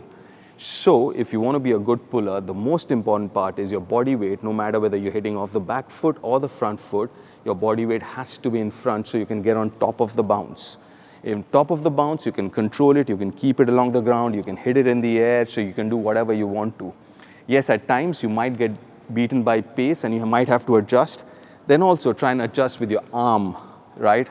In terms of either a full stretch arm or a short arm jab as we call it, but try and avoid to take that body weight off your front foot and onto the back foot. Just make sure it's on the front foot and you're top of the bounce. Corridor of uncertainty. Well, that's the area, the line we're talking about predominantly here, where the batter is kind of confused whether you're going to play at it or you're going to let it know. And what is that line? That line is around off stump to fourth or the fifth stump. As you can see this roughly with these cones, I've tried to kind of indicate what the corridor of uncertainty would mean. And as a batter, and why is it called the corridor of uncertainty? Obviously, you can see that corridor there. And uncertainty because you don't know whether you want to play at it or you want to let it go. Because a lot of the bowlers, they go wide of the crease, the angle brings them in. Even if they're bowler on fifth stump, that angle, you want to play at the angle, right? So you really don't know what you're going to do. So that's the reason it's called the corridor of uncertainty. And as a batter, what you need to do is just make sure you play the line first, right? For example, like I said, you'll find a lot of away swinging bowlers who actually go wide of the crease. At this point in time, the best example of it is Jimmy Anderson. If you see, he goes wide of the crease and he gets the ball to swing from that corridor, and because of that angle, you're sucked into it. So you would have to. You can't let that go, because if it doesn't swing, the angle will make sure it goes and hits the stump. So you got to play at it, but what you got to do, number one, is make sure you don't push at it. Because the moment you push at it, you're exposing your outside edge. So you're covering the angle, but trying to play the angle, which is the first line. Make sure your bat is within yourself, your body, right? It's not pushed out. And the second and the most important thing is pray that you don't edge it. And if you still manage to edge it without kind of poking your bat outside your body, well, you've got to doff your hat to the bowler and say, well bowled, because at times those deliveries you really can't do much. So that's the corridor of uncertainty.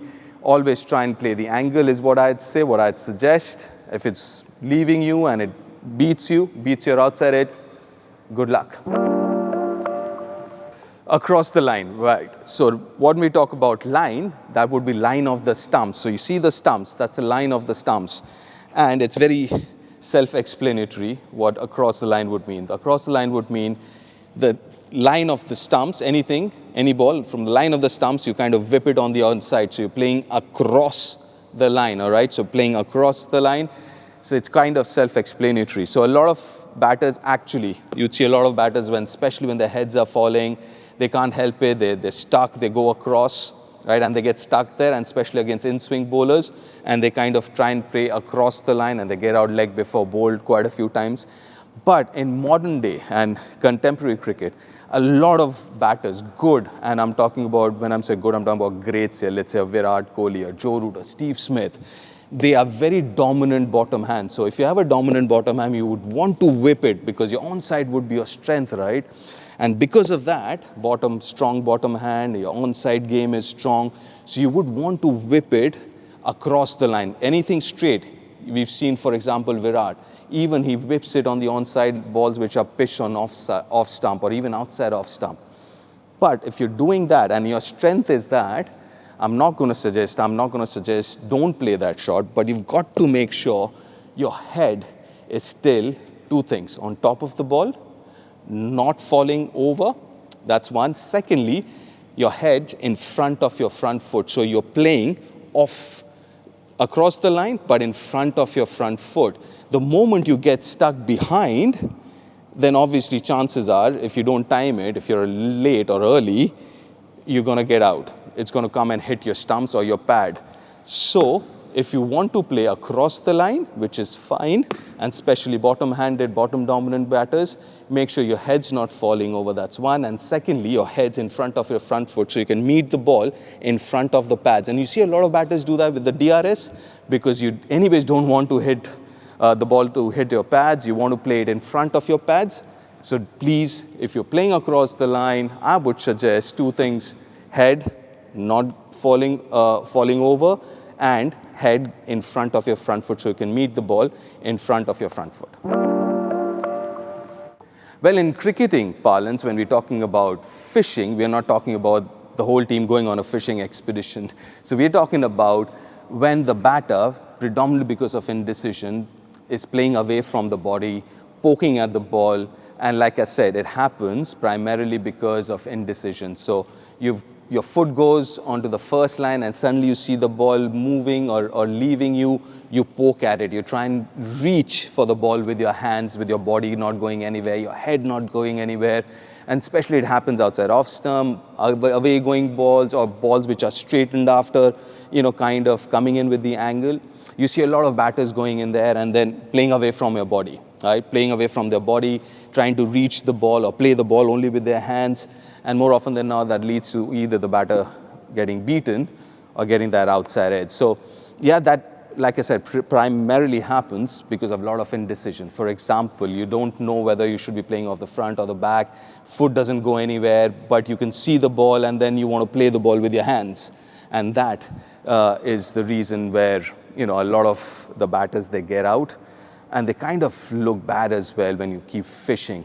So to avoid that, obviously what you want to do is trust yourself. Yes, your decision making will not be 100% most of the times. You will make mistakes. You will, whether in terms of the length or the line, but you've got to trust yourself. For example, if a fuller delivery, you've got onto the front, you've decided to go onto the back foot, I would say don't go, but try and manage from there. Trust yourself, right? Same, if it's a short ball, you already committed yourself onto the front foot. Trust yourself, your body or your hands or your eyes will make sure you will be fine. And as we keep saying, try and play inside the box. So the box would be where my body is. So outside edge of my foot to my heel and the sides. So that's the box. If you can, obviously when you're taking that stride forward, that box increases. Try and get that bat, keep that bat inside the box. The moment your hands go outside the box, you don't have much control over your hand or your bat. So as long as you're playing inside your body, inside that box, you should be all right. You won't go fishing for sure. Quite a few really weird terms that we use in cricket, and one of them is cow's corner. Well, I don't know how this term came about in cricket, but I'm sure it's more than 100 odd years. It actually is a field position, a part of the field. So we've got long on, right, which is a very traditional orthodox field position, long on, and mid-wicket or deep mid-wicket. But what about the area between those two? And initially, when first I started at least playing cricket, cow's corner was kind of a derogatory term. So, you basically, if you want to reach that area between the long on and the mid-wicket, which is the cow's corner, the only shot, primarily the shot that would help you access that area was that slog. So it was frowned upon, obviously, playing across and slogging it. So a lot of these terms are kind of interrelated, right? Slogging, cow's corner, and which was frowned upon. But obviously, with T20 and even T10 and 100, a lot of players actually find it very, very useful. That's a very productive area of the field, the cow's corner, which absolutely coincides with your natural batting swing. For a right-hander, for me, it would be there. Obviously, for a left-hander, it's the other side.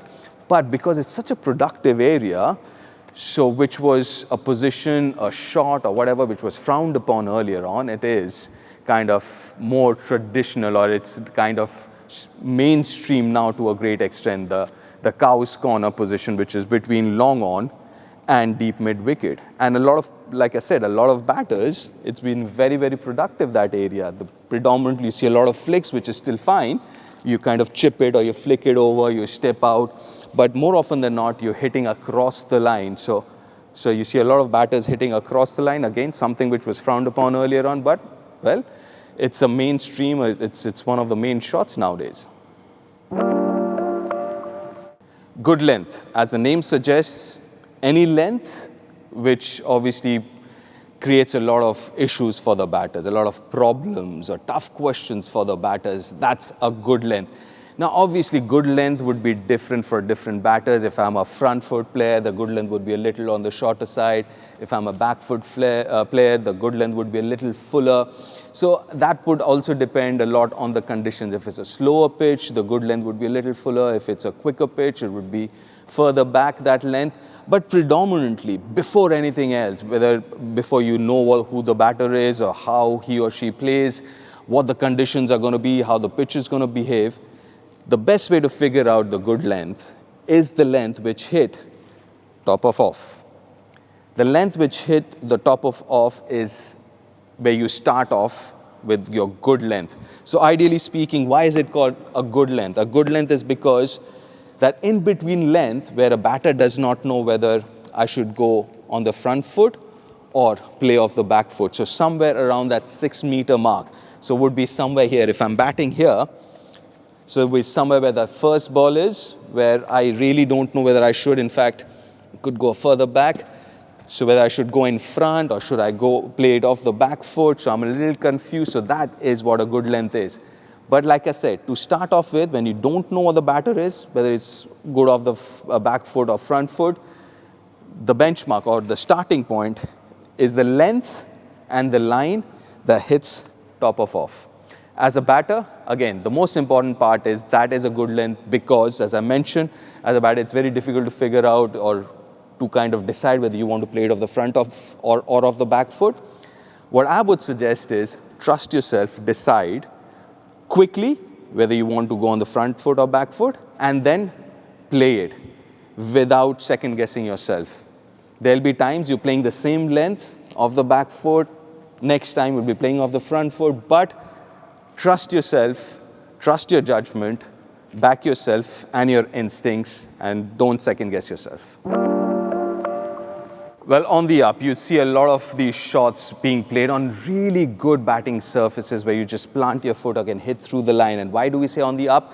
Because ideally speaking, when we're talking about playing off the front foot, what length are we talking about being the driving length? Where the ball's fuller, it's under your bat, and you can drive. But on the up, or on the rise as well we call it, is when the ball's pitched a little shorter, but you still go onto the front foot and you hit through the line, even though technically speaking or traditionally speaking, you should be defending those deliveries. But because you have that skill set, that's number one. Secondly, the pitch is so good that you can trust the pace and the bounce of the pitch so you can hit through the line.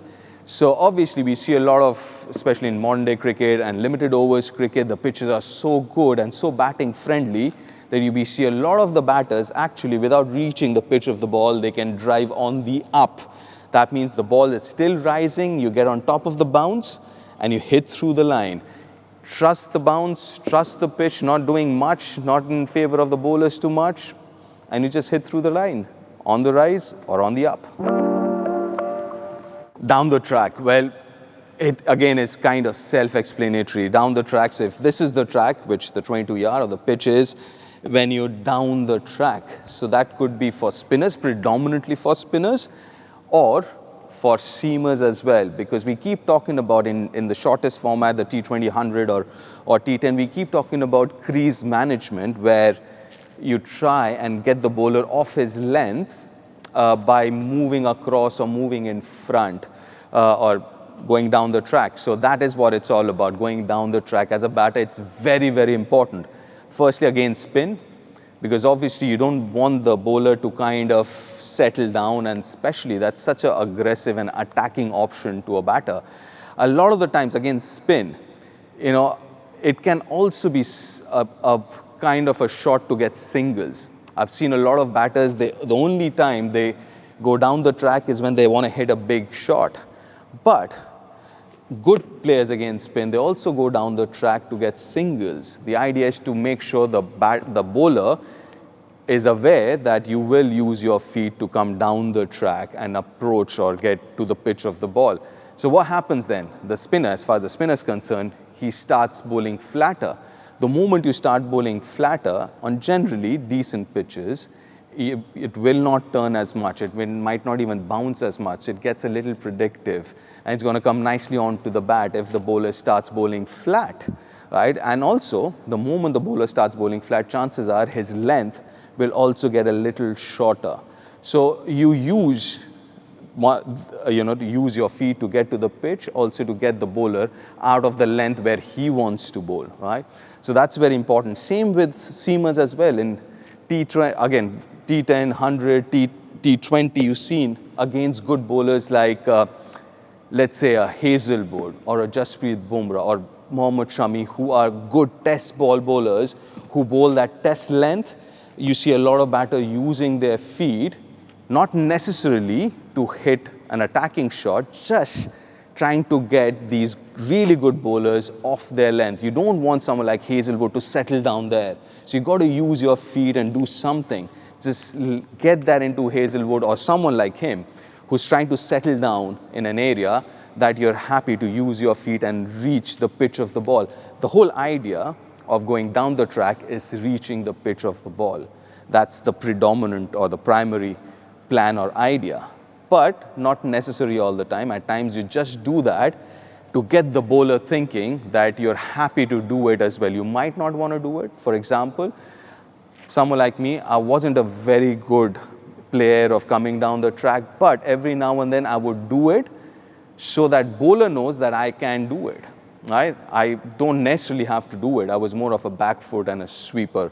As a guy who would play a lot of sweep shot against the spinner and play off the back foot. But every now and then, I would make sure that I would do that, go down the track, just get the bowler thinking about it. Now, obviously, the question is, when do you come down the track? If it's not predetermined, which a lot of players do that, they're predetermined, you've kind of figured out, or you're trying to get a quick bowler or a bowler off his line and length, so you predetermine going down the track. But to be a good batter who uses his or her feet well, I think the most important part, and you've heard this before, is any ball which goes above your eye line. So now you see a lot of batters who go down like that before the bowler's bowled, right? They just dip their shoulder.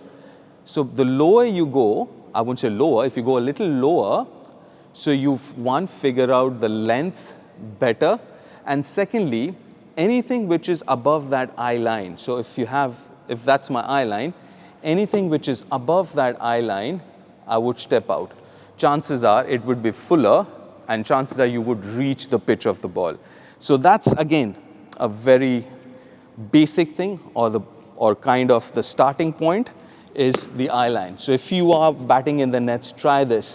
Go there, dip that shoulder, go down a bit, get into that position, and then anything which is above that eye line, and obviously you're wearing a helmet, the other thing, the eye line or your helmet. So the peak of the helmet. So anything which goes, any ball which goes above that peak of your helmet, try and step out, try and reach the pitch of the ball, go down the track. That's one thing. The other thing, which is next level, is which foot comes first? Is it the front foot or is it the back foot? Now, this is interesting. So there are different versions of it, and how I see it is, what area are you trying to access by stepping out? If you're trying to access cover, extra cover, mid-off, and you're trying to step out, to a leg spinner, okay, or a left arm spinner, anyone who's taking the ball away from you, you don't mind actually stepping out a smaller step with your front foot, and then the back foot going behind the front foot.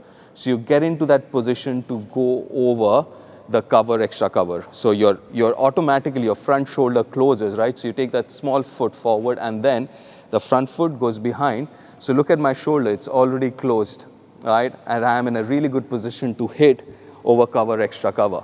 But if it's predominantly, trying to hit over the leg side, so it's easier. So you step out with your body being a lot more open, right? So ideally, this would be a normal position to step out.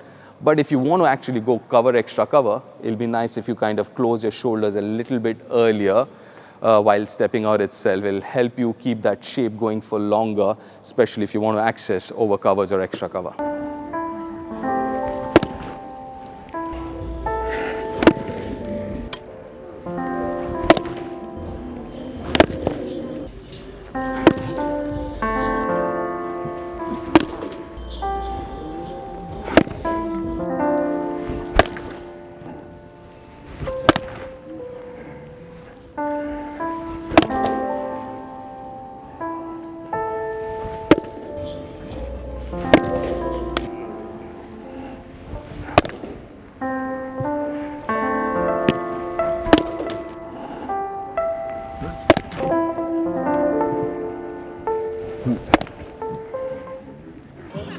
Pause.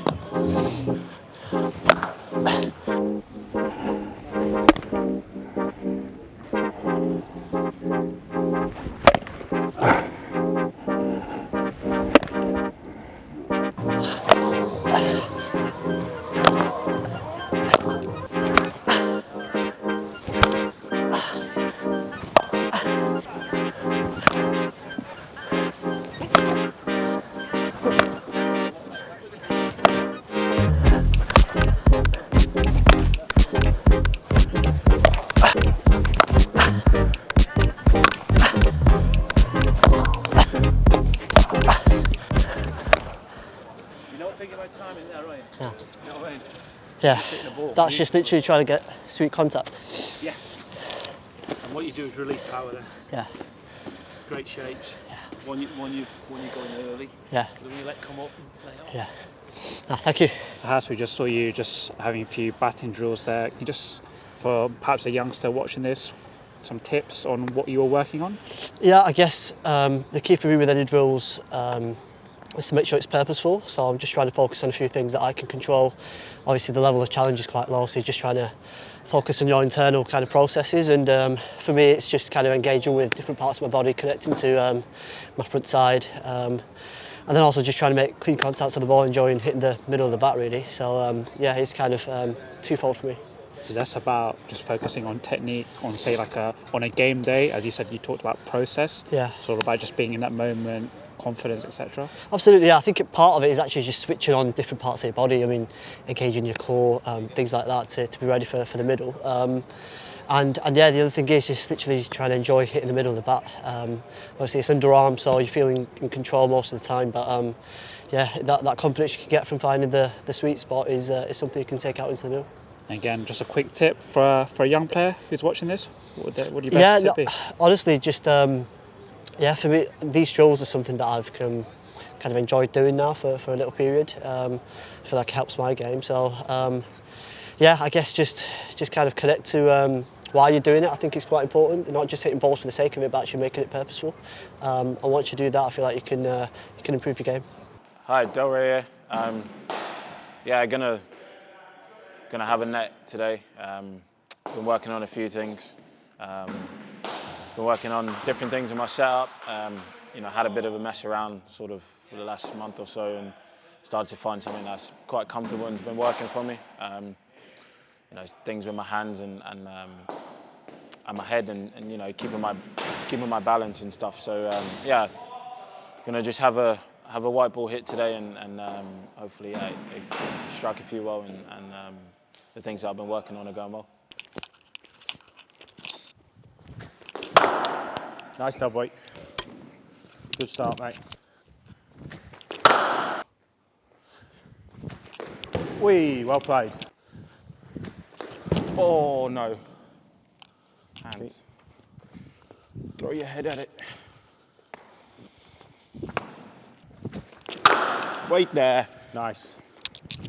Hands are looking top drawer, big lad. Nice and tight. Really nice and tight. Yeah. So it means your alignment's bloody good. Maybe I thought I probably was too closed off before. Yeah, but you've opened up from the other day. Yeah. Which makes a big difference. Just a little bit though.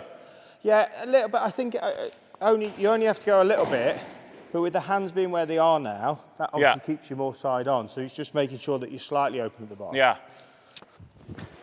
Whee! Yes.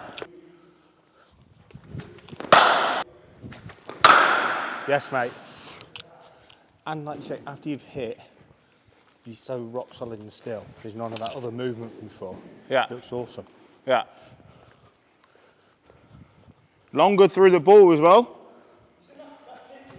That's that, like, longer through the ball.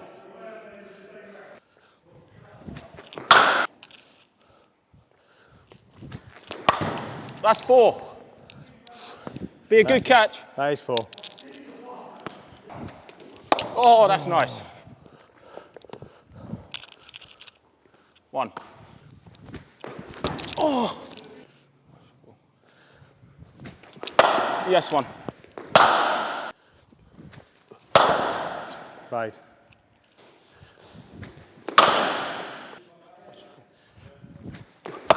Yes, mate. Really good. Really good. You have to lean slightly back to take that. Yeah. But when you hit that well, you just have to make sure you keep the spine straight. Yeah. As soon as you get any flexion in the spine, you're going to lose power. Lose power. So even as long as I'm just keeping my head on almost the contact point, even if I end up going back, it'll keep the spine firm. Yeah. As soon as I sort of look, then I'm going to lose. I feel like when I get set early, I don't have to do as much. So yeah, that's the shape. It's just more the hands that go with it. That's the shape. If as soon as you start to try and lean on it, yeah, you're going to lose 4. So when we did it yesterday and you belted them ones, yeah, it was almost just your normal position. The hands go with it. Took you through it. Yeah. Nice contact. Oh no, straighter for longer. No, you lost your spun off. Oh, that's nicely bowled. Wide ball.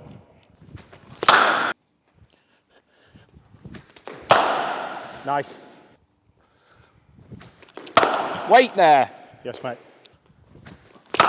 1. Yes. Get set early and wait for the ball. Wow. That is awesome. Hands as well. It's kept them so connected. Awesome, mate. 1. 1. 1.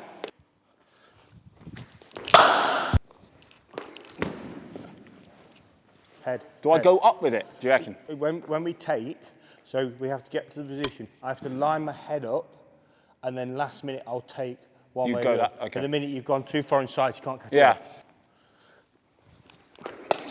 Nice. Yes, nice.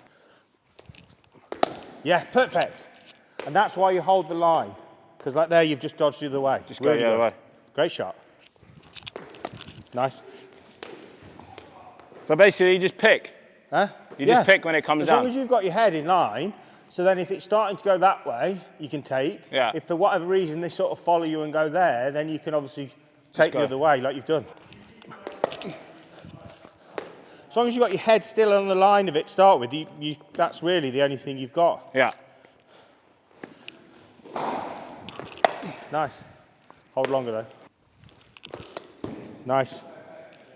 Just move up like lovely, mate. After. Just remember, you're using the pace. The quicker it is, easier it is. Yeah. Well. See, I tried to hit that. Good.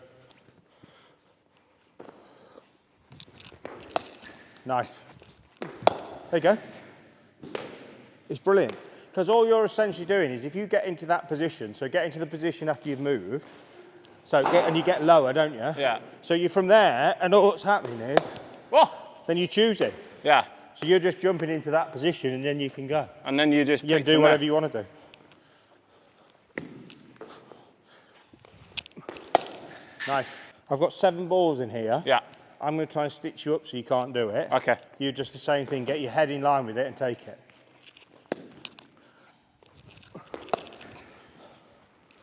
Nice.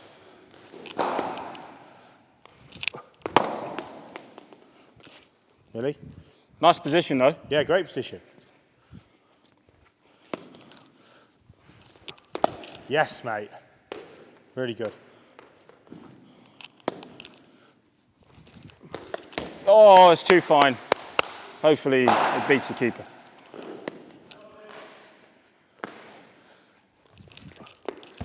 Wide ball. Probably just go with that. It's so wide. Yes, Stella. Really good.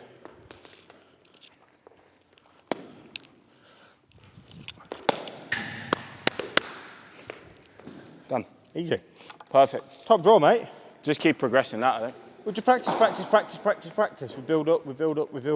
But your key is, like I did there, the faster I throw it or the fuller the full it, you end up just shoving your head more at it and taking it. Yeah. It's really good. It's just one of those things that I don't really do it.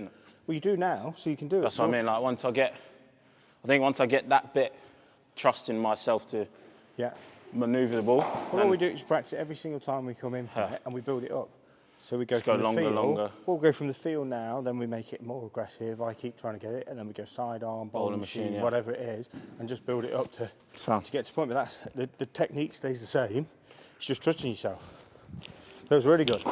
Yeah, it feels like it's a natural shot almost at the end. Because I know I'm only puffing it out, but I was trying to stop you from doing it. Like I feel like my hands can get me to that point. Yeah. Your thing is, your asset is you've got, like everything, you've got such a good eye. So if we can get the positions as consistent as we can, you'll always get to the ball. Because I think, like before, I'd think about doing it, and I'd think about almost like hitting it. Yeah.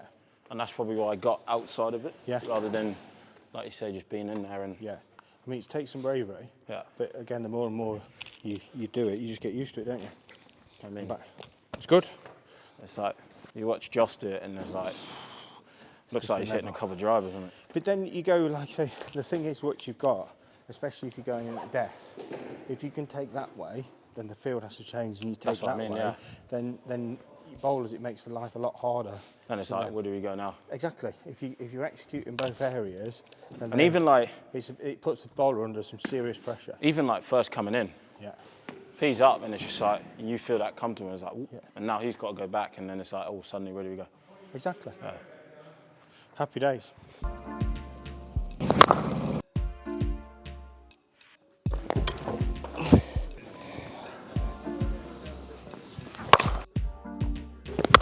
Yeah.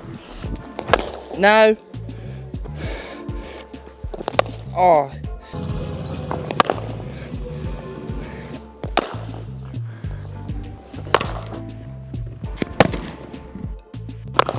Wait.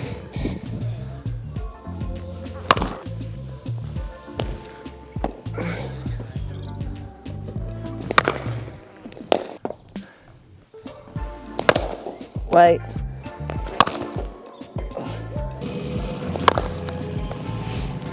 I didn't go to plan.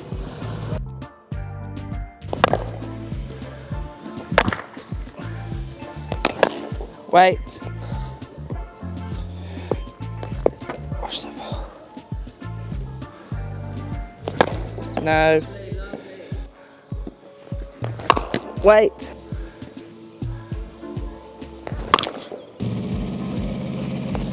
Wait. No.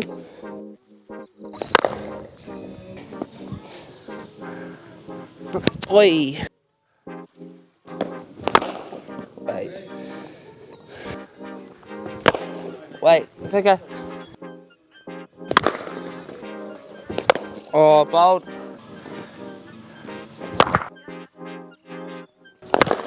No. Yep.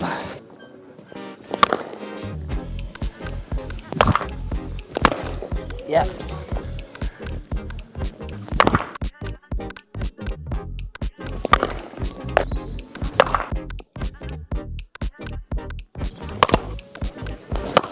Yep.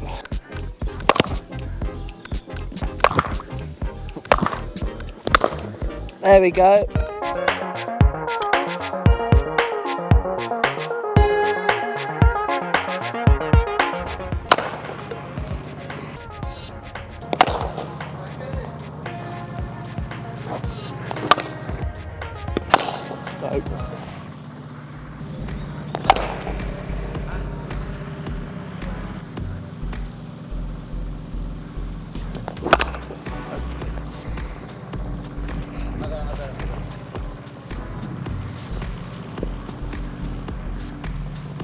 Oh, keep inside though.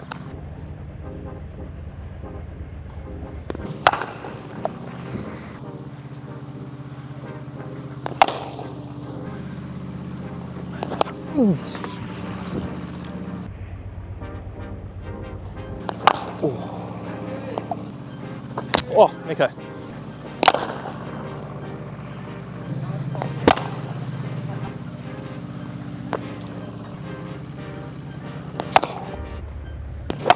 No. Ah, fuck.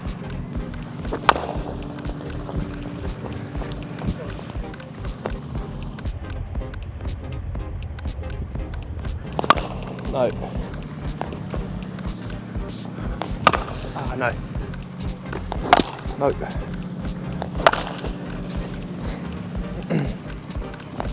Oh, God. No.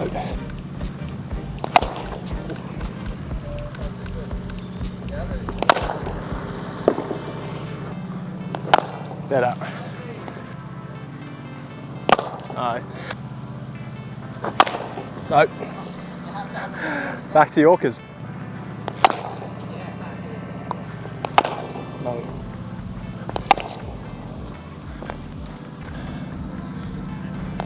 Nope.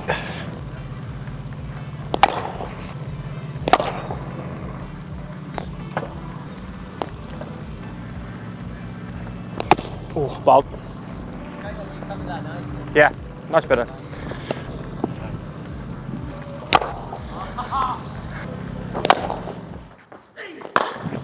Oh yeah. Saw me coming. One. Sort of just changed my technique a bit actually. I used to have my bat on the ground, quite old school. Picking it up higher, just because it probably buys me a bit more time against people bowling a yard faster. Like, you know, 85 up, you start, you know, the little things that can buy you time and makes all the difference. Yeah, so just sort of trying to nail down the technique really. But yeah, it's made me feel quite organised. So just a couple of things, keeping my shoulder in it. But now I'm just sort of loosening the shackles, getting my ball striking going, playing a few shots.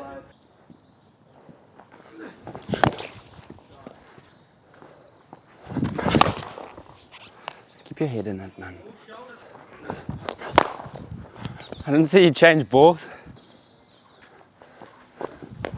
Oh.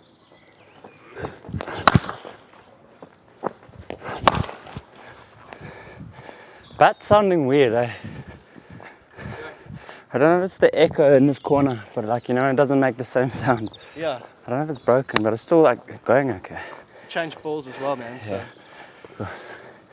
Yeah, but easy, you Check know. the cracks and... No, I think they're quite superficial. I don't think they're gonna make a difference.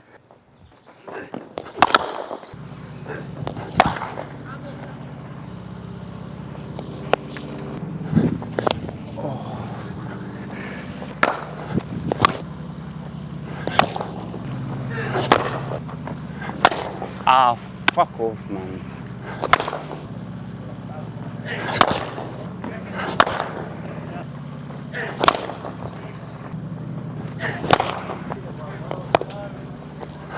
Oh, swing. Julian, we've got your son here to hand as well. Yeah, we have. He's done a lot of this, so he should be quite good at it. What I look for when I look at young players, the first thing I look at is their hands. Right? If they can generate elite hands, as I call it. Now, elite hands are when you lift it up, you lift this bat up from there, that's it, gets it here, and you start to create a box from shoulder, elbow, hand, bat. Okay, so we'll start down here, but then when he loads up to hit the ball, that's what I'm looking for, that position there. Okay, that is elite hands. If you look at a lot of the Indians, they do it very naturally and they have that little wave at the top. All right, so it's your bottom hand really. A lot of players, a lot of coaches talk about top hand, right? But if you look at what your bottom hand does, it's like this. You're almost flicking that bottom hand. So it's like that. And then when I repeat that, so I've got my bottom hand here. like that. That's my bottom hand is like this. When I pick the bat up, it's the same movement. All right, so it's not just your top hand, your bottom hand. You have to cock that as well, so you get into that box position. That allows you, I can strike the ball, I can also leave it, I can defend it, I can do anything. I can push for one, but I'm in a great position where I can strike the ball. Okay, so what we'll do here with Kieran is these tap weighted balls, they're different weights. There's 21 ounce, 14 ounce, and 7 ounce. They're soft, they sit on the bat for a long time. So for contact, they're brilliant. You really have to get your hands through the ball. If he gets it wrong, the ball rolls off the bat instead of him hitting. You want the bat face to be square to the ball. Get that?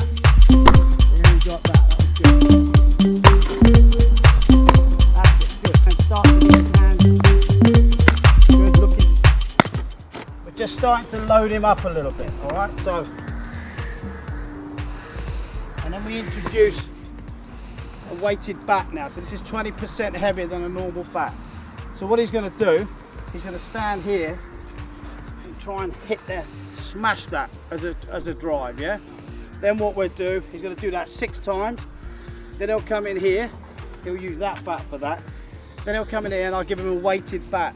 He'll use the 20% heavier bat with the blue balls, and then he'll use a lighter bat with the yellow balls. All right, so we're starting to just overload his technique.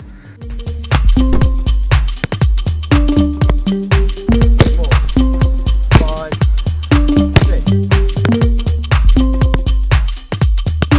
6. Good, and what that does, you want the bat face to be slapping into that punch bag. You don't want it coming around here. Like when he was playing to start with, he was a little bit across, but that encourages him to hit through. Another way you could do it is if I twist that round now. Wait, everything hit hard.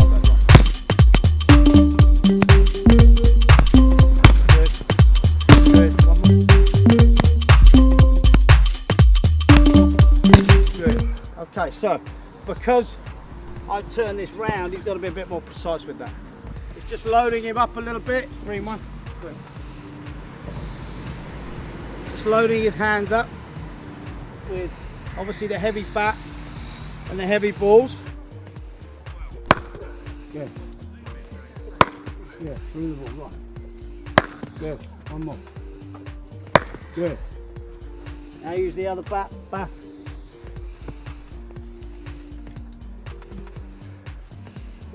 Okay, so suddenly his hands become slightly snappier through the ball.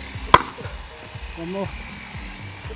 Okay, because there's obviously the weight in the bat, he then uses his normal bat, which is lighter, so suddenly his hands become slightly more snappier.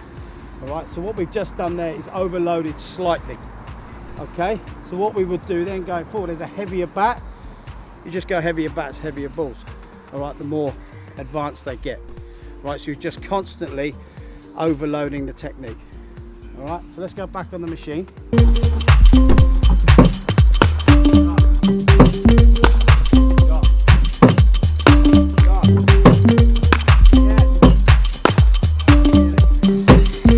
I know there's that, the phrase is power hit, but the game, you have a power game, you have a skill game, you have a touch game.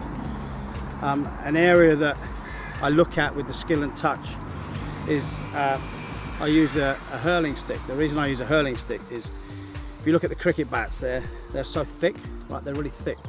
This thing's like nothing, it's like cardboard, all right?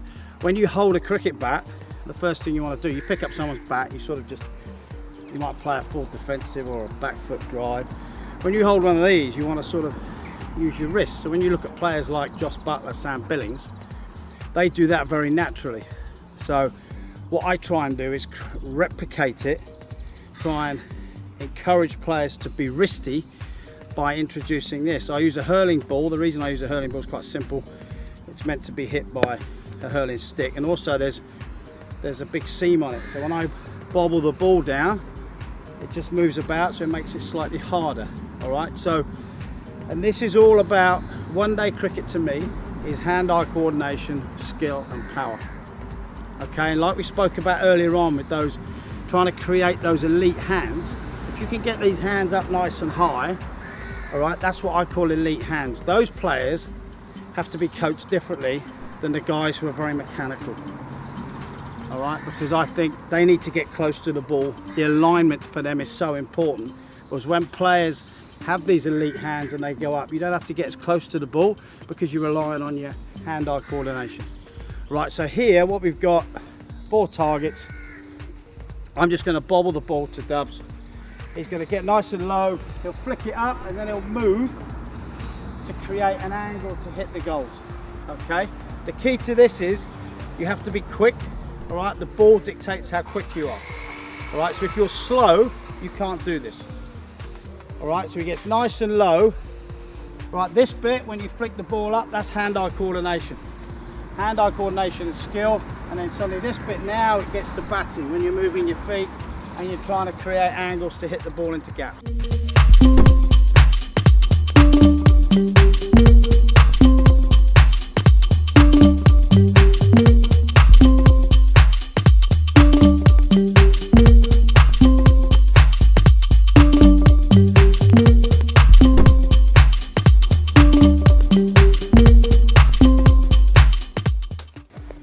Hit these, he's basically lined up for that. The good thing is the offside. All right, so what he does, he opens his body up, and what happens when you've got these elite hands, your bottom hand basically opens up to allow you to create angles to hit the offside. Great against seamers, great against spin. All right, so you've got your power. This is purely skill based. Okay, so what we've got here, we've got some target hitting, some targets. What we're doing here, ball on the tee, he's just gonna, it's quite full, so he's gonna go forward. Looking at the head position, of where the head position is to hit, if you're hitting the reds, or you're hitting the yellow and green, or we're hitting the blue. All right, so it's all about, and then angles to try and create where you're gonna hit the ball, okay? Similar to what we did with the hurling stick. Okay, so you need your bottom hand is crucial in this. Again, I'm looking at his elite hands, trying to create elite hands, and then when he goes offside, his bottom hand will open up a bit to create an angle to go on the L's, or well, the R's for him because he's a right-hander. All right, but let's just see how he does. Let's hit a couple first. Okay, good. One more. Okay, so really emphasising getting his body into the shot. All right, but really emphasising those hands. All right, and also if you get, just stand in your stance there, so if he gets a good sight of the ball, all right, what I mean by that is, you know, if you're too closed off, or even if you're very square, right, you don't get a good sight of the ball. All right, so if you're slightly open, which he is, what that allows you to do is I get more body into the shot. Okay, so power comes from the ground up. So if I'm closed off, or if I'm really square on, really square here, my legs are square, then basically I can't really get my body into the shot. I'm very hand dominant. Okay, I'm timing the ball, which is fine, but we want to try and add a bit of power. So if we're slightly open and I get better vision of the ball, better sight of the ball, then I can really get my whole body into the shot. L1. Yeah, go C2. There we go, good. Now go R2, difficult one, over cover. Gotta open his, good. Gotta open his hands up. Let's go again, R2. Yeah, lovely. So if you look there, that one, brilliant. He hasn't got too close to the ball. If you get too close to the ball, you crowd the ball. So he's opened up, and then his bottom hand is opened up as well. That creates that angle for the ball to go over cover. Okay, so now we look at his head position. So if he goes C0, just hold the shot. Okay, look at his head, great position. Head over knee over front foot, okay? Brilliant position, all right, to keep the ball down. Then we go C2, all right, C2 now. Just look where his head's gonna be. Just hold it.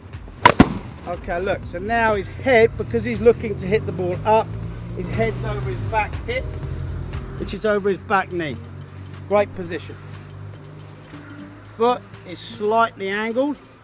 Okay, the reason his front foot is slightly angled is that it keeps his hands back behind him.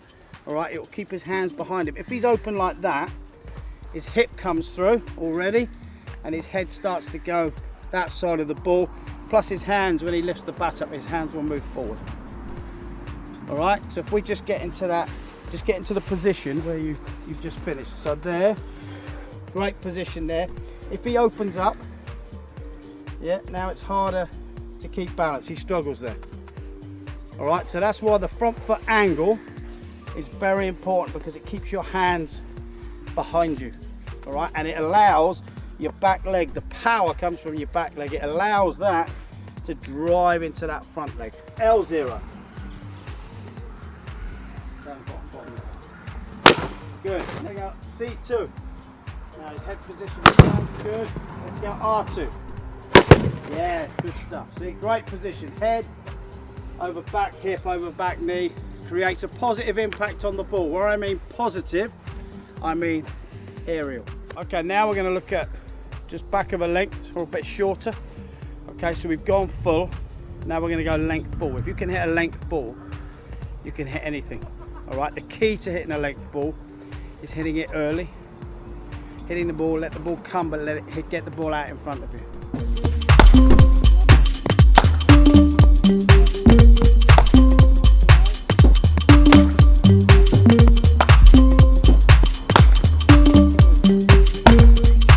Okay, so what we're going to look at now is ball striking a shorter ball, like length, like we've just seen on the machine. Okay, so what I do here is I've got a punch bag here with numbers on. So he will go, we'll do this as a warm-up first before we get into the overloading and everything. All right, with more weighted balls, weighted bats, and then I start to overload his back hip as well. All right, so with the warm-up here, he's going to hit 8 times. He's going to go 4, 3, 2, 1, 1, 2, 3, 4. All right, really emphasizing speed, power, but really looking at getting that bottom half engaged now, driving that back leg into his front leg.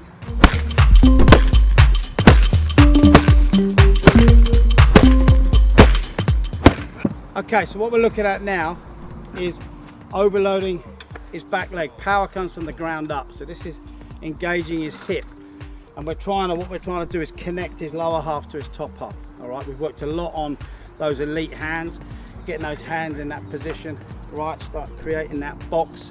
And now when you start to play the shot, the first thing that moves is your hip. Your hip will go first and you generate that separation. The bigger the separation, the quicker your hands will move. Okay, so what I've really loaded up here is back hip. We've got bungees on here. Okay, so we've got 3 bungees. Okay, again, you can, depending on if you're working with a youngster, you might have 1, 2, 3, if there's more, you know, the big guys, we'll stick 5 on. Okay, and then we've got the weighted balls. So we've just gone up a bit with the weighted balls now. So we've got a 4-pound ball, soft. If you get these wrong, they literally go behind you. All right, so we've got a 4-pound ball with a 4-pound bat.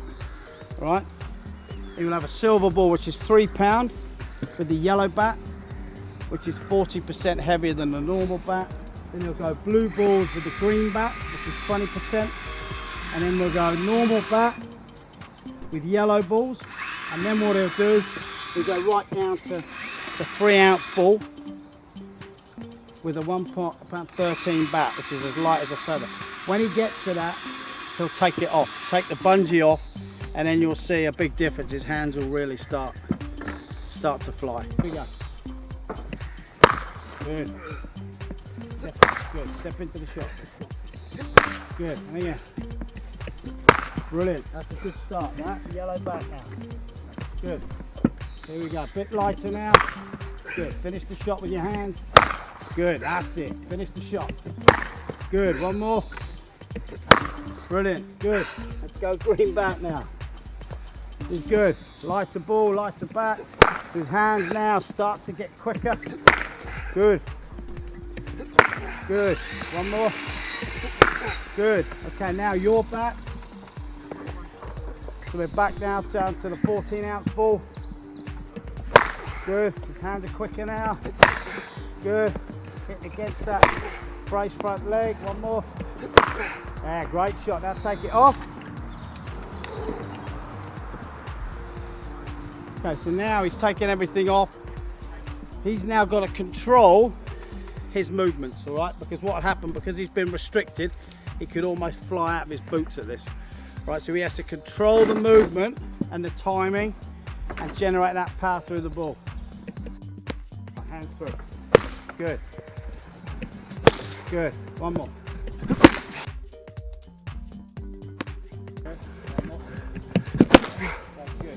When you do this work, always finish with cricket balls with a normal bat, okay?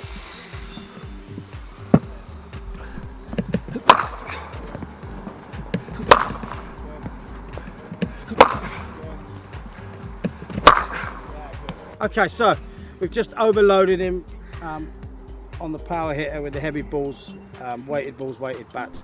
Now we're going to transfer. The sooner you can transfer that into this, right, the better it is. All right, so try not to leave it after you've hit a load of heavy balls.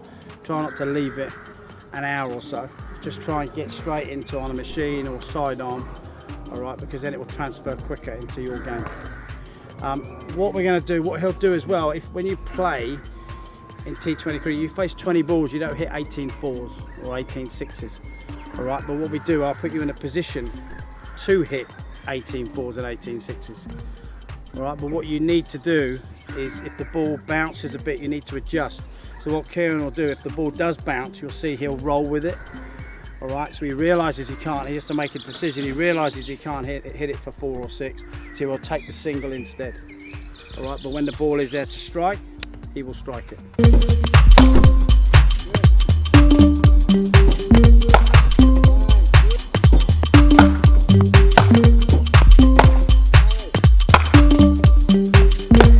So Julian, amazing session. Some closing words from you? The game's dictating how we play. The game's dictating how we coach. All right, so some of the drills you've seen, to me, this is the way the game is going. All right, so when the terminology has changed in the game.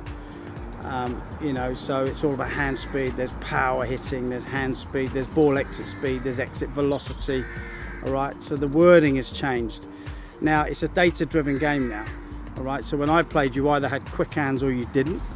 Nobody mentioned how slow someone's hands were. It was all about how quick people's hands are. Now hopefully you've seen that you can actually work on hand speed and increase hand speed. All right, but like I said, the big thing today is the game is dictating how you play, so then the game is dictating how you coach. All right, so you have to evolve with the game. Cheers, guys. So what we're going to look at here with batting is around decision-making mindset and how a young player might set up a really simple and effective game plan. Batting is about being in control. It's about staying in, it's about scoring runs, and it's about allowing yourself the best opportunity to be effective. First of all, let's look at judgment of length. I've got a really simple drill set up with 3 sets of cones. My first line here, line 1, line 2 is on a good length, line 3 is on just back of a length of a short ball.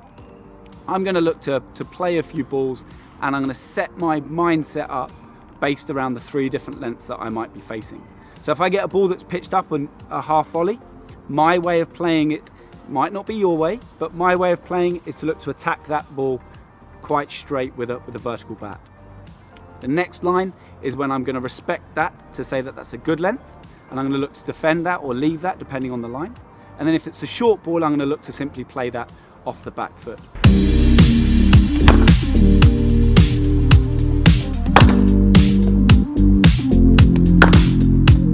So an alternative option to playing based on the length is looking at the line of the ball and how that influences the shots that you may play. Sometimes when you're facing a swing bowler or a medium pace bowler, the line of the ball is really important to understand with the body positions you're getting yourself into and the shots that you're trying to play. So we've got a great setup here at the moment with this time of day, midday, where we've got our 3 lines on the pitch that are drawn into the AstroTurf, and we've conveniently got a shadow line from the bar giving us a really nice line for 4th stump. So I'm going to look to use those at the moment, and I'm going to say I'm going to face 6 to 10 balls here. If the ball is on the line of the stumps, I'm going to look to play back through straight mid on, back past the bowler's right hand. If the ball is outside the line of that, I'm going to look to defend it more towards extra cover. I'm going to allow myself to play off the front foot, back foot, without really assessing that too much, but it's going to be based on the line of the ball with where I'm trying to hit it. Again, someone might hit a straight ball through extra cover brilliantly. In that case, set your parameters to say if it bounces here, you're looking to play through a certain area. And it might be that if the ball is on off stump, say a Jonathan Trott from previous era would play a ball from off stump, fourth stump through mid wicket brilliantly. So find the line of the ball that you're looking to play and set your target areas based on that. Let's have a look at how that might work out.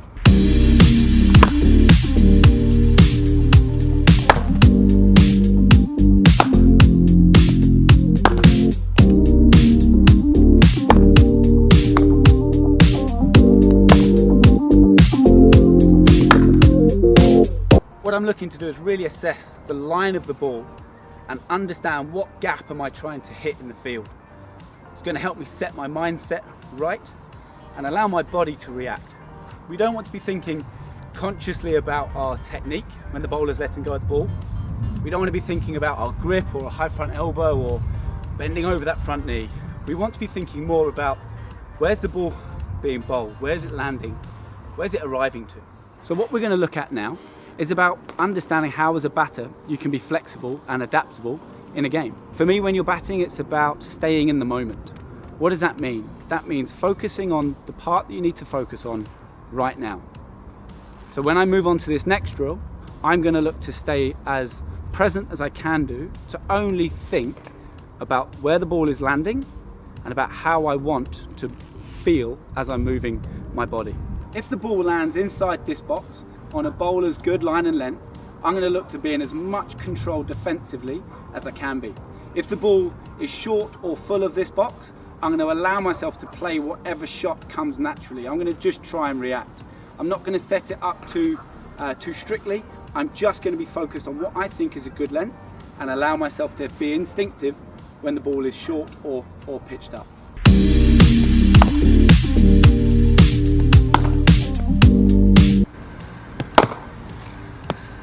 Okay, so that's right in the middle of that box, and I've really committed to going forward. The first couple of balls were just closer to the back of the edge of that box. So for me, playing off the back foot felt right, whereas that one was right in it and I really wanted to go forward. If I had gone back to that or tried to attack it, I'd have been at peace with that and recognise that it's a training session still. I'd find my way of picturing that ball again in my mind, thinking if I saw that same line and length again, I'd just look to really force myself forward. And again, recognising that the more I can be in control of my decision based on the line and the length, then the better chance I've got at being in control in the middle to allow myself to bat for a longer period of time.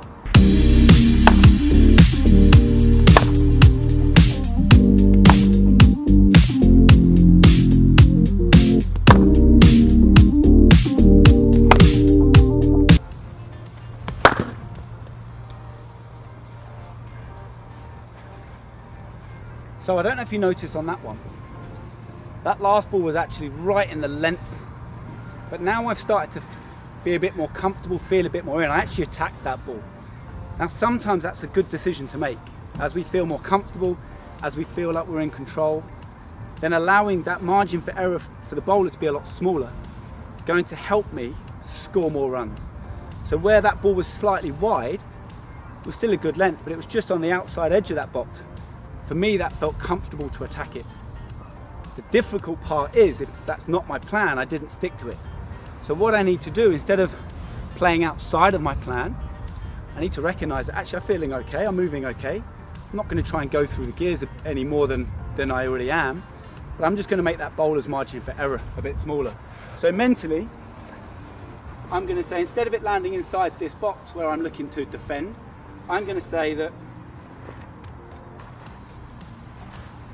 now if the ball lands inside that box here, that's my defensive option. Still going to look to try and defend a good ball. But now if the ball's a bit wider, a bit fuller, or a bit shorter, then that's going to influence the shots I play. So that's just clipped the cone, just on the inside. Still looking to defend.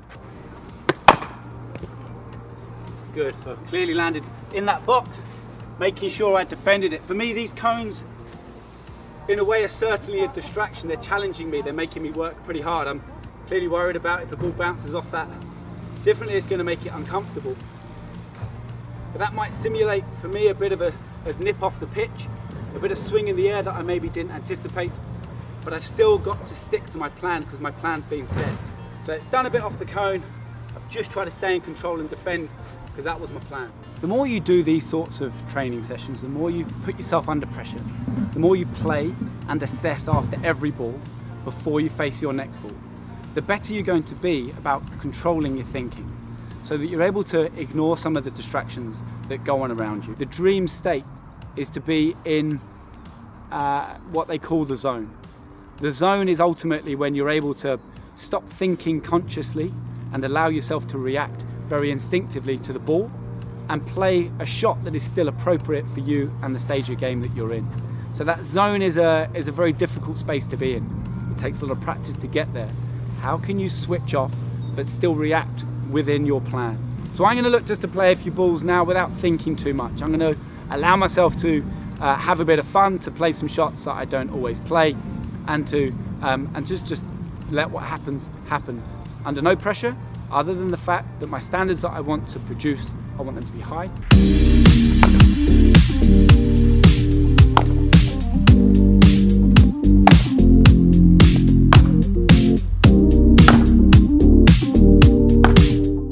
Century on debut. You mentioned that lean patch.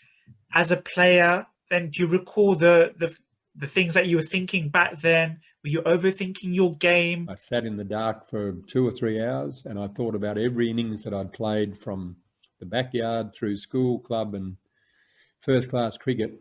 And I realised that there was a very different, my thinking on the good days was very different from my thinking on the bad days. And I realised during that session of reflection that I basically had got myself out 9 times out of 10 up to that point. Okay, it had been contributed to by good bowling and good fielding, but basically it was a mental error that had brought about my mistake. And I realised that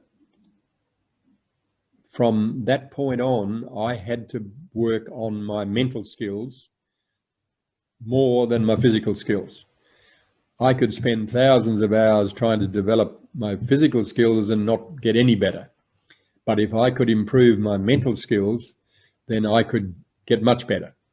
And I realised also that the big realisation, apart from the fact that I'd got myself out at 9 times out of 10 up to that point, was that that was probably going to be the case for the rest of my career. So if I could delay the inevitable, I had to make more runs. And so what I realised was that I did have a routine. On the good days, I tended to use a routine of concentration. You know, I had a mental routine that helped me to be focused. On the bad days, I didn't use it at all or rarely. And that was the big revelation for me, was that I had to develop that routine to such a degree that I was managing my inner game every ball. And from that day onwards, I went out, the selectors picked me in the next test match in Melbourne. I don't know why, because I hadn't made any more runs, but I think they'd probably got to the point where we got to find out whether he's any good or not. We're not going to find out with him being 12th man, and there's no Sheffield Shield cricket for him to play just now, so might as well pick him.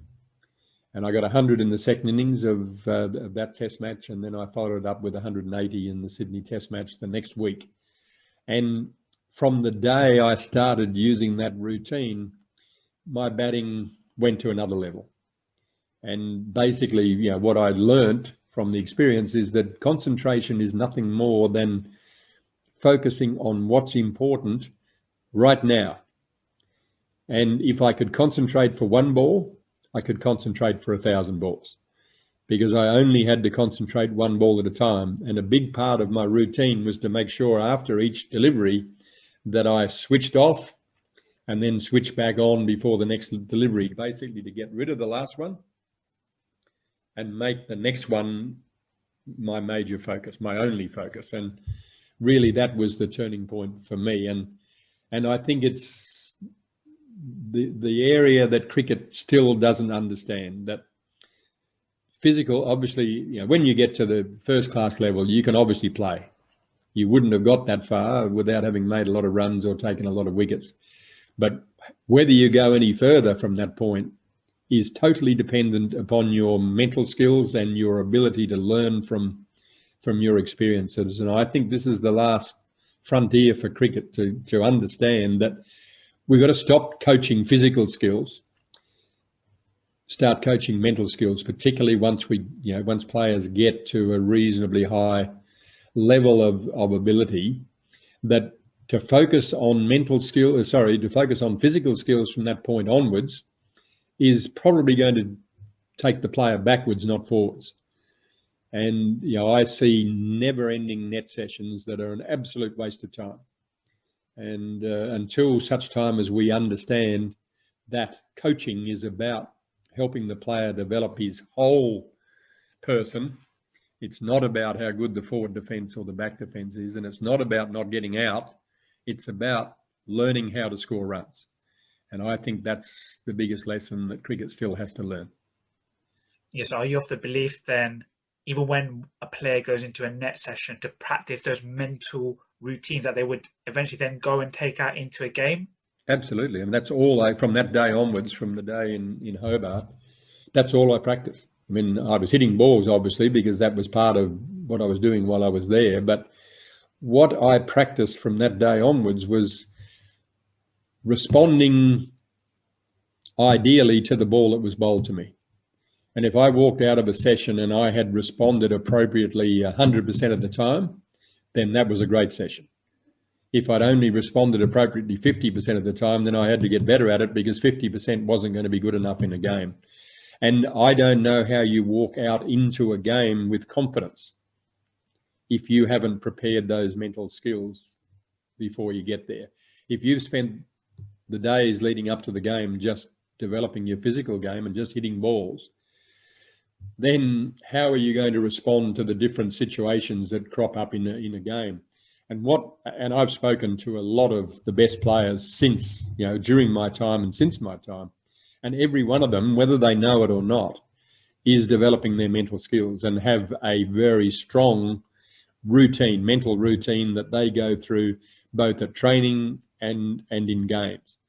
It's rarely talked about, and people only ever notice how many balls they hit, but they don't notice that while they're there, they're putting themselves into game situations that they are likely to be confronted with in the game coming up, whether it's a red ball game or a white ball game. They're putting themselves into situations that they expect to confront, and they're picturing themselves batting against the bowlers that they will be up against, not the fella that's running in this day, but, you know, and also trying to find the types of bowlers. If the opposition they're coming up against has got left arm fast bowlers or left arm spinners, then try and find someone that can bowl similarly. But if you can't, the secret weapon that we've all got is our imagination. And you can use that anytime. And probably some of the best training sessions that I did throughout my career were in my bed before going to sleep at night, just picturing myself making runs and batting the way I wanted to bat against the bowlers that I'm going to be up against. And we've all got that superpower, but not everyone uses it. And it is a superpower because it is so powerful. There is no difference. As far as your brain is concerned, there is absolutely no difference between an innings you play in your bedroom to one that you play in the middle. If you can emotionalize it, you can actually feel it and see it and hear it, it happens.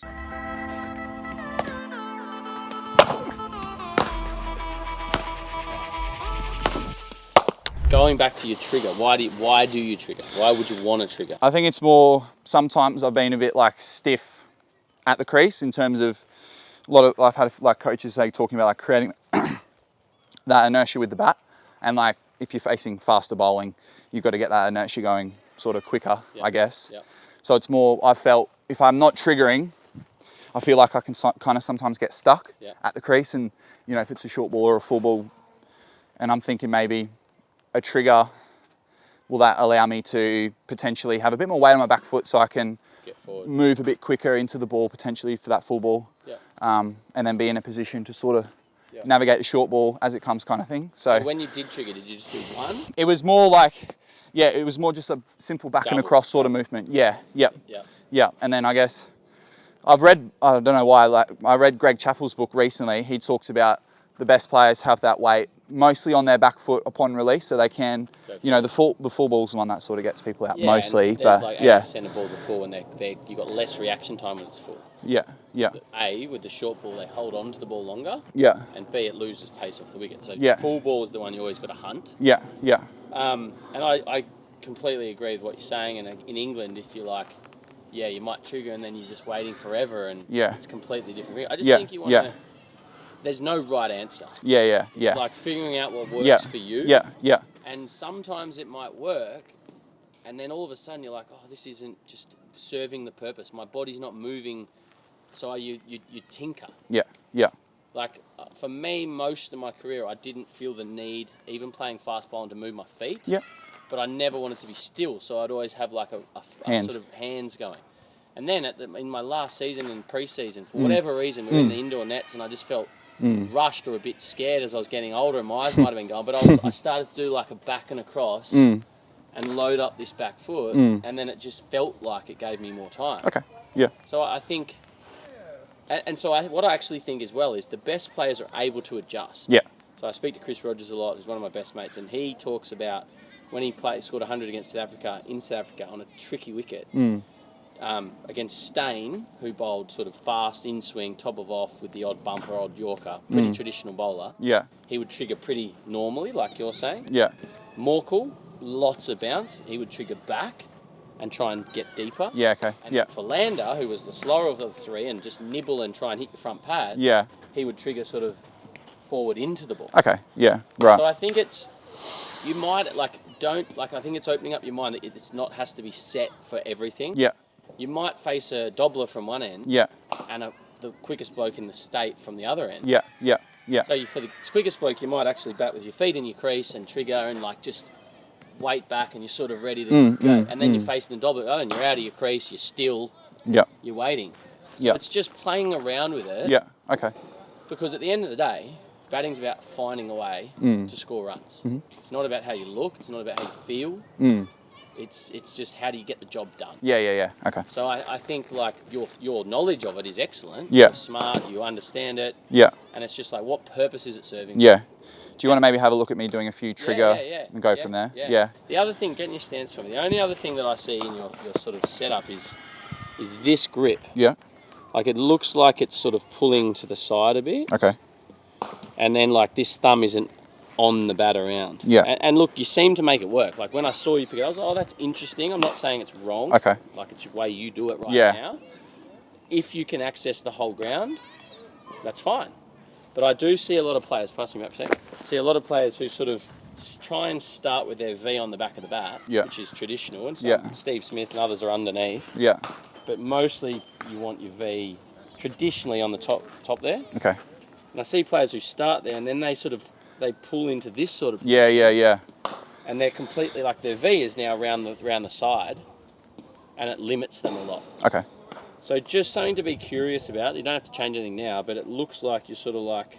I guess being a right arm dominant leg spin bowler, my issue's been bottom hand strong kind of thing. Everyone, bottom hand. Yeah. Exactly. So I guess I kind of did that to mitigate the grip. Yeah. And one of the best batsmen in our club sort of, that's what he did, so I just did it. Yeah, cool. Like it looks like, as I say, it looks like it's working. Okay. But if you're finding you're limited, getting your stance. So it's more, Yeah, it's like more that. exactly this being there, but you can still have the palm off. Yeah. So you can have all fingers on the bat. Let me show you. It's probably easier. So it's sort of like all fingers are on the bat. Yeah. But the palm's off. Yeah, gotcha. So it's not like that. Yeah. And it's not like that. Yeah. Sort Okay. of all these three fingers are pretty much just resting, but there's a bit of a pinch in the thumb and the index finger. Okay. Bit of a pinch there. Yeah. So it's not strong enough to hold the bat up completely. Yeah. Right. It's mostly those two. Yeah. But it's not floppy. Okay. So it's sort of there. These three are just relaxing. And then you can bring the bottom hand in to cut and pull and clip if you need to. But again, like, this is your way. You've got to figure it out to make it work for you and your body. Yeah. Yeah, so then that thumb's staying round. Okay. It'll feel weird. Yeah, so I was like that before more and really trying to, and then when I say, oh, yeah, okay. So maybe it's in the middle. You were Yeah. calm, and then you went to really light, and so it's just finding the middle ground, I guess. Okay. Yeah, just play around with it, and that's something you can do with Rory or whatever. Yeah. Doing underarms, doing. Yeah. Okay, cool. No, that's good. I like that. Play around with it, just constantly little tinkering. And what will that do? Will that allow sort of? I think it usually usually helps you hit through the offside. Okay. And it'll also just help. I think when you need to use your bottom hands, it's just there. Yeah. As opposed to like it sort of not doing anything for you. Or taking over really late. Yeah, exactly. Yeah, like if you're doing power hitting or something like that. Okay. All right. Cool, Something I it could looks try good. on. Like, and I think, as I said at the start, I think a big thing is like technically you move fine. Okay. So it's the thoughts of, okay, I want to get in the game and score big runs. Yeah. It's shifting your thinking because you're capable. You're capable. I can't see that. Oh, you'd get found out. Yeah. Okay. From 5 minutes aside. I mean. Yeah. So you're capable. It's just how do you? Yeah. Then think about. Go about that. Yeah. Getting big scores. Yeah. We can talk about that after. Yeah. Like, as an 8, like a 40 not out or something, or a 61 or something, is really quite beneficial. But as a 5, you want to get hundreds. Yeah. The team needs you 3 Yeah. to 10. Yeah. So it's just a shift in your mindset. Yeah. Okay. All right. We'll try a few, maybe trigger, and then go from there. Okay.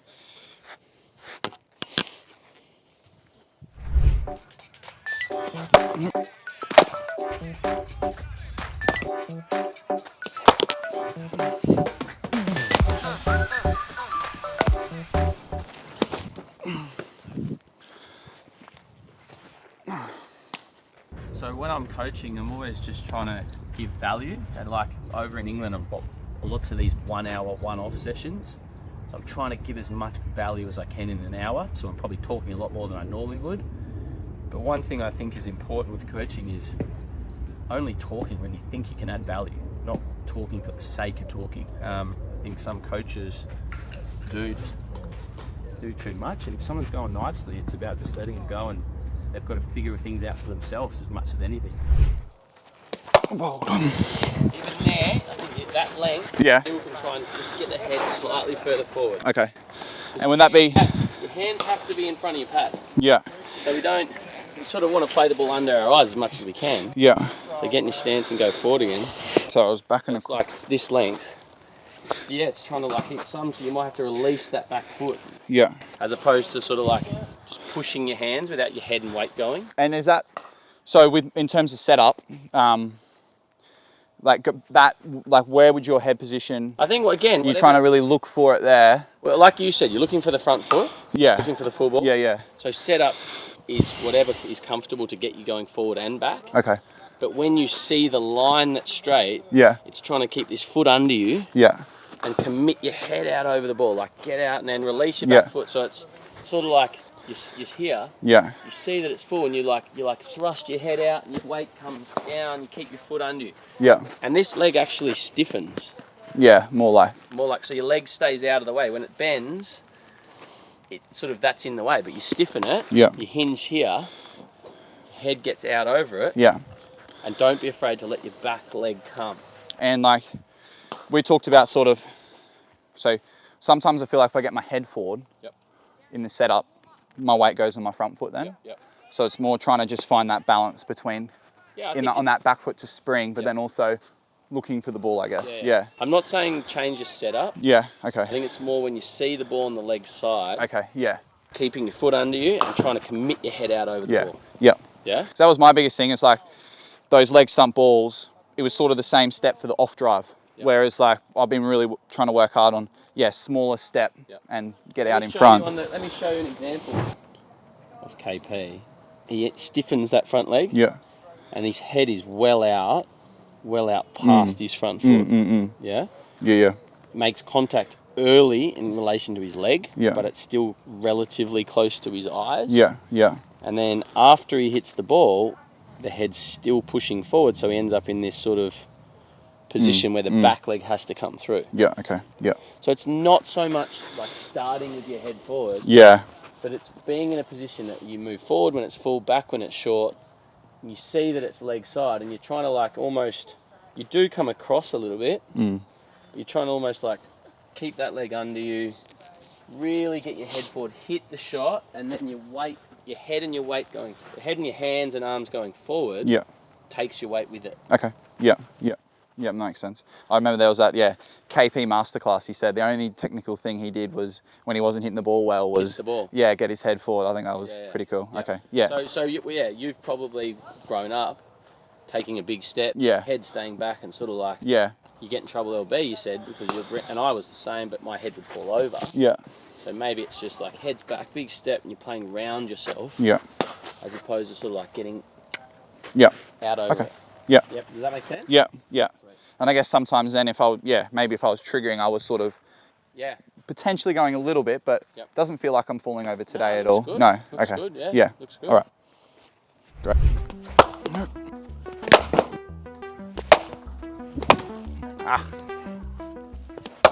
It's just the outcome is what we're looking at. Mm, I think your setup looks fine. Okay. There's nothing that is a red flag that says we've got to change something. Yeah, okay. And I think you're moving pretty well. I think you can get back and across a bit quicker and get better. Yeah. I think apart from that second last one we overstrode, I think you're moving into the front foot nicely. Yeah. I think we're just a little bit there as opposed to always trying to land across. Other than that, I think you're moving well. Yeah. Yeah, so if I do a few little back foot and then work on those two things, and I can have a little play with my grip as well, see if that changes anything. Yeah. Exactly. Okay, Yeah. cool. Your foundations are good. What do you do with your spin? It's more like a game plan and more how I can set up for spin differently. I sort of I open my stance a little bit, and maybe on my balls and my feet a little bit more and ready to sort of pounce a little bit more with spin. But if you can maybe just have a look at what I'm doing there and see. I think spin is is the same. Is the foundation of your technique is the same. Yeah, yeah. But it's very much more tactical. Yeah, sure. Pace is complete reacting. Yeah. And you react to where the ball is, and Yeah. Whereas spin is you might have 6 options, but it's working out what's my best option. Yeah. To this spinner in this situation on this wicket. Yeah. Because you might face an offie at one end and a completely different offie at the other end. Yeah. One could be ragging it and bouncing it. One could Yeah. be skidding on. Yeah. So you would have 2 different plans. Yeah. Sort of thing, 2 Yeah. different setups. Yeah. So we'll have a look. but Yeah. To me, so much of spin is just being smart. And then it's about sort of, with the best players, they say identify 3 shots if it's, I'm going to sweep or I'm going to hit down the ground, and then they sort of commit to their skill set kind of thing. Yeah, and I believe I'd rather, like, let's say you're going to train 5 hours a week on your batting and you're going to do half the time on spin, which is pretty uncommon. Most people do 80% pace. Yeah. Let's say you do 2 hours a week on just spin. I would rather a player gets really good at one thing that they can go to and trust and execute 19 times out of 20 than okay at 3 things. Yeah, sure. So for me, towards the end of my career, I barely used my feet because I became really good at sweeping. Yeah. Yeah. So if I was ever in a panic situation where I needed to score, I'd go to my sweep. Okay. And more often than not, I'd execute it. Yeah. So, Sure. So for me, I'd rather that than, should I run down? Should I? Yeah, sweep? Like, yeah. because A, you're not as competent. Yeah. B, you're not as clear. Yeah, okay. Yeah. The clearer you can be on, I will go to my sweep because that's my best. Yeah. Or I'll run down when I need to. Yeah. You'll also be more competent at it. Okay, sure. Yeah, so Yeah. practice everything. Yeah. I think the nets is a great time to explore and try things. Yeah. But as you get really clear on what you feel most comfortable with, what you're better at, Yeah. just go all in on that. Sure. So do 80% of your spin training, focus on getting that as good as it can Yeah. be. Yeah. And 20% sort of still expanding other parts. Sure. I guess mine then would be sort of just trying to hit spin straight down the ground and then just probably playing a cut shot, I'd say, my 2. Yeah. Cool. All right, let's have a look. Cool. Yeah. Another thing with coaching is trying to understand where the player's at. So he's a first grade cricketer in Australia, he's in his 20s, he's intelligent, he understands the game really well. So I can go deeper into things, I can give him a lot of ideas and he can process them. Whereas with kids, you've got to be a bit, like I always think coaching's about keeping it simple. The more simple your messaging can be for anyone, the better. But you can throw more ideas at someone like him than you can at a kid. Yeah. Go, you ball. yeah, like you said, adapting to the situation a little bit more. I feel like I'm confident to hit down the ground. It's just my biggest issue would be how many balls to give myself before I sort of say, okay, let's really get into it. So sometimes, like, I've felt good, but maybe I've gone too early. Like, I've maybe got caught at mid-on or something like that, you know, not after the 7-8 balls kind of thing, rather than maybe giving myself 15 balls or something like that. Yeah, I think that you've got to practice it so much that you can play at 5th ball. Yeah. And you can execute it 8 or 9 times out of 10. Yeah. But then it always becomes, what does the game require of me now? Yeah, that's right. Yeah, okay. Like if you're needing 4 and over, yeah, and you've got a single first ball, your mate at the other end hits a boundary and he gets a single. Yeah. Well, you got 6 that over, you're probably not, it doesn't require you to get on with it. Yeah. But at the same time, you might think, oh, the quicks are coming back on, I want to get ahead. Yeah. So it's always just juggling. Yeah. What does the game require of me now? Okay. Do I need to take this risk? Yeah.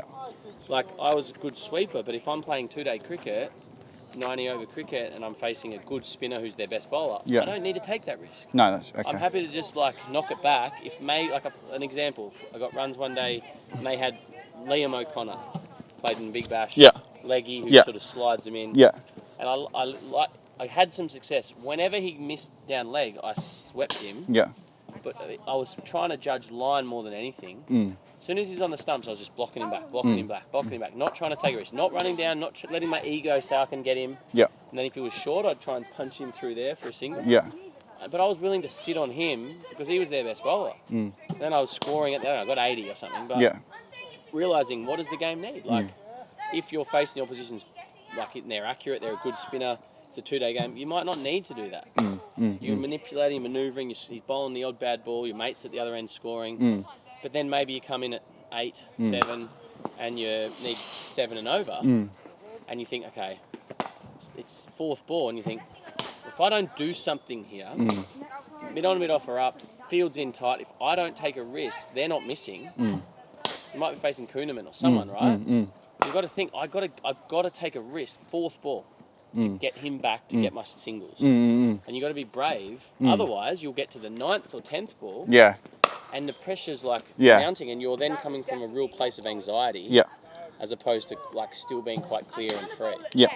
Yeah. So it's like there's no right answer really. It's got to go so deep into your skills to get really good at it. Yeah. And then working out what does the game require of me now. Yeah. Okay. Does that make sense? Yeah. No, definitely does. Managing Yeah. the risk. The risk versus the reward. The reward is I get a boundary, but I also get the fielder back, and that gives me low risk moving forward. But do I need that reward now with the risk that I could get caught at mid-on? Yeah, that's Could right. Get stumped. Yeah. Yeah. Sort of working that out, and that doesn't have to sort of be like sitting there. It's like just quickly manoeuvring. Like, and you know, the more cricket you play, Yeah. you can just read the situation really quickly without even thinking consciously about it. You can just say 40 off 10 overs, 5 wickets in hand. I don't need to take a risk, or 7 and over. I need to take a risk. Yeah, Like yeah. working out. What's Working that situation. Yeah. And the other thing I wanted to ask was like, what have you found some of the best batters do in terms of, like, I've been sort of 7 and 8, and you know sometimes you come out in the middle and you're already sort of fried. You sort of feel already a bit mentally not as sharp because you've been sitting down for 2 hours. Do you have any sort of I think tips or if you're tricks fried, on? you're probably too intensely watching the game. Yeah. You So want to it's be really relaxed until you more need relaxed, to yeah. use that energy. Yeah. So I would just say, like, be aware of what's going on, but find a way to just be just chilling. Yeah. It's Find more. a way to, like, sit and talk to the boys, read a newspaper, have a nap, whatever. Yeah. Because our brain is a resource, and we want to keep that resource, our sort of water tank, as full as possible. Yeah. And if we're starting to use it, it's like turning on a tap at the bottom, the water tank drains. So we've got to keep that tap off, keep our water tank as full as possible till we need it. So batting at 7 or 8. Listen to music, talk to the boys, read the paper, go and make a coffee, like anything you can to just be quite chilled. You don't want to be too intense. No, that's right. Yeah. Otherwise you get drained. So I think, until it's such a funny game, right? You bat down there, you don't know when you're going to be in. No. So like it could be 5 for 10 in the 4th over, or it could be 5 for 500 in the 88th over. So you've got to be really calm and chilled until I'm in.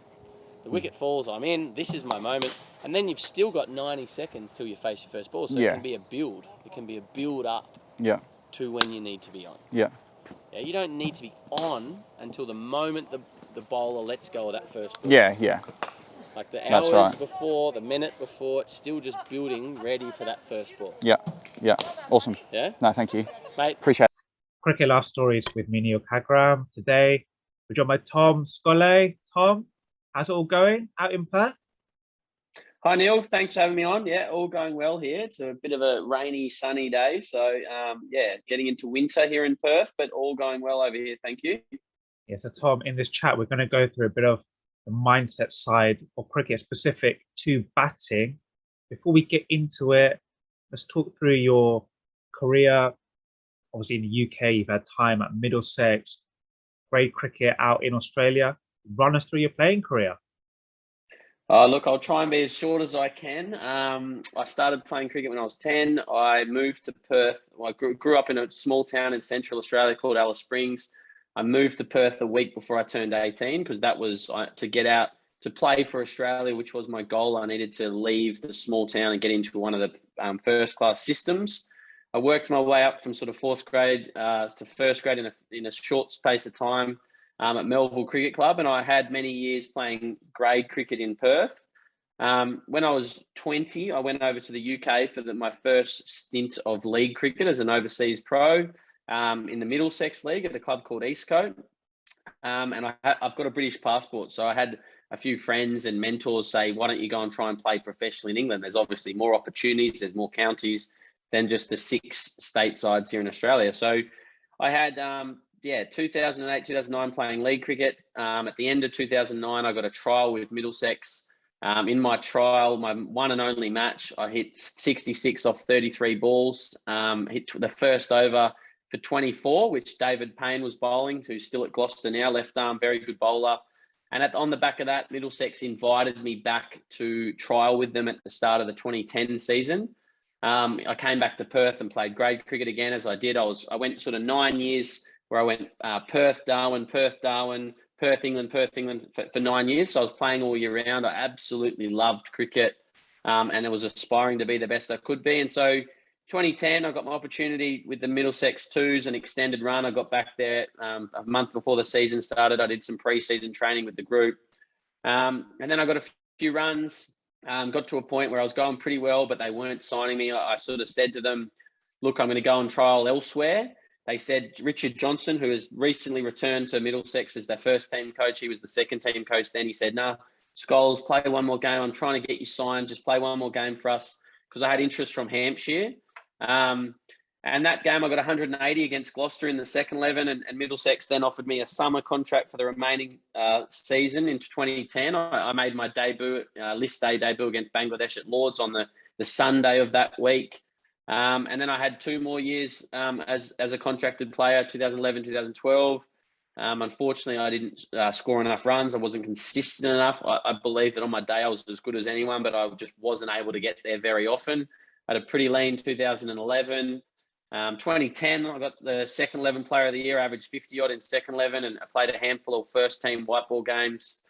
And then 2012 was up and down. It rained a lot, but I just didn't score enough runs. And I got sort of lost my contract at the end of the 2012 season.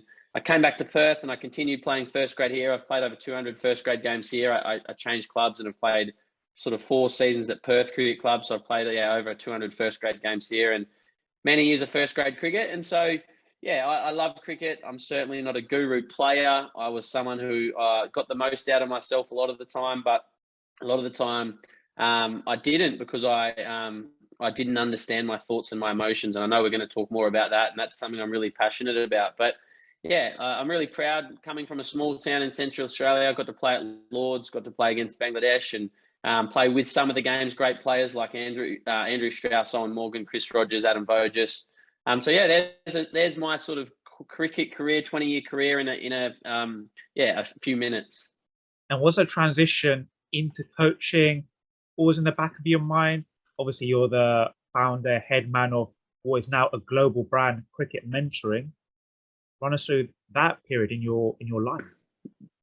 Yeah, that wasn't something that was always on the radar. I think I naturally have a bit of a knack for coaching. When I was a teenager, I was a tennis coach of the Pee-wee kids. I was 14 coaching the 6-year-olds, and I did that through my my high school years. And I look back and I think I learned some really valuable skills during that period of communicating at a simple level. And then when I was the overseas pro at Eastcote, I had to do some coaching, but it was never something I was super passionate about back then. And then in 2014, so I finished in Middlesex September 2012. I came back to Perth. I went back and had one more league season in the Surrey League, this time in 2013, because I had an English partner who is now my wife.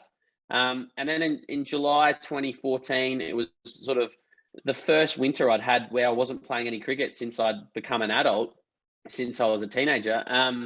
And I said to a friend who owns a cricket shop here in Perth, and they have nets and they do coaching. I said, oh, look, I've just moved into the area. I'm keen to do some coaching. And at the time it was to earn a few extra dollars. I was working full time. But from that first session in July 2014, I got a real buzz when I suggested something and a player made a change and got a little bit better, and the joy it brought them. And so that feeling, that sort of real helping someone, that warm, fuzzy feeling I got from that first session has become addictive. And it's something that I really love about what I do, where one person grew into two, grew into four, and then I ended up quitting my full-time job a couple of years later and going into cricket mentoring full-time in July 2017. So yeah, I'm really, really fortunate to have a supportive wife who has allowed me to do something I'm passionate about and I love. But it's definitely over the years, it's grown on me, the coaching side of things. Yeah, it's a fantastic system you do have in place. If anyone wants to do one-on-one coaching with you, we've also got things remote as well. We'll put all the links in the description of this video, so please do check it out. For now, let's just dive straight into the specifics of this chat about the mindset side of batting. And when it comes to batting, high-level question, what do you believe defines success? Should players look beyond the game-to-game milestones? I think success is consistency. So I think you look at anyone's career and you could pick one innings where they're great and one innings when they're not so good. They get a high score, they get a low score, and you can just judge them on those innings. And you could look at Virat Kohli right now and say he's not a good player because he's runs recently, but we're defined by our consistency over a long period of time. The reason averages are so sort of taken into consideration is they are a reflection of how many runs we score every time we bat. And for me, as I said like in my first year of Middlesex 2010, I averaged 50 odd. I was as good as anyone in that sort of squad at that time, but I wasn't able to get there consistently enough. And in 2011, 2012, my average was probably 20 something. So my definition of success is consistency. I think that every single cricketer, every single batter, and Kohli's going through it right now. Root went through it in 2019, 2020. Steve Smith's been through it. Every single player has lean periods. David Warner averaged 9 in the Ashes in 2019. He's one of the greatest players Australia's ever produced across all three formats. So it's not that we don't fail, because that is not possible. Every single batter, even the great Don Bradman, failed and made ducks and had low scores. But to me, the best players are more consistent. They get a start more often. Their median score is higher than a lot of others. They don't just go low score, low score, low score, low score, high score, but they also turn their good days into great days. They don't get 102, they get 202. They don't get 32, they get 92 not out. They make their good days great days. So for me, it's success is down to being consistent and trying to do it in all formats, in all conditions against all bowlers. Is consistency another way of saying that you're almost trusting the process, seeing it as a process, your game? Yeah. I think that's a part. Like, you have to trust yourself to be consistent. It's really hard to get consistency in results or performances if you're not trusting your process. So it's a cliche in sport, but it's incredibly true. Like, focus on the process, don't focus on the outcome, because especially in batting, there's so many things. We're reactors. This is a great saying that Greg Shippard, who's a mentor of mine, Sydney Sixers coach, he talks about, is we react to the ball and to the bowler and to the wicket and the condition. So it's a bloody hard job we do as batters. It's very challenging. There's so many things going against us a lot of the times that the only thing we can control is ourselves, and we can only control ourselves if we've worked on firstly understanding ourselves, and secondly then trying to put ourselves in the best possible state, physically, mentally, emotionally, to then perform at our best. But yeah, focusing on the outcome is a recipe for disaster, because there's so many things that can go wrong. And I've had guests on my podcast, some great cricketers, and people speak about, you might perform nowhere near your best but get a good result, and vice versa. You might be like really going well and just you don't get the result. You get a bad decision, you get an amazing delivery, you get run out, whatever, and the result isn't, it doesn't go your way. So I think the best players are able to detach themselves from the result and really focus on the process. And to do that, you do have to trust yourself enormously. If you focus on young players, obviously you've coached many around the world now, do you find that one of the most common mistakes is that they almost forget to focus on the very next ball that's in front of them? I know in your content I've watched you talk about 4 Rs. Do you want to just cover that as well? And yeah, do you think, is that a fair statement I've just made as well? Absolutely, except I would tweak it and say, I don't think they forget. I don't think they know how to focus on the next ball. So my 4 Rs, which I talk about, go into in a second, but I say to my athletes and in my talks and the people I sort of engage and coach and mentor is the greatest skill any athlete can possess is not a forward defense, not a cover drive, not a flick, a leg spinner, whatever the sport. I believe it's the ability to focus your attention on the present moment, because the present moment is where we can perform at our peak. It's where we can perform to the level that we've trained ourselves to. But so many athletes get distracted, and their distractions come in the form of dwelling on the past or worrying about the future, getting anxious about what could happen, or thinking about like things like in the batting sense, the scoreboard, who's watching, what your teammates are thinking, what the opposition have just said, what your average is, what happens if you get out. All these things are distractions, and they pull our attention away from what is relevant in the moment. And what is relevant in the moment is the next ball. So what working backwards from the idea that being able to focus your attention on the present moment is the number one skill for any athlete, I teach my athletes this process of 4 Rs. I think that the best batters and the best cricketers, the best athletes, they're thoughtful. They don't just go, oh, see ball, hit ball. That's too simplistic.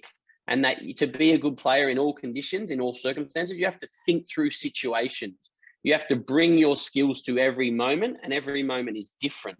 So you have to think through, how do I utilize what I've got to win this moment, to chase this score, to get through this spell of bowling, etc. So they're thoughtful. So the first R is post-ball. As soon as the balls happen, is reflect. So I'll run through the 4 Rs really quickly. Reflect, relax, reset, refocus. And the first R is reflect. So that's an opportunity to just reflect for a few seconds and learn from what's just happened. Okay, it's swinging away. I've got to watch my cover drive. I've got to make sure it's under my eyes. What's holding in the wicket? Probably can't drive again unless it's really under my eyes. Or I might need to walk down the wicket, get some weight into the ball. They reflect, but they do it simply and quite quickly. A mistake that happened to many people is they reflect for too long and they start dwelling on the last ball. So as I said, they're facing up physically for the next ball, but their mind is in the past and they're worrying about what happened last ball. That's where mistakes happen. So reflection should only be a few seconds. It happens quite quickly. You store it in the back of your mind. Then you relax. And this is more for long format cricket, where you want to be able to bat for a long period of time. And if you want to be able to bat for a long period of time, you have to conserve your mental energy. I heard the analogy from the Cricket Australia sports psychologist that our brain is a limited resource. It's like a water tank. And if we turn on the tap at the bottom of the water tank drains. So it's our job to find ways to turn off the tap and keep our water tank as full as we can for as long as we can. And that to me is the relaxation part of batting. So I've played my shot, played and missed, hit it for 4, whatever. I reflect, I then relax. And for me, it's walking away to square leg. It's looking in the distance, seeing what other games are going on, who's at the ground, letting my mind just wander, see if there's a plane in the sky. My mind can do whatever it wants. It's not taking my energy. Then I need to reset my body. And again, the mistake that happens from the relaxed is people might be thinking about a plane or what they're going to have for dinner that night, and they never switch back on. So then as I reset my body, I walk back towards the wicket. I start to think about the field and see if they've changed anything in the field. I go back to my reflection. I've fallen over last ball, so I remind myself I need to keep my head still. So my reset is resetting myself physically. I go through a little checklist of my grip, my feet, my head, and then the last thing I do is just push my head down the wicket to try and get in the position. So that's resetting my body, and it ties in a little bit with my reflection, reminding myself what had happened. And then the most important one is refocus. And as the bowler's sort of halfway through their run up for a seamer, it's only that last 4 seconds that I really need to focus. It's the milliseconds that the ball's delivered that I need to be fully focused, but I need to narrow my focus in that moment. So I might have been thinking about my head or my shoulder, but then bowler's running in and I have a cue word, I say something, and I encourage my athletes to say whatever it is that switches them on. So for me, I used to say game on, and that was a trigger. And then I would say, win this ball, win this ball, win this ball. And for me, that would give me a clear mind. I'm focused on the ball and just reacting to the ball. But if I wasn't saying anything, I might have a blank mind, and then I might have a thought come in, hit him over the top, like get him, or like take him on, or don't get out, or something that a thought would come in, it would distract me, and that's when I would make mistakes. So whenever I was very clear, it would be one thought, and it would be about the ball and reacting to the ball. And often when I was I'd get out and I'd walk off, I'd be thinking, I didn't switch on that ball. I didn't remind myself. I didn't go through my trigger and my process of focusing. So for me, that's the 4 R's. And I think they can be done anywhere against any opposition. If it's against a spinner, you relax for less because there's less time in between balls. If it's a T20 and you're only batting for 20 balls, you probably don't need to relax. You can think more about the game. Like, I need this run rate, this bowler's still got this to bowl. And you can use your energy because you're not batting for so long. So I hope that's given you a bit of an insight, but quite a long answer there. What would you say when one of your athletes comes to you and says, it's not only in the moment, but before I go to bed the night before, even when you're just about to walk out, that fear of getting out, you just can't get over that feeling. It's almost stifling their game, their technique.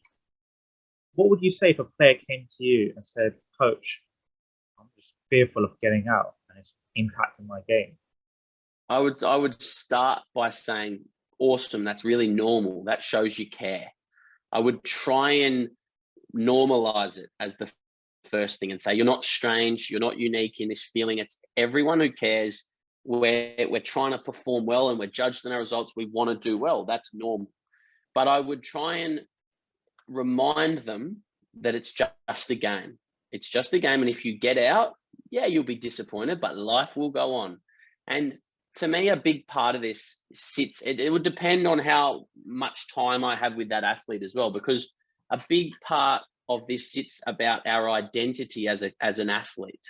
And if we're identifying ourselves and we're giving our value as a human being by whatever score we get, well, then our whole identity is determined by that result. And we're going to be tense and anxious and fearful. To me, the best athletes, they are comfortable in themselves as human beings. They're very hungry. They're very driven. They're very determined to be the best they can be. But they are also at peace with the fact they will fail. They will get low scores, and that is okay. And that peace releases the fear. They say, look, I know I'm going to get out today, but I'm going to give it my best. And that, if you've got that mindset, you're going to play with a lot less fear of getting out than, oh my God, I have to do well today. I need to do well. It's my life depends. And a lot of people approach their sport and their cricket, their batting in this sense, with this thought that I have to do well. My life depends on this result. It's the most important thing in the world. And yes, our cricket is important. We care about it. We put so much time and energy into it. But for me, if this is a theme in a player, I would say, let's identify who you are as a human. Let's see what makes you you. It might be that you like your PS2, you like time with your family, you like going to the beach, you like long walks, all these other layers that make us us. If you can identify all of them and say, look, I'm someone who plays cricket. I'm not just a cricketer. My whole life doesn't depend on this result. Well, that allows you to remember that when you do make a mistake and you don't get a low score, you don't get the result that you want. Well, that's okay. Life goes on. So for me, it's that process of like trying to make it not such a big deal and say, yes, I know you want to do well, you do care, but this innings isn't going to change your life, whether you get 100 or a duck, and try and release the importance, which is what we're so scared of, failing and the negative outcome. But I try and take the importance off the outcome and just say, do your best. Say if another one of your players came to you and said, always nicking off, struggling to play off the back foot, hook shots not going well, head positions all over the place. Do you believe technique-based training is the way to go and focus on specifics? Because obviously that's what the players come into you for, thinking there's something wrong there. Or do you think that technique-based training alone can almost be a distraction and scramble the mind on this topic of mindset as a batter?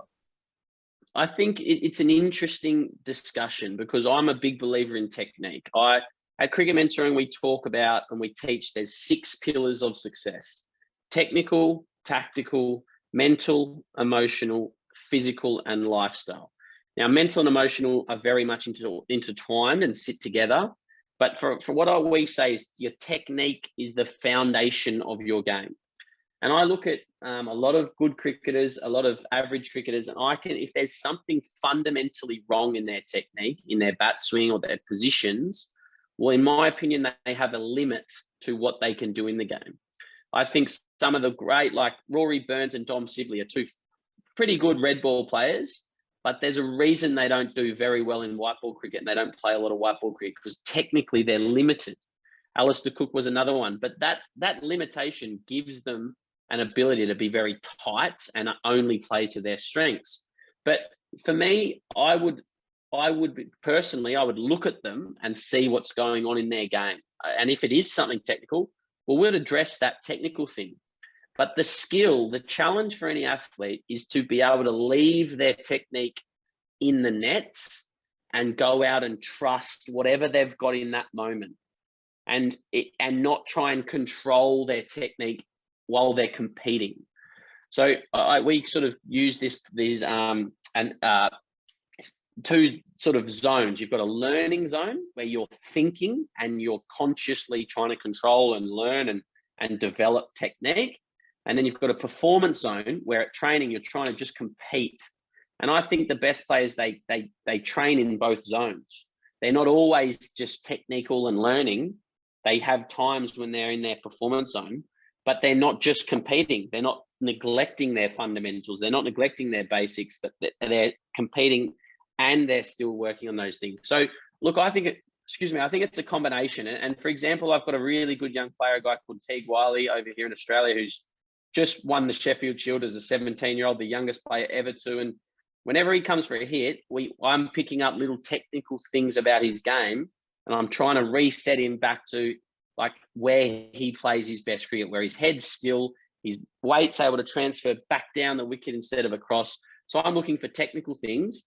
But in between that, we have conversations most days, and they're about his game plans, his mindset, what he's doing in his life, etc. So, and he's very good at managing, okay, I'm working on my technique right now, but once it's time to compete, I just got to trust whatever I've got today, not take the worries of technique, the thoughts of technique with me. And I think just on that point, Marnus Labuschagne, who I think is one of the best red ball players in the world, obviously ranked number 2, I think, in Test cricket. After the India series in Australia a couple of years ago, he averaged 30 something. He wasn't at his best.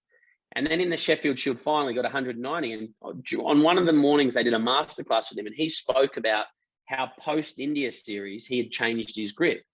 And to me, he was doing that during the Sheffield Shield season. The Test series ended, the white ball series started, but he was playing Shield cricket. And he'd gone away, identified, he'd analysed, he'd reflected and learned that he wasn't hitting his straight drive as well as he'd like because his grip was a bit off. He went away and he worked on it. And in the Shield final, he was back to his best. So to me, that's a player who's thinking about their game and he's implementing, he's going to tweak things, he's tinkering, he's trying to change things while he's still playing. He's not waiting until April because the very best players very rarely get an off season because they're playing cricket all year round. So he's fixing things on the go technically, but he wasn't obviously, he wouldn't have been letting that distract him while he's competing. So I hope that answers your question. It's a really tough one for young players to juggle, I reckon. When it comes to common traits, you talk about the best players, you mentioned Marnus there, etc. What common traits do you think separate the best, from a holistic perspective, separate the best batters in the world from us mere mortals?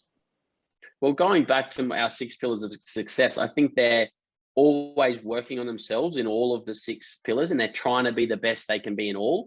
When I look at my career, I worked hard technically, I worked hard tactically, but I never worked on my mindset or my emotions because I didn't understand the importance of it. I just you only know what you know, and I didn't understand how that impacted how I performed until I finished my professional career and I started to learn about these things. So I think that they're pretty good in all of their areas. They're physically really fit.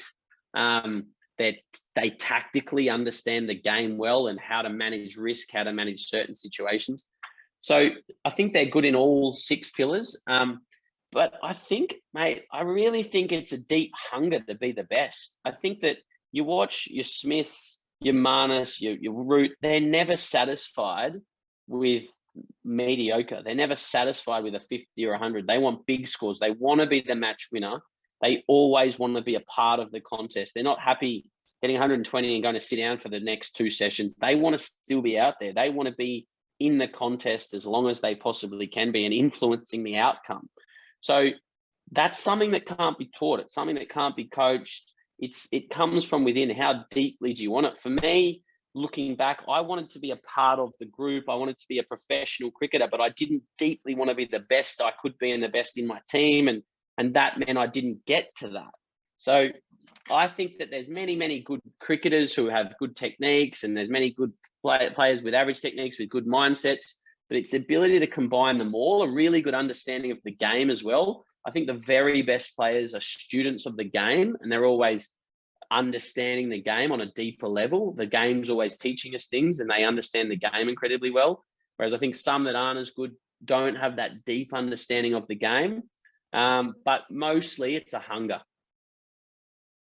You also think, we talked for a period now specific on mindset side of cricket. Do you think that it's actually an untapped area globally when it comes to training? A lot of focus on technique, but the mindset side of cricket, visualization, etc. Do you think it's an area that the game still needs to kind of buy into globally and more focus on it? Absolutely. Like, I look back at my time at Middlesex, and it finished 10 years ago. So things have probably advanced a lot since then. But we had a batting coach, we had a bowling coach, we had physios and masseuses, and we had a sports psychologist who was excellent, a guy called Steve Sylvester. But I never ever sat down one-on-one with him. It was always a group setting once a month, and he would just share some ideas and concepts. There was nothing ever about me as an individual and how I can get myself to my best. And I know that a lot, like most sporting organizations these days, professional sporting organizations are investing a lot.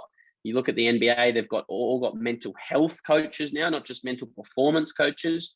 The big sort of sports organizations, the Premier League, are investing a lot of money in these things. But as it trickles down, absolutely, it's not spoken enough about. I think there are more and more sports psychologists around, but there's just millions of cricketers, and there's not a great access to this. Often it's expensive, and you have to be in a high performance setting to access these things. And that's why I've been really passionate about this, because it's the stuff I didn't know when I was young, and I wish I knew, because it could have changed my career if I knew some of these concepts and some of these ideas. And it's why, obviously, you've got me on to talk about these things, because I've spoken a lot about it, these sort of topics, these sort of ideas on our YouTube channel and on our social content, which is all free. I do one-on-one coaching with athletes, and I do. We have our online community, which people pay a small monthly subscription for, but we try and, like what you're doing, we try and share some concepts and ideas on a broader sense that people can go away and implement, because it's just not available. And I really think that would make a huge difference to a lot of people. But it's scary. It's scary to talk about the mind, and it's really complex, and it's hard to measure performance, and it's hard to measure improvements mentally. Physically, you've got your eyes can see it, but mentally it's hard. So people just leave it, which, I think the more that mindset and mental skills can be discussed, the better. Well, it's been a fascinating chat. Just to end on, a young player is watching this, what is the one piece of advice you want them to take away from this chat on top of batting? Good question. I would say learn about yourself. Learn about yourself as a person. What makes you tick? What makes you excited? What makes you up for a challenge? What scares you? What excites you? How do you perform at your best? Are you really energized and up for a fight, or are you really calm and relaxed and sort of trying to keep your heart rate down? Learn about yourself as a person.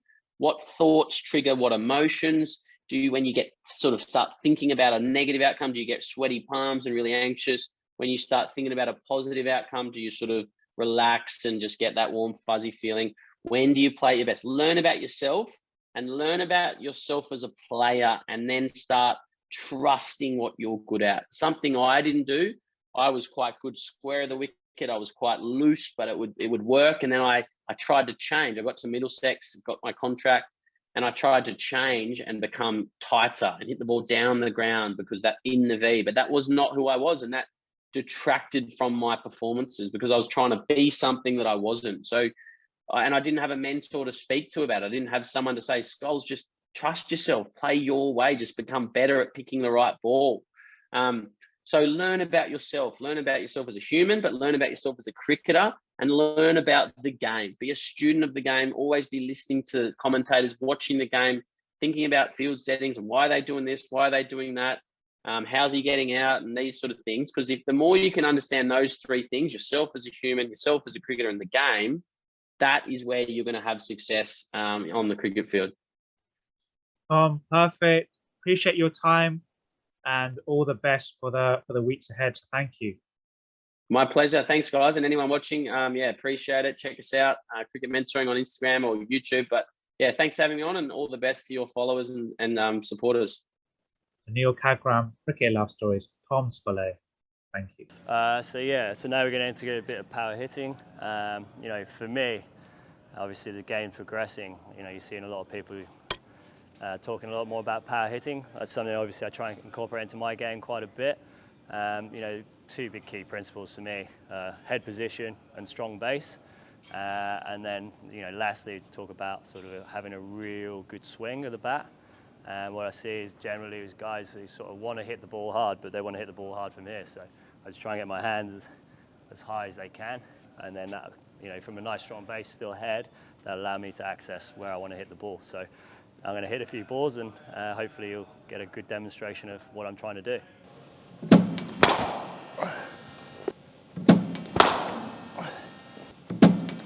Oh, didn't watch the ball.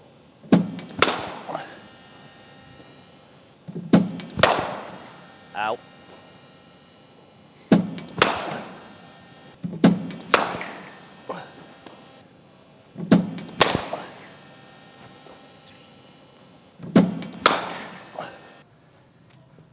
Some good ones, some bad ones. Yes, obviously in that little hit there, a few you absolutely nailed, a few you came across. Anything from a technical perspective that you almost picked up whilst you were actually hitting the ball? Reasons why some got nailed and some didn't go exactly where you wanted it? Yeah, so the ones obviously that I hit really well, I had a nice strong base, hands high, nice still head. The ones that I didn't, I wasn't probably watching the ball as close as I wanted to, and I think I closed myself off. So like when I close myself off, it only allows me to hit one side, which is offside. So if the ball is leg side, then ultimately you can see I'm crossed off here. So just trying to work in lines and then obviously see where the ball is and allow my hands and head to get into position that I can just swing freely through the line, really. The ones that I hit well, I hit really well, but what I try and do is, I try and hit that top of that back net. That's the trajectory I want to try and hit the ball at. Obviously indoors, these softer indoor balls makes it quite tricky. So if I'm slightly back, obviously ball goes up, as you've seen in a few of them. Ones that I've really nailed, I've been more weight slightly more over my front foot, but I've got a real strong base, and like I said, my hands are high, and that sort of allows me to, freely swing through the line of the ball. I have my own sort of style. It's a little bit like a golf swing. Obviously, that's something that I love playing. So, there's sort of a little bit of batting and golf in the same. When you talk about opening up, is that more to do with your feet position, or is it shoulder or is it something else? Yeah, for me, it's like front side. You know, as soon as that front side drops, you can only hit one way. So just really trying to have a real strong front side in here. It's almost, you know, because my hands are in a great position there on the front side. Wherever that ball goes now, I have the ability to then either swing through the line leg side, or I can turn and let my hands release through the offside. You know, especially when we're talking about power hitting and want to hit a good strike. You know, as soon as that front side goes and that shoulder goes, as I said, I can only hit one way. Obviously, if it's a shorter ball, I'm in a great position, but you know, we just want to be as instinctive as we can be. One of the big things to my batting when I play really well is I'm instinctive, so that allows me to then, you know, dictate where I want to hit the ball.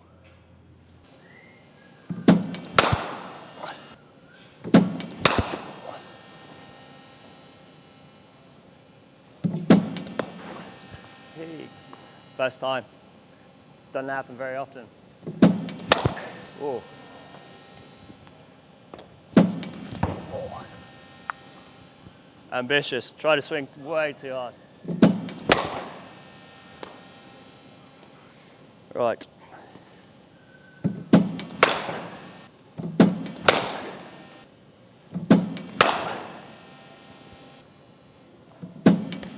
Oh no, too far.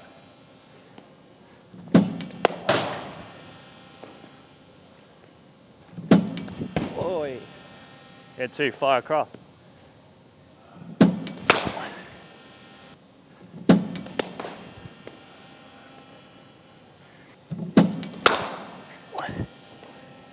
So where does guard position and where you actually stand in the crease come into all this as well when it comes to power hitting? Yeah, a really good question. You know, so for me, I like to stand leg stump because what that does is anything on leg stump kind of gives me a free hit. But what it allows me to do is open up the offside. You know, it gives me more freedom with my bat swing. So yeah, you know, I like to stand more leg side, and then obviously I can then mix and match. If guys are going wide Yorkers or they're coming more at my feet, then I might go a bit more offside to open up the leg side. It's just kind of a bit of a cat and mouse game, really. So that's, you know, but as I said, I stand more leg side to try and open up the offside a little bit more. But as I said, obviously then if it comes leg side, I know it's probably going down the leg side, therefore, yeah, hopefully that should be a free hit. And when it comes to the trick shots, as they say, the scoop shot, do you almost pick it when it comes out the bowler's hand, or is it all premeditated? I think I also kind of premeditate. It's not really my forte, but it's something I practice quite a lot. You know, you see the likes of Josh playing it unbelievably well, having that ability to sort of play either the reverse scoop or the normal scoop over the keeper. You know, which is an incredible ability to have. You know, from my perspective, it's something I have to practice really hard. Obviously, I've got a few away there, but I've missed a few. So, you know, as I said, you know, my strongest shots are probably hitting more sort of from that sort of cover to mid-wicket areas, and then obviously, you know, for me, for example, if the guy's going hard length with one of those back or both of those up, can I potentially get it up and over? But, you know, my first and foremost, I think I can clear the ropes sort of from, as I said, cover to sort of mid-wicket. So Gary, before we get into the actual technical element, what are your philosophies on coaching batting specifically? Well, what I'd want to be doing with players is teaching the player to hit between mid-on and mid-off to the highest technical standards, with the ability to consistently hit the middle of the bat and hit the ball exactly where it should go. But when they're improvising, then have the ability to hit the ball where a player wants to hit it. And I think that is achieved in practice by a lot of technical input, eye for detail, giving a player clarity on what the most effective batting technique is, following that up with lots and lots of repetition, lots of specific drilling, and also grooving programs delivered by the best tool for coaching technique in the world, which is the bowling machine. I do a thing called the 4 angles. So once I've established a technique on one angle and swing, that's all well and good, but that technique needs to hold up on all 4 angles and swing types. So left arm over, swinging it in, swinging it away, right arm over, swinging it in, swinging it away. And you want the batsman or woman to be really efficient, hitting in the V, whether it's leg side straight or offside. I wouldn't be in the business of getting someone really good on their legs to the point where they're not so good on the offside, or good on their offside where they're not so good on the legs. You've got to be like set scales in the middle. You've got to have that balance where you can get them to play with no restrictions in the V, which will make batting easier.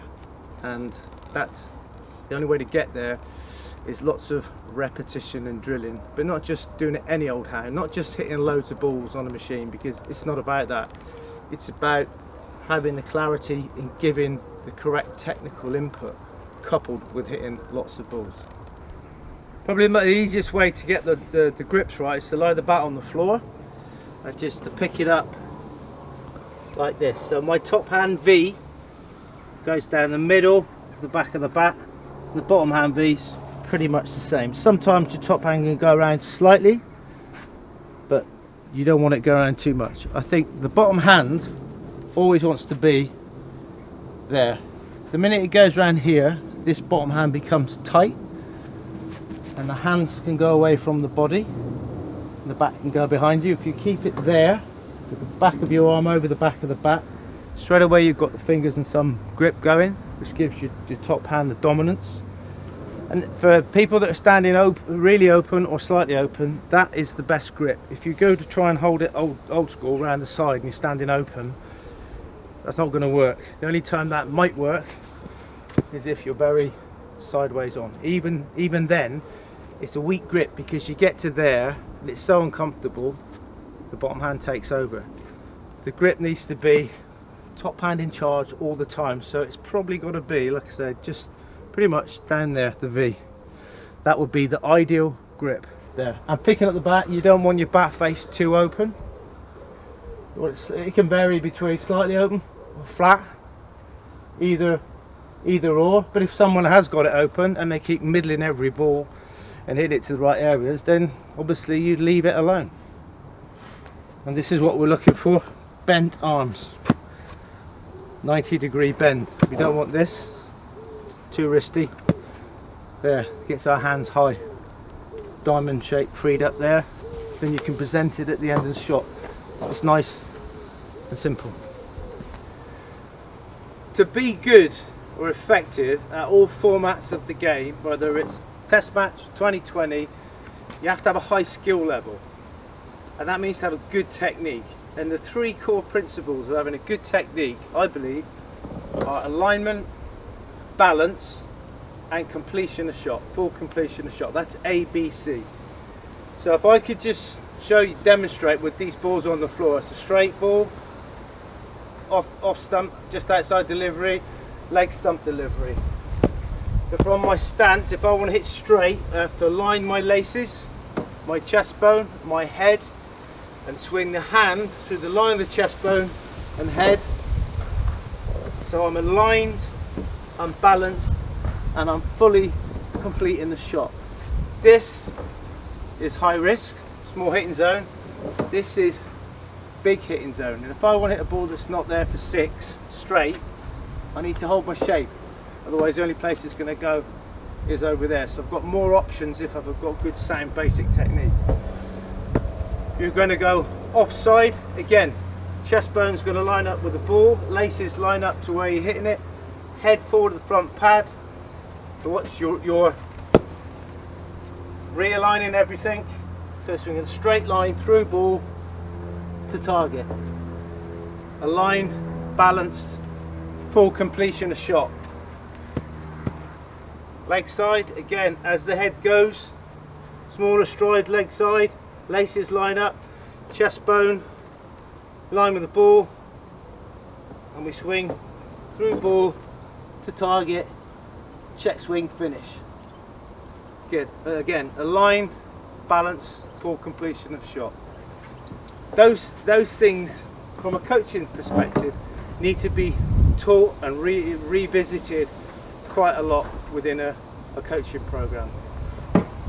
because it's your basics, and from your basics you can add on all the other flair shots, and you can maneuver yourself in the crease to improvise. But it's no point having all the flashy shots and do all the manoeuvring in the crease if your hardcore basics aren't in tip-top condition.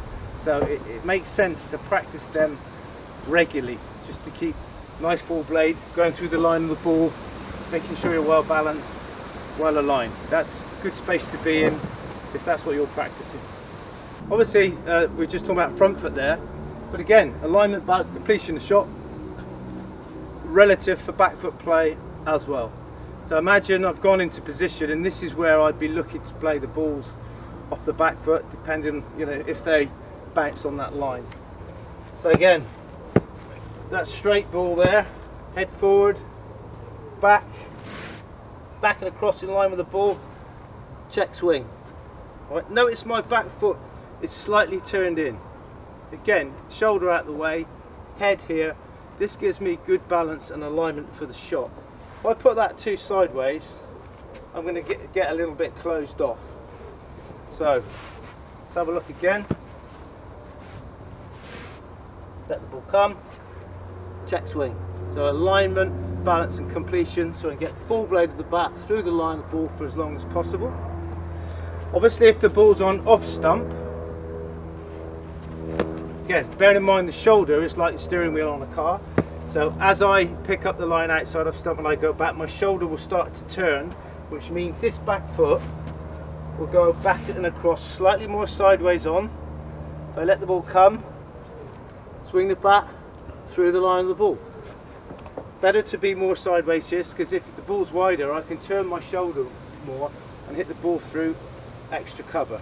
So for an off stump, it's going to be just slightly turned in, but near enough parallel. Straight, it's going to turn in a little bit, but on the onside, leg side short deliveries, again, as I pick up the line and open my shoulder, foot's going to turn in more, back, open the front leg out more, good access to the ball, full bladed back through the line of ball for as long as possible. Now if that was a short ball, you could duck underneath it, or you could sway it, or you could play it round the corner. You've got access to hit it in front of square, or round the corner. People may say that's a big target.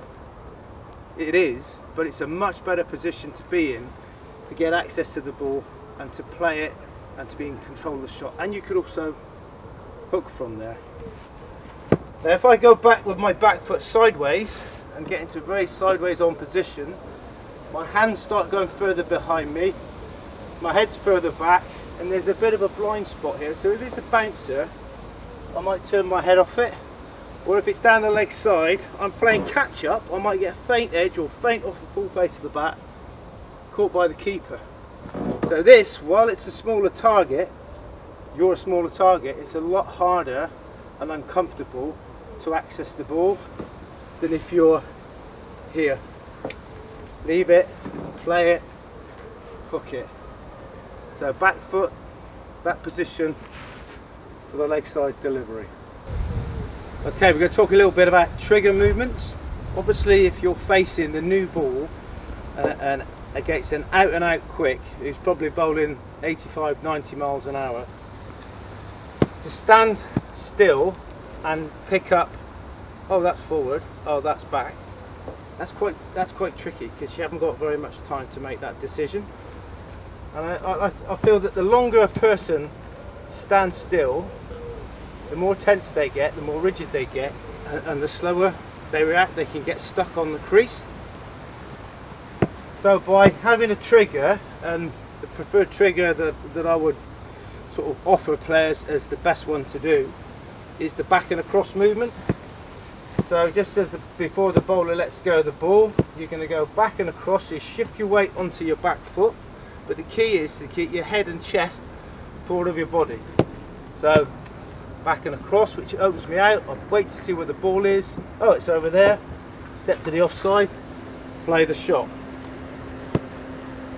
Again, back and across, see its leg stump, small stride, play the ball.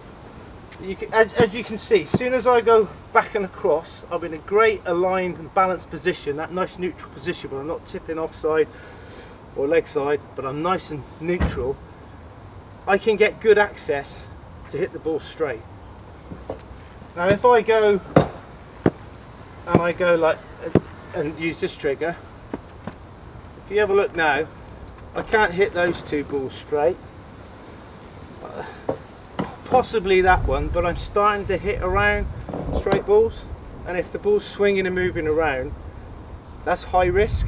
On a flat wicket you might get away with it, but against the likes of Jimmy Anderson on a wicket that's doing a bit, the percentages aren't really in your favour, they're in the bowler's favour. So the plus for going back and across is that you open out slightly and you're in a great position to decide what to do next. And again, if I can wait with that front foot to pick up the line of the ball, I'm going to put it in precise in the right place. If I go like this, I've already planted it in the wrong place, I've gone across the crease, I'm probably going to end up playing around my front pad. And if I go here, my head's over, it's difficult to judge what to leave and what to play. But if I go here, keep my head neutral, I know if the ball's wide of my right eye, it's a signal right to leave it, and I'm not going to get bowled. It's a good leave. And when you go back and across, I feel there's two ways of doing it. Some people go with all their weight on the back foot, with their head and upper body over that front foot, and other people are sort of in between the two. They just time it differently, so they're in between the two where they could go back again or they could go forward. I've seen some players, and this I don't quite understand this, they go straight back. Now if you go straight back, your next movement's going to have to be over there, and if the ball is swung back into you, you're closed off, you're going to have to hit around it. And also if you go straight back, you start playing out here, as opposed to you've gone back and you're more in line with it to play it there. It's good to get in line with the ball. So again, if you're going to trigger, back and across, always back and across. I wouldn't advocate going straight back. And if the ball was short, so it hasn't let go of it, and now you see it short, so your weight shifted onto the front foot, and you go back again.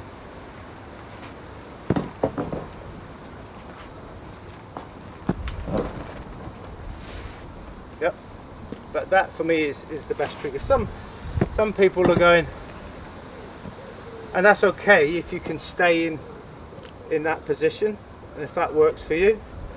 Some people stand with their feet wide and they just go forward first, but I always think that if you're going forward first, you're battling a little bit against, you could go that way. If you go back and across, it's always going to open you out and give you that neutral position. This or that just could take you that way a little bit. And against a spinner, some people are thinking forward, so before the ball's even bowled, they might do that. Other people will be thinking forward press. So we're there, and we might go again, or you go there and you push back, and that's fine. But the key with all those triggers is that you've got to keep that initial movement neutral, wicket to wicket, stump to the other end, totally aligned, totally balanced. You don't want to be going that way, which can happen when people go because they don't keep their head here. It's really like trying to get this foot outside the line of your head slightly. That's going to give you your balance. If you go here, your head's gone, you could tip that way. So those are just some thoughts on the back and across trigger. And it's not, it can take a while to get this right, because it's getting the timing the movement right, picking the length up. You've got to practice it. It's not going to happen straight away. You've got to get used to it. But back and across, back up into the ball. Back and across, back again. Cricket's everyone.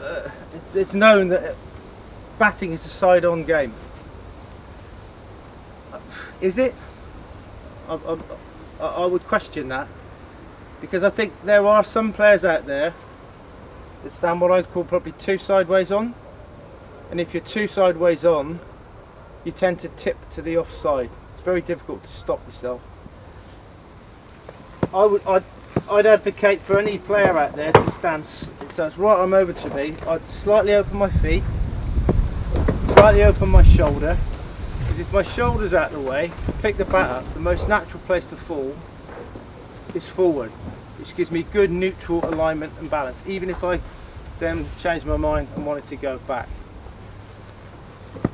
A lot of batters that stand sideways on, they pick the bat up, if they're too side on, the back lift can become too straight and it can start to go behind them. As soon as it goes behind you, it's a signal, it starts making you want to go that way. You go here and you can play around your front pad. And if batters that stand like very sideways on were to face a bowler who was to run up and hang on to the ball, I bet most of them would do that. And that's not a position you want to be in before the bowler's letting go of the ball, because straight away you're blocked off. You're off balance, you're not lined up straight. So by being slightly open, and there are different variants of open, this is open, you could go even more open. Yeah? But if my shoulder is out of the way, it means it's easier for me to keep my head wicket to wicket and be in a nicely aligned and balanced, that neutral initial position. So personally, if I was triggering, I'd be here, right?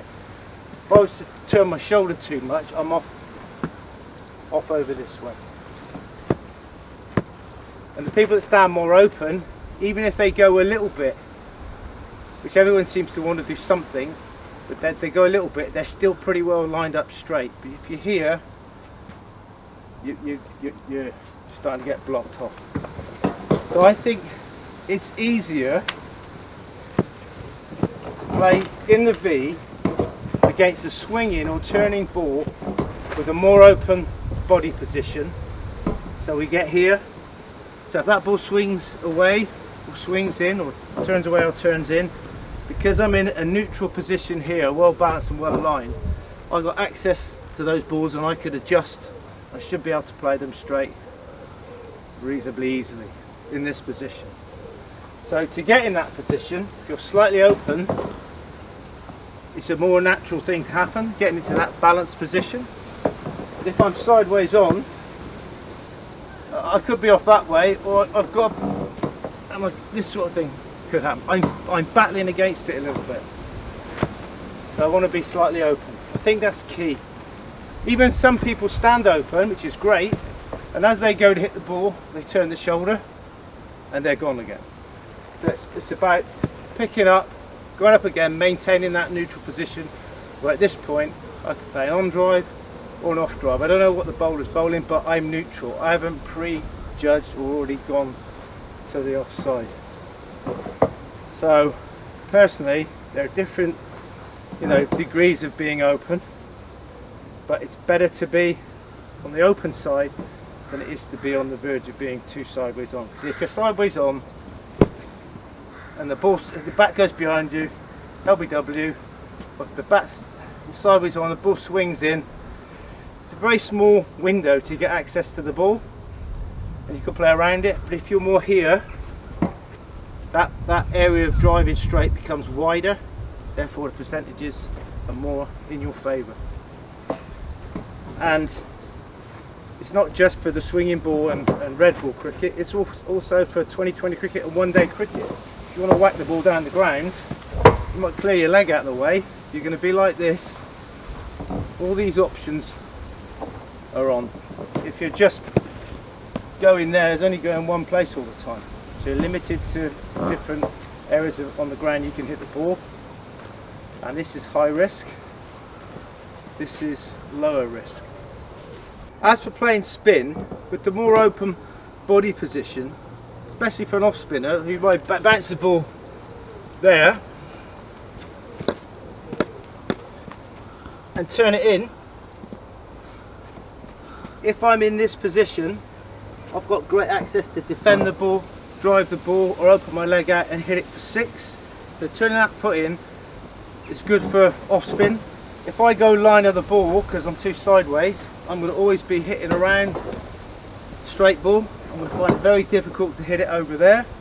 If it was turning the other way, left arm spin over the wicket. Again, if I was sideways on, I might get my foot out of the way here. Very difficult. So again, getting into this position, laces down the wicket, balanced and aligned.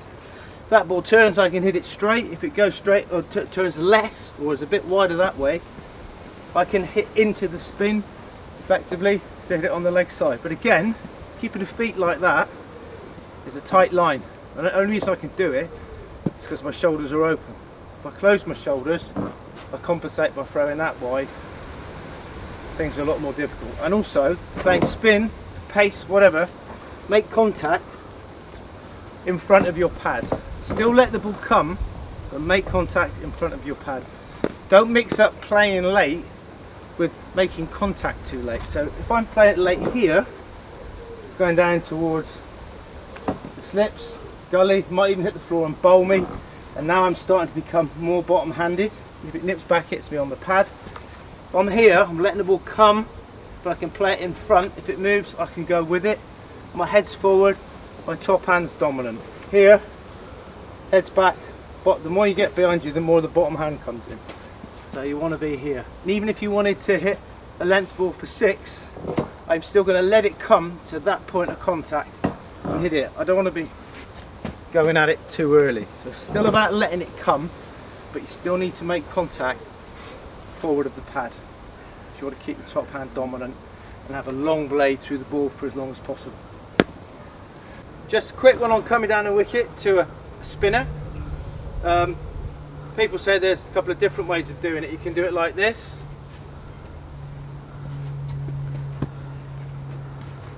or like that. I would never ever do it like that if I was trying to hit a straight ball, for the simple reason that as soon as I go here, I'm closing myself off. So the only place I could hit that if that was an off spinner is slog it over square leg or mid wicket. There's no way I can really hit it straight. But if I come down the wicket like this, right, there's a big area now for me to be able to hit that ball straight for 4 or 6, pick it up over straight mid wicket, or slog it over square leg. And if I miss that ball, it's probably going to hit me on the leg, so I'm not going to get stumped, but I am just lined up. So even if I don't get there, if I'm in this position, I still might be able to keep my arms going through the line of the ball, the back face, for as long as possible. I still might be able to pull off hitting a 6 when I don't get there. But if I'm going like that, I certainly won't be able to hit it there. And if the ball was turning the other way, principles pretty much the same. So left armour, turning it. If I come down like this, yeah, it's okay if I maybe want to hit an off drive, that's fine. But I want to come down the wicket with a view that I could hit straight, mid on. I could slog it if I wanted to. That length ball, I've got better access to it like this, to hit straight, than if I go, I'm closing off at that. If it goes straight on, that's just awful position to be in. Spinning in or out, hitting straight, this is the place to be. Obviously the off spinner, I'm going to clear my leg out of the way a bit more if I'm improvising. That opens hitting down the ground even wider to be able to do that. Also with spin, you always want to play it in front of the pad, out in front, because if it's in front, your head's obviously a long way forward, you're obviously leaning into it. If it moves, you can go with it.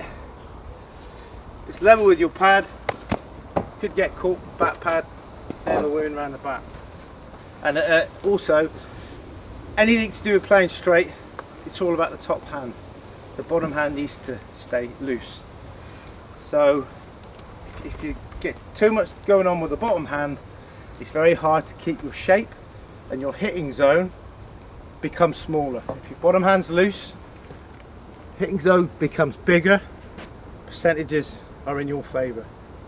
And again, also if you're looking to hit boundaries for 2020 cricket, if you're playing straight trying to do it, different if you're cutting or pulling or hooking, You need to have a rhythmical swing. You know, swing your hands and arms at the speed that allows you to still maintain technique for as long as possible.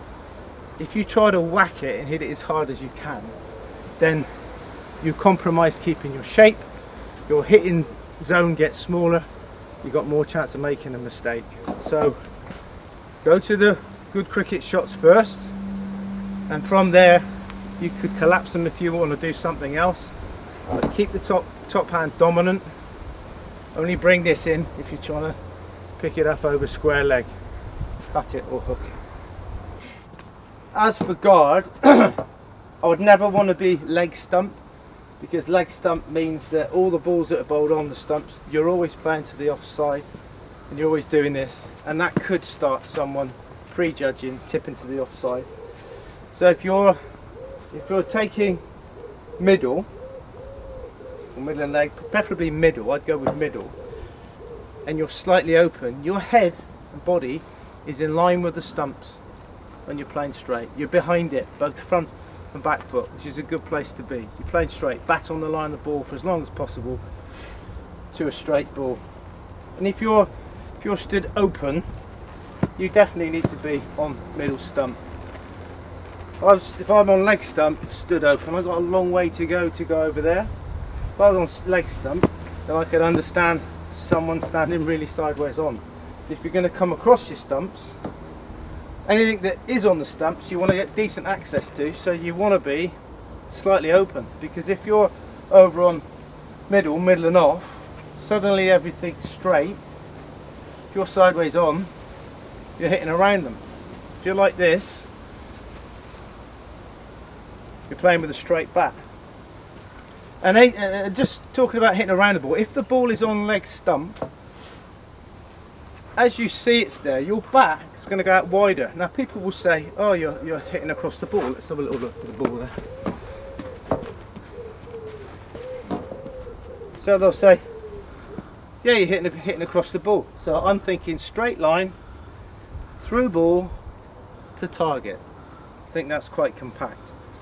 If I'm picking up behind me or straight, I'm going to now hit around that. So either way, your bat's not going to be on the line of the ball for that long because of the angle of where it's coming from and where you're trying to hit it. But this is far more effective technically, simplicity, than this. So that's quite important. Yep. You've never seen me bat before. I'm going in there. What are you going to be looking for? Well, I just want to put a few balls in the machine, say 20, 25 balls, and just assess how cleanly you're hitting it. Does it hit the middle of the bat? Is it going exactly where you want it to go? How much control do you have over what you're trying to do? And while I'm putting those balls in, I'll be digesting all the different moving parts of your body and trying to pick up any faults that I may see during that process. The more mistakes you make, the better, because we can find the solutions. Therefore we can improve you and make you a better player. So I don't want you to feel under pressure. I just want you to hit the ball as you normally would. Make sure they're all attacking shots, and then let's go from there. Have some fun. Looking forward to it.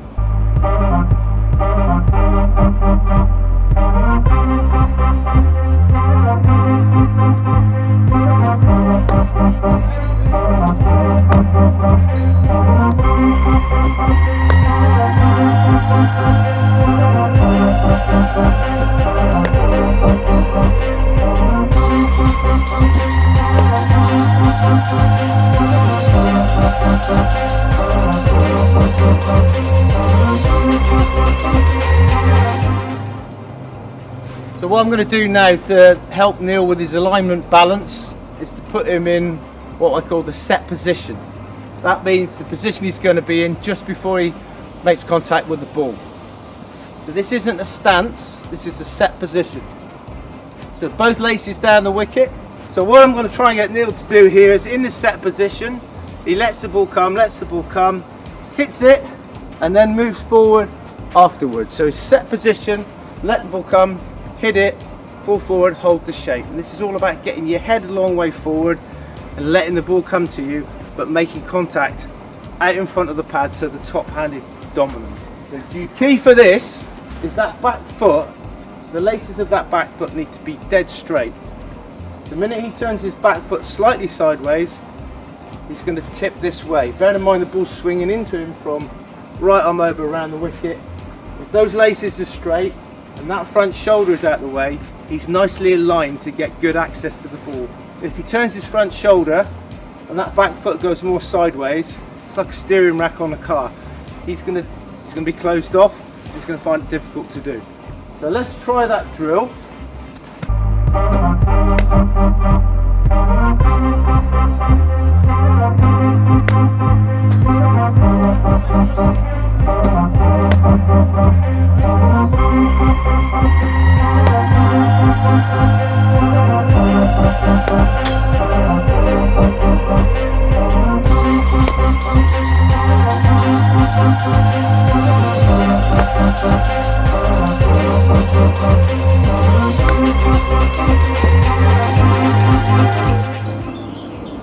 Right, this time, and this is specific for you, I'm trying to get you to wait for the ball. Lift your back leg up and then hit the ball. Yeah? So that front leg can't move. But when you lift it up, don't lift it behind you there, lift it up so the sole's pretty much in line with the stumps. You ready? Yeah.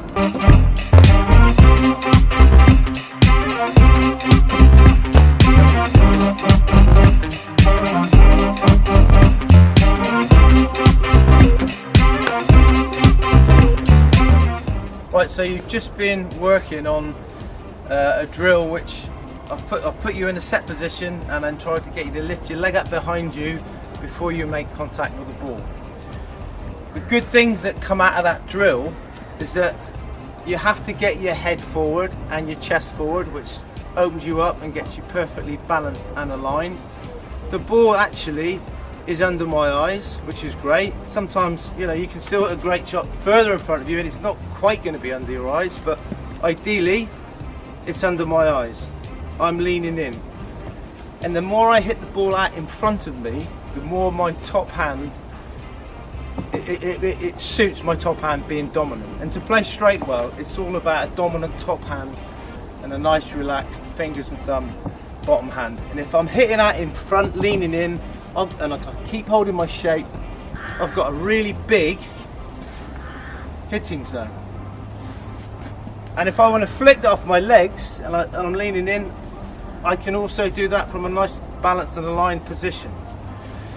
If I try to put my foot by the side of the ball, my head is back, my hitting zone goes from that to that, and the later you hit the ball or you make contact with the ball back beyond that foot, it's more about the bottom hand doing all the work. And when the bottom hand's doing all the work, we don't get to hold the shape of the shot for long enough and the hitting zone gets smaller. So out in front, let the ball come, let it come, let it come, let it come, make contact in front, hold the shape. So all very well talking about letting the ball come, but we don't want to let the ball come so much that the contact point becomes late back here, because again the bottom hand comes into play. We're playing behind the pad, the ball could go down through gully or slip area, and if the ball nips back, I don't get access to it. If I'm out in front and it moves, I can negate the movement as I could the swing. So it's really important to, yes, let the ball come, but keep the contact out in front of you when you're hitting in the V, straight.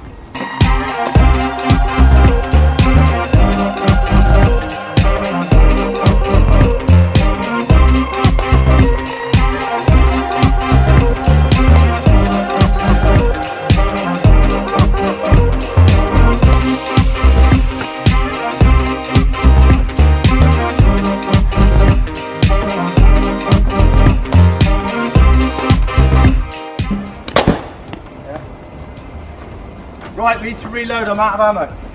So just question for you, that last shot you hit, what drill that we've just done so far would have improved that last shot? So straight away, you've logged what's happened here, and that's the right answer, isn't it? Yeah, definitely everything you're saying is definitely computing in my head and kind of piecing it together in my mind so that you know, I'm able to adapt. So kind of your philosophy, what you're saying is actually working. I like to think I'm giving you step by step all the mechanics of what you need to do and an understanding of those mechanics to play a straight drive or an on drive. So that's really good.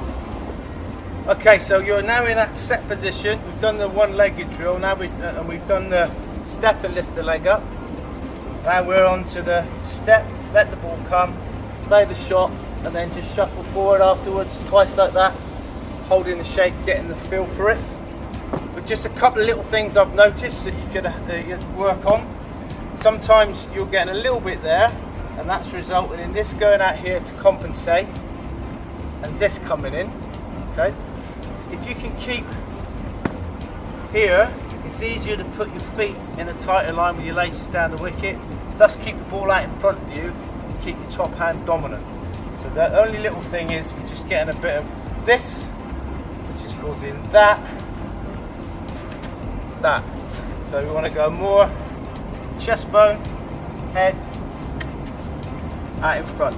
As soon as this opens, this back lift stays out there. Loads and loads of players pick the ball back up in the right place initially, and as they go again, it can go behind them. And once it does that, your alignment's out, you're playing across a lot of balls. It's quite important on that second back lift to keep it out here. So from there, play an on drive, pretty much back swings in a straight line. Straight drive, you don't have to adjust it much. Outside off stump, you could leave it. But if you are looking for the off drive, when that shoulder turns, that's either your cue to leave it or it's getting you in position to hit an off drive. But again, when you want to hit the off drive, my laces are pointing where I'm hitting the ball.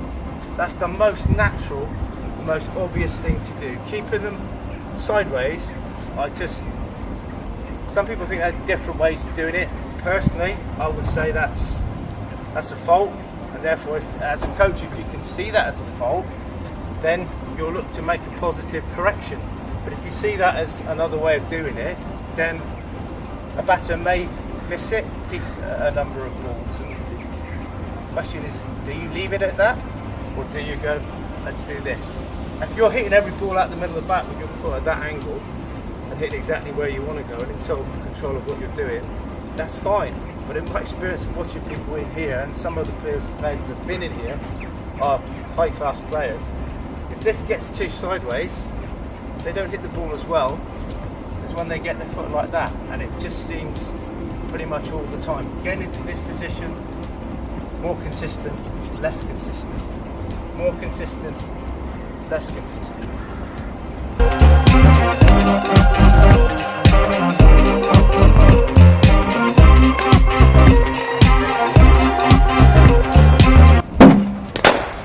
Right, I'm going to step in here because you can't see yourself, but you know that was a good shot, yeah? Because of the position you're in. But I felt you picked the bat up a little bit behind you, and you probably need to know about that, so you monitor it, log it, sort it, so the next shot you don't go even further that way and it becomes a bad shot.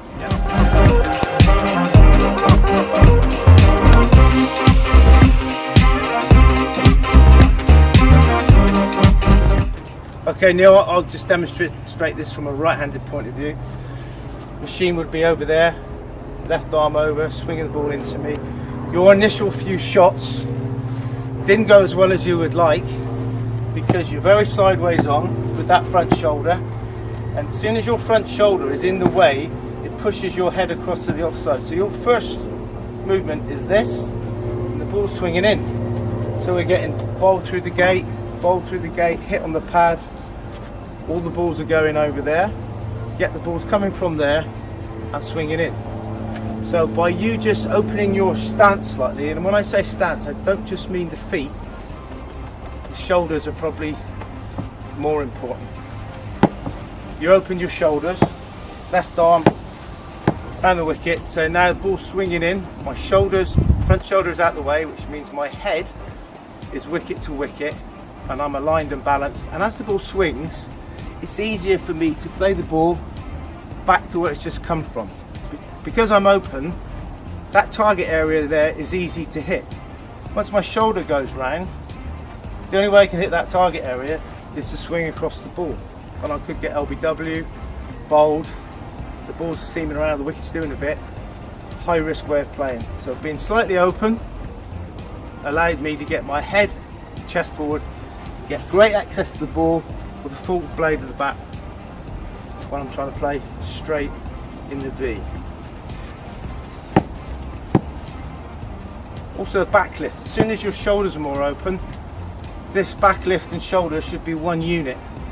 So when you're sideways on, bat's picked up over middle and leg, the only shot you're set to play really is through the offside. So if the ball's straight, again, the bat's behind me, I can't get at the ball. If I open my shoulder, my back lift then is between off stump or second slip. Anywhere in that area, depending on the player and what's working for them, somewhere out there, you can get great access to on drive, straight drive. Yes, we're open for these shots and both laces are down the wicket. As soon as the ball's outside off stump, we turn the shoulder, we can access the offside. But the good thing about standing slightly open is as the bowler comes in to bowl, if that bowler held on to the ball, like we see happen in the coaching environment, most players that are sideways will go. So straight away, before the ball's even bowled, they misses the line, they're off balance, they're tipping to the offside. By being slightly open, it allows you to keep that neutral alignment and balance with that initial leaning. So where's, I'm neutral. If I'm like this, I'm going that way. Some players stand really open. And if they're really open, that little neutral thing they do brings them to being pretty much lined up for straight, so they're nicely aligned and balanced. The problem with being very sideways on, you're always fighting going that way. So you want to be slightly open. Players with particular issues, tipping to the offside and getting their leg too far across, they might stand even more open just to counter that. Depends on the individual player. There are very different variants of open, slightly open, really open. Some people stand like this and just before the ball's bowled, they come round to there. If you stood like this, again, you're encouraged to go that way. So getting this out of the way, excuse me, helps to give you good alignment and balance to hit straight. And this is the position I believe you should be in to hit straight. That means back foot laces down the wicket. The minute I turn this and this, I go that way. So if we're trying to get into that position, it makes sense that you stand slightly open in your stance. So it makes it easier to get into that position. From very sideways on, you've got a long way to go and this can happen. So there's just a few pointers there that help. So you mentioned the word on weight. If someone doesn't know exactly what on weight the bat actually means, can you explain it in almost like layman's terms? Yeah, so as you swing the bat, you want to get it to a point where the toe of the bat, like the perfect position would be toe of the bat vertical to the sky prior to commencing the swing of the bat. But basically, so it's getting the toe of the bat vertical to the sky prior to commencing the swing of the bat, whether it's straight bat or cross bat shot. Now, everybody's going to get there differently. So on one end of the spectrum, you'll have a player like Kane Williamson or Marnus Labuschagne, who start with the bat almost vertical, but I see they're making some adjustments there. There's sort of a downside to that. But, they've got a small movement back as they turn their shoulder and the toe comes up and it goes straight back through. But it's on a very, very narrow path of the bat, the arc. And then, as I mentioned earlier, you've got guys like Steve Smith on the other end of the spectrum, whose bat is coming around, it's pointing at point, comes around in a big arc into the unweighted position, and then through the stroke. And then you're going to have variances all the way in between. Some people won't get it vertical, or, if you want to call it perpendicular to the ground. Some will go just past the perpendicular, a little bit more high risk, and others might be just a little bit short of it. But what it's doing is, when the bat is in that vertical position, it's light. Because all the weight to the bat is now coming down through the handle. So you could stand with a bat like this for as long as you like without your arm getting tired. with the bat coming up, toe pointing vertical to the sky. Hold your bat pointing backwards towards the slips. It's going to feel very heavy. So what this does is it allows you to create lag, so that when you're leading with your strokes, the end of the handle's going towards the ball. If you can imagine the bat's here, it drives to, and then the bat swings around underneath like a pendulum. Okay, as opposed to if you're keeping it flat, you're relying on your hands to generate speed through the ball, as opposed to when you're unweighted, we unweight the bat, but as we unweight the bat, we also unweight our body so that we can move forwards or backwards. So that's why it's called unweighting. And that's also a big misconception. A lot of people think that unweighting the bat is simply standing with it up like this in your stance, and this sets me in a position ready to hit. It doesn't. We've got to have that movement, the turn of the shoulder, and as all of that's happening, you're unweighting your body along with the bat so you can move forwards or push back and across. Does this contribute to power hitting in any form? Does it assist with greater timing? You see some of the best players in the world and you can almost categorize them. Say in England, you've got a Joe Root and a Joss Butler. And just on the face of it, you'd say Joss Butler's a bit more of a power hitter where Joe Root's more a touch player. Where does this all form when it comes to unweighting the bat, etc., when looking at those two players, for example? Yeah, well, obviously they both do it. They both do it differently. What I can tell you is that if you don't unweight the bat, it's going to have a negative impact on your ball striking ability. It's going to have a negative impact on your contact points. You're going to struggle to present the full face through the line consistently because you're going to be pushing at the ball with your hands. So you're more likely to play early, play with hard hands, and you're also going to have less time on the ball because you're having to generate the speed with the bat through your hands, as opposed to turning the shoulder, getting the hands going back, setting the bat weightless, and letting the bat come through and follow the line of your body. So the benefits are more time on the ball, consistently play through the line, no curtain railing, bats coming down steeper on the ball, so you're going to hit the ball down into the ground more consistently. And then if your head positions are good and your body angles are good, and you're unweighting, even if you are early on your strokes, the bat will still be coming down with the toe behind your hands, even when you get out in front of yourself. If your hands are low and you're not unweighting and you're pushing at the ball, well, as you push, what happens to your head? You've just seen your head comes back. Now your contact points, if you're slightly early, toe of the bat is ahead of your hands. Now balls are going up in the air.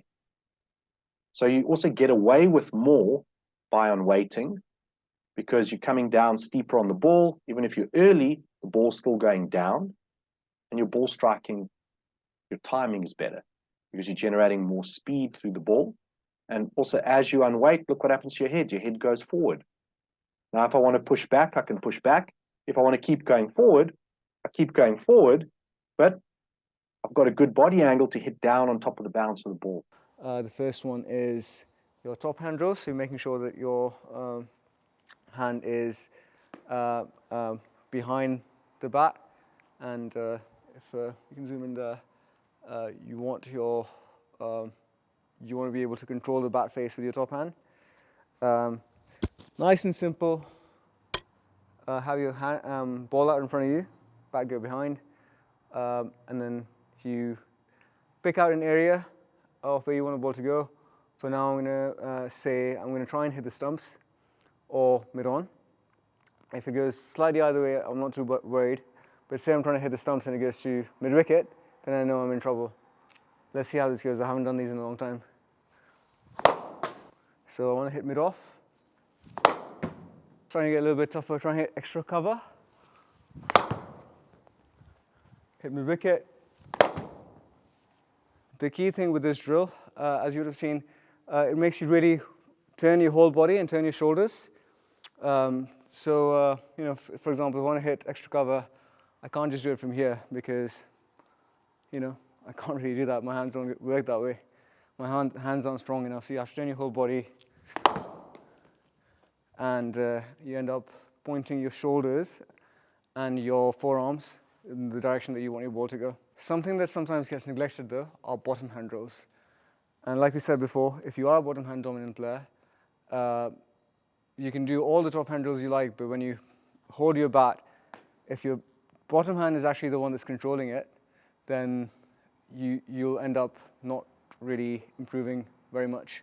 So if you are a bottom handed player, or anyone in general, bottom hand drills are really good because they make you do the same thing with your bottom hand. So with these bottom hand drills, we use the analogy of a bowling ball. So imagine you're going 10-pin bowling. You have your bat out behind you, and you want to extend through the ball with your bottom hand like you would when you're bowling. So I'm going to try and hit mid-off again. This is a lot harder with bottom hand drills, but let's see how this goes. If you have been trying to hit mid-off and the ball is going to mid-on, and you do your top hand drills and they're fine, you're hitting the ball where you want it to, and you do your bottom hand drills and you end up hitting the ball through mid-on when you're trying to hit mid-off, then you know that that's where the problem is. So it's kind of a nice little diagnostic exercise. So same as with the top hand drills, you go round the clock. I'd say extra cover, mid-off, and you do the same through mid-on and mid-wicket. The top hand. I'm going to try and hit through mid-on. Extra cover. Through mid-on.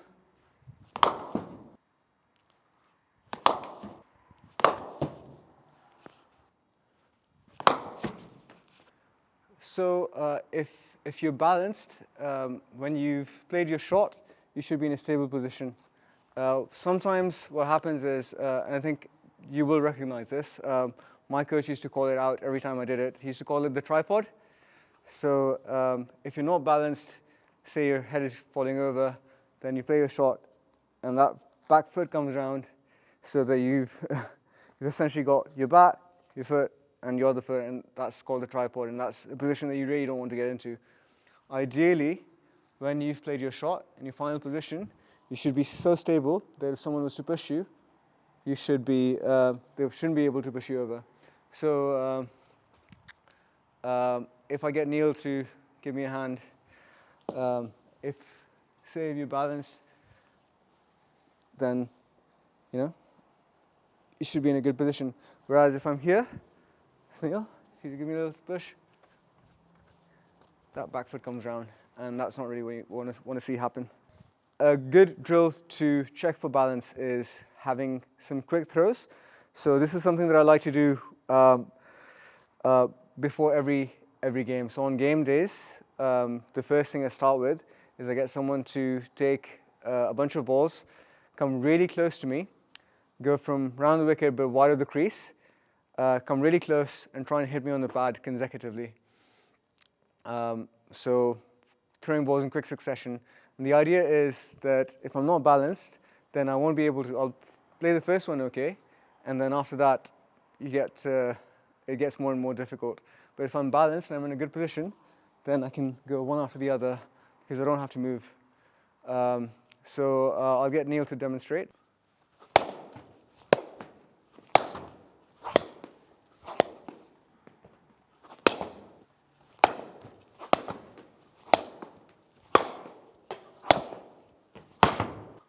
Lovely.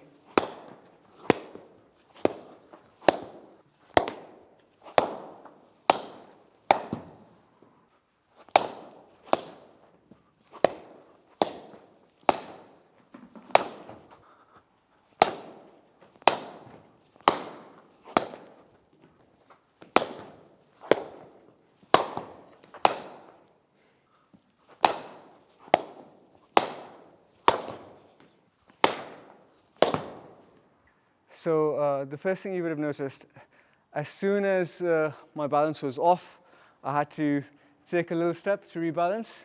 And as soon as I did that, the next one that I hit went off somewhere where I didn't want it to go, and I didn't find the middle of the bat.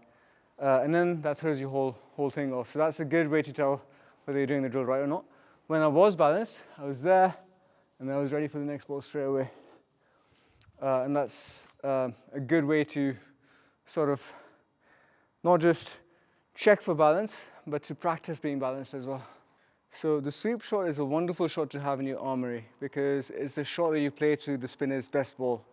It's the shot played to the one that's just sort of dragging you forward. It's the length that the spinner actually wants to bowl. So if you can hit the spinner's best ball for 4 or use it to get off strike or whatever you want to do, it can make a spinner's life very difficult. The way to practice the sweep shot from the basics up is to, it's a super simple drill. Essentially, you start in your ready position. Like we said before, you want to be in a position where your front knee is able to go over your foot so that your foot doesn't actually get in the way of your bat. And then you want to be able to get your head nice and forward, get some extension, but really it's about presenting the full face of the bat and getting fast hands through the ball to be able to put pace on it. And that's really all it is. So I'll get Neel to throw me some balls. It's going to be rapid fire, relatively slow, but in quick succession. We're just going to try and hit volume of balls.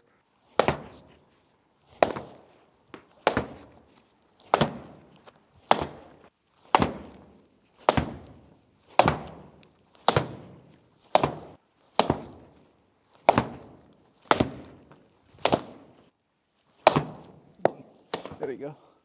That's why. So once you've done that a few times and you're comfortable that you're hitting the ball where you want to, from down there, you can take it a step further and actually start from a wide base. So, and then you're dropping your knees, going down, and then still going at the ball. Really important that when you drop your knees, it doesn't take your head back with it like this. You want to still be able to go at the ball and go towards the ball rather than dropping your weight back. A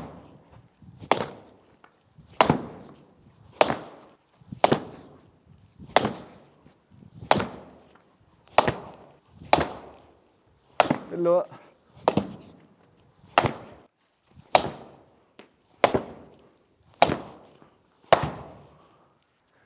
And then finally, we can play from standing. So in your stance, go out and meet the ball. Key points with this one. I think what I've seen from over the years playing it and coaching it, the biggest mistake that people tend to make is because they don't want to get hit on the head, they get the wrong side of the ball. So if the ball's on this line, they end up trying to go that side of it and trying to catch up. So one drill that I've used before with kids and under 15s is, which I think is really suitable and really helpful for anyone, is to try and get over the fear of being hit. So you take a bunch of tennis balls and really you put your bat aside, you put your helmet on, you try and hit the ball with your head and actually try and head it. And that gets you really good at getting your head in position and getting your head in line and not being afraid of getting hit on the head. Ultimately, sweep shot, with playing the sweep shot, there's a good chance you might get hit on the head, but that's the risk you're taking. And if you play it well, then you won't.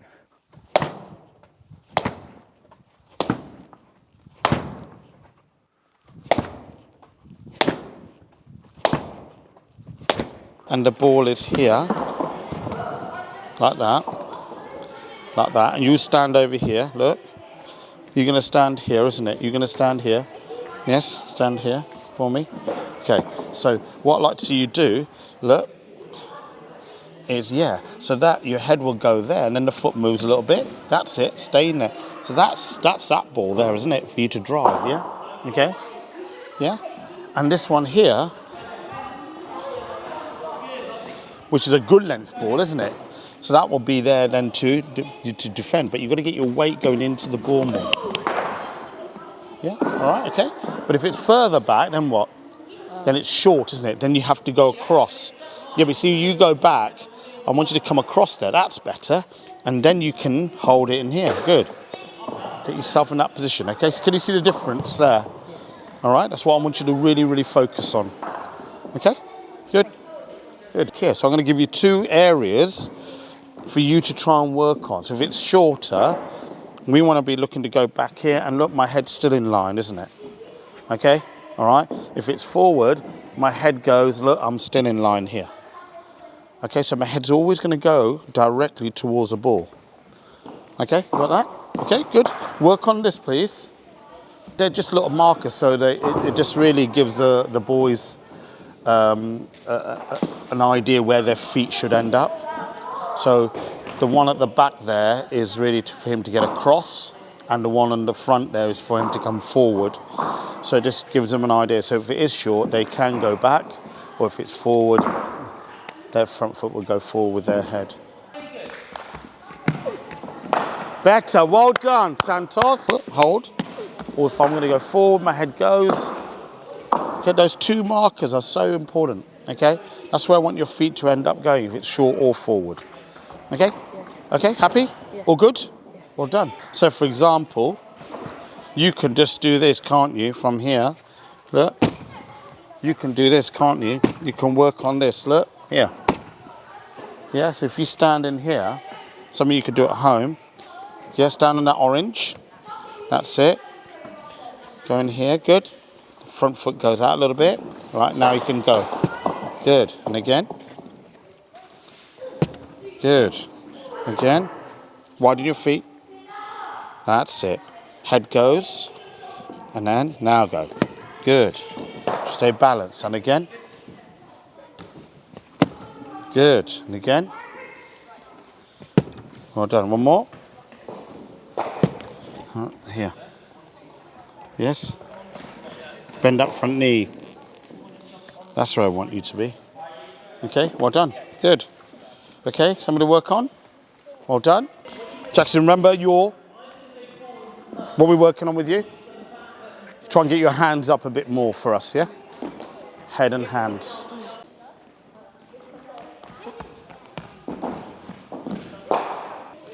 Kabzi, so remember, think about, that was short, wasn't it? So what were you looking to try and do there? Yeah, so if it is short, then rather than going forward, you want to be looking to go back, don't you, and across, don't we? And get our head in line of the ball, okay? Rather than going forward all the time, yeah? Okay, just remember the lengths, yeah? Okay? Bold it, Sean. Or bold it, Sean. So Neil, with it being with us, we had already a couple of months that we did in October, November, December. So we did more technical stuff with everybody. And now with the season coming a bit closer now with the winter, we're now doing a lot more scenario work with everyone. So the technical stuff is always there, but the scenario base is getting ready for the start of the season come May time for a lot of the guys. Don't look so worried. You're an 18 footballer.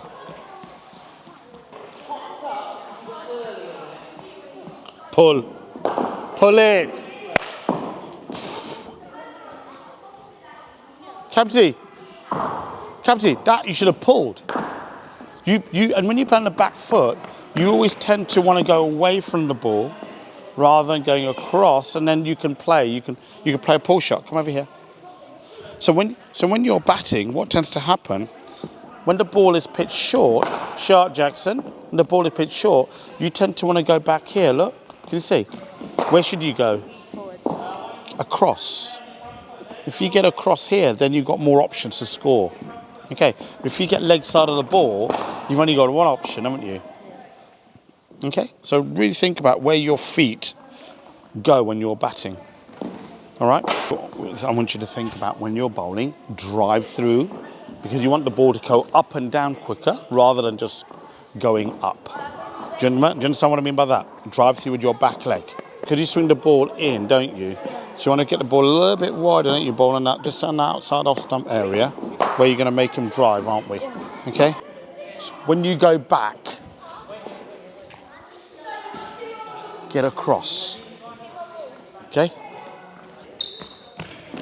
Bold. Remember where your feet are going. Remember back that head of yours. Yeah? Feet up there, get your head going towards the ball for me. Drive through, and through. Better. Watch it. Shot. Shot, Santos. Remember that wrist of yours. Remember not come round. Remember? The palm, isn't it? You tend to drop those hands a lot. Yeah. Get those hands up so you can excel those hands, yeah? Am I allowed to attack them? Yeah. So Sid, first phase, 2 sips in the gully. Okay? Third man, fine leg. Cover as in backward point. No extra cover, mid off, mid on. Square leg. Okay? Attack. Let's get the ball up there and attack. A lot fuller. Bold, lovely. Look at your weight. Get that weight coming forward, yeah? To push back, or head of yours to go forward. Don't get stuck in between, yeah? All right? More bold, more bold. Yeah, and then see her left foot went out of the way. Honey, see your left foot went out. That's why you got bold, yeah? Rather than covering that line, yeah? Cover the line. Really work on it. Yeah, drive through. How are you enjoying these sessions? Huh? Very good? Shot, Olivia. But remember, that was much better, wasn't it? You were here striding, but your feet were moving better rather than just trying to hit every ball. Yeah? How was that? 3 nets, good? Yeah. Good changes?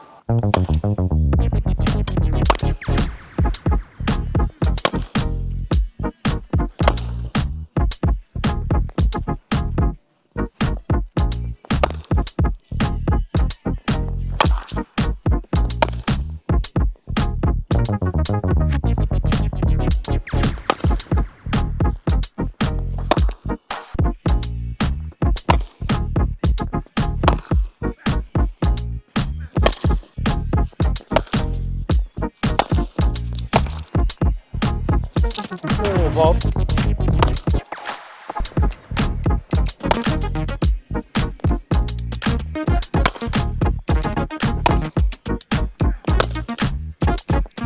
Oh, well, Bob.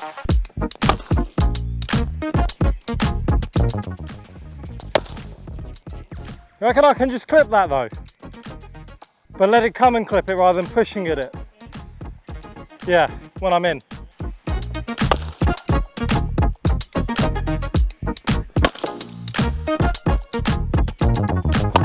Bold. That's so white ball, that. Yeah. Once I'm in though. Yeah.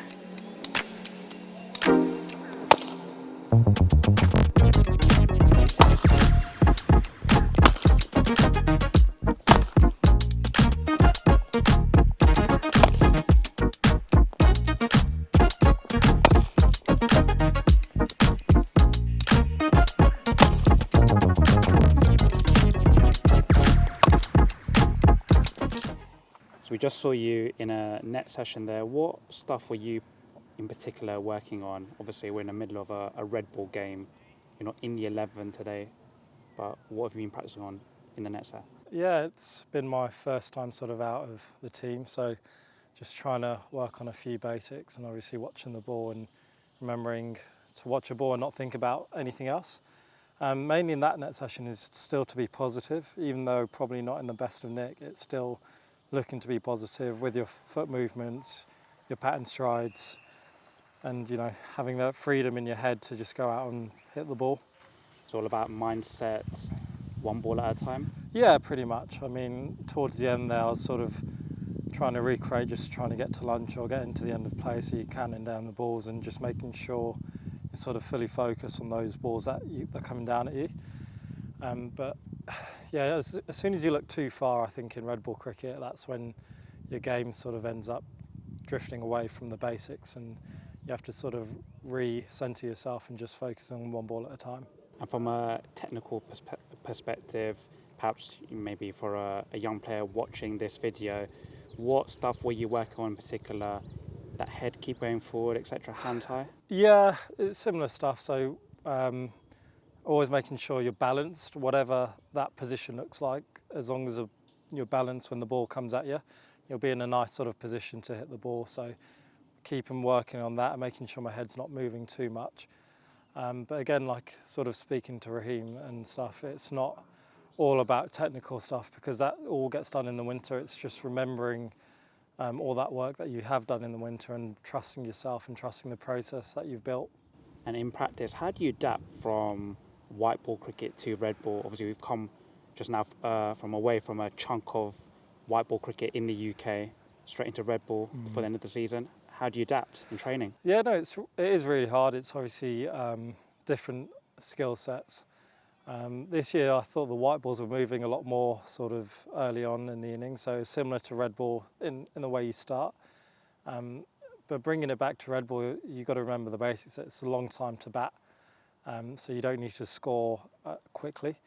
And obviously bowlers get a lot more tired sort of towards the end of the day, so if you can keep bowlers coming back into their third, fourth spells in the day, you'll be on top of them pretty quickly. Still important to have that positive intent, put that white ball away? Yeah, of course, I think so. You can't just let bowlers bowl at you, otherwise they find good rhythms.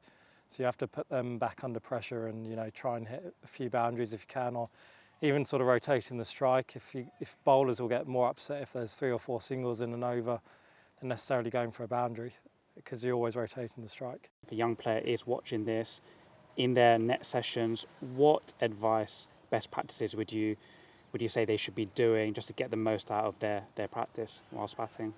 I think you have to look at your games and figure out where your best areas to score runs are. And then once you find those areas, you hone in on them and make them super strengths. So for me, it's looking to drive down the ground. That's sort of one of my key strengths in hitting straight. So whenever you're feeling bad or whenever you're not feeling good, just go back to those moments and work on those strengths, and then that should help you get into better positions to then face other challenges when you bat.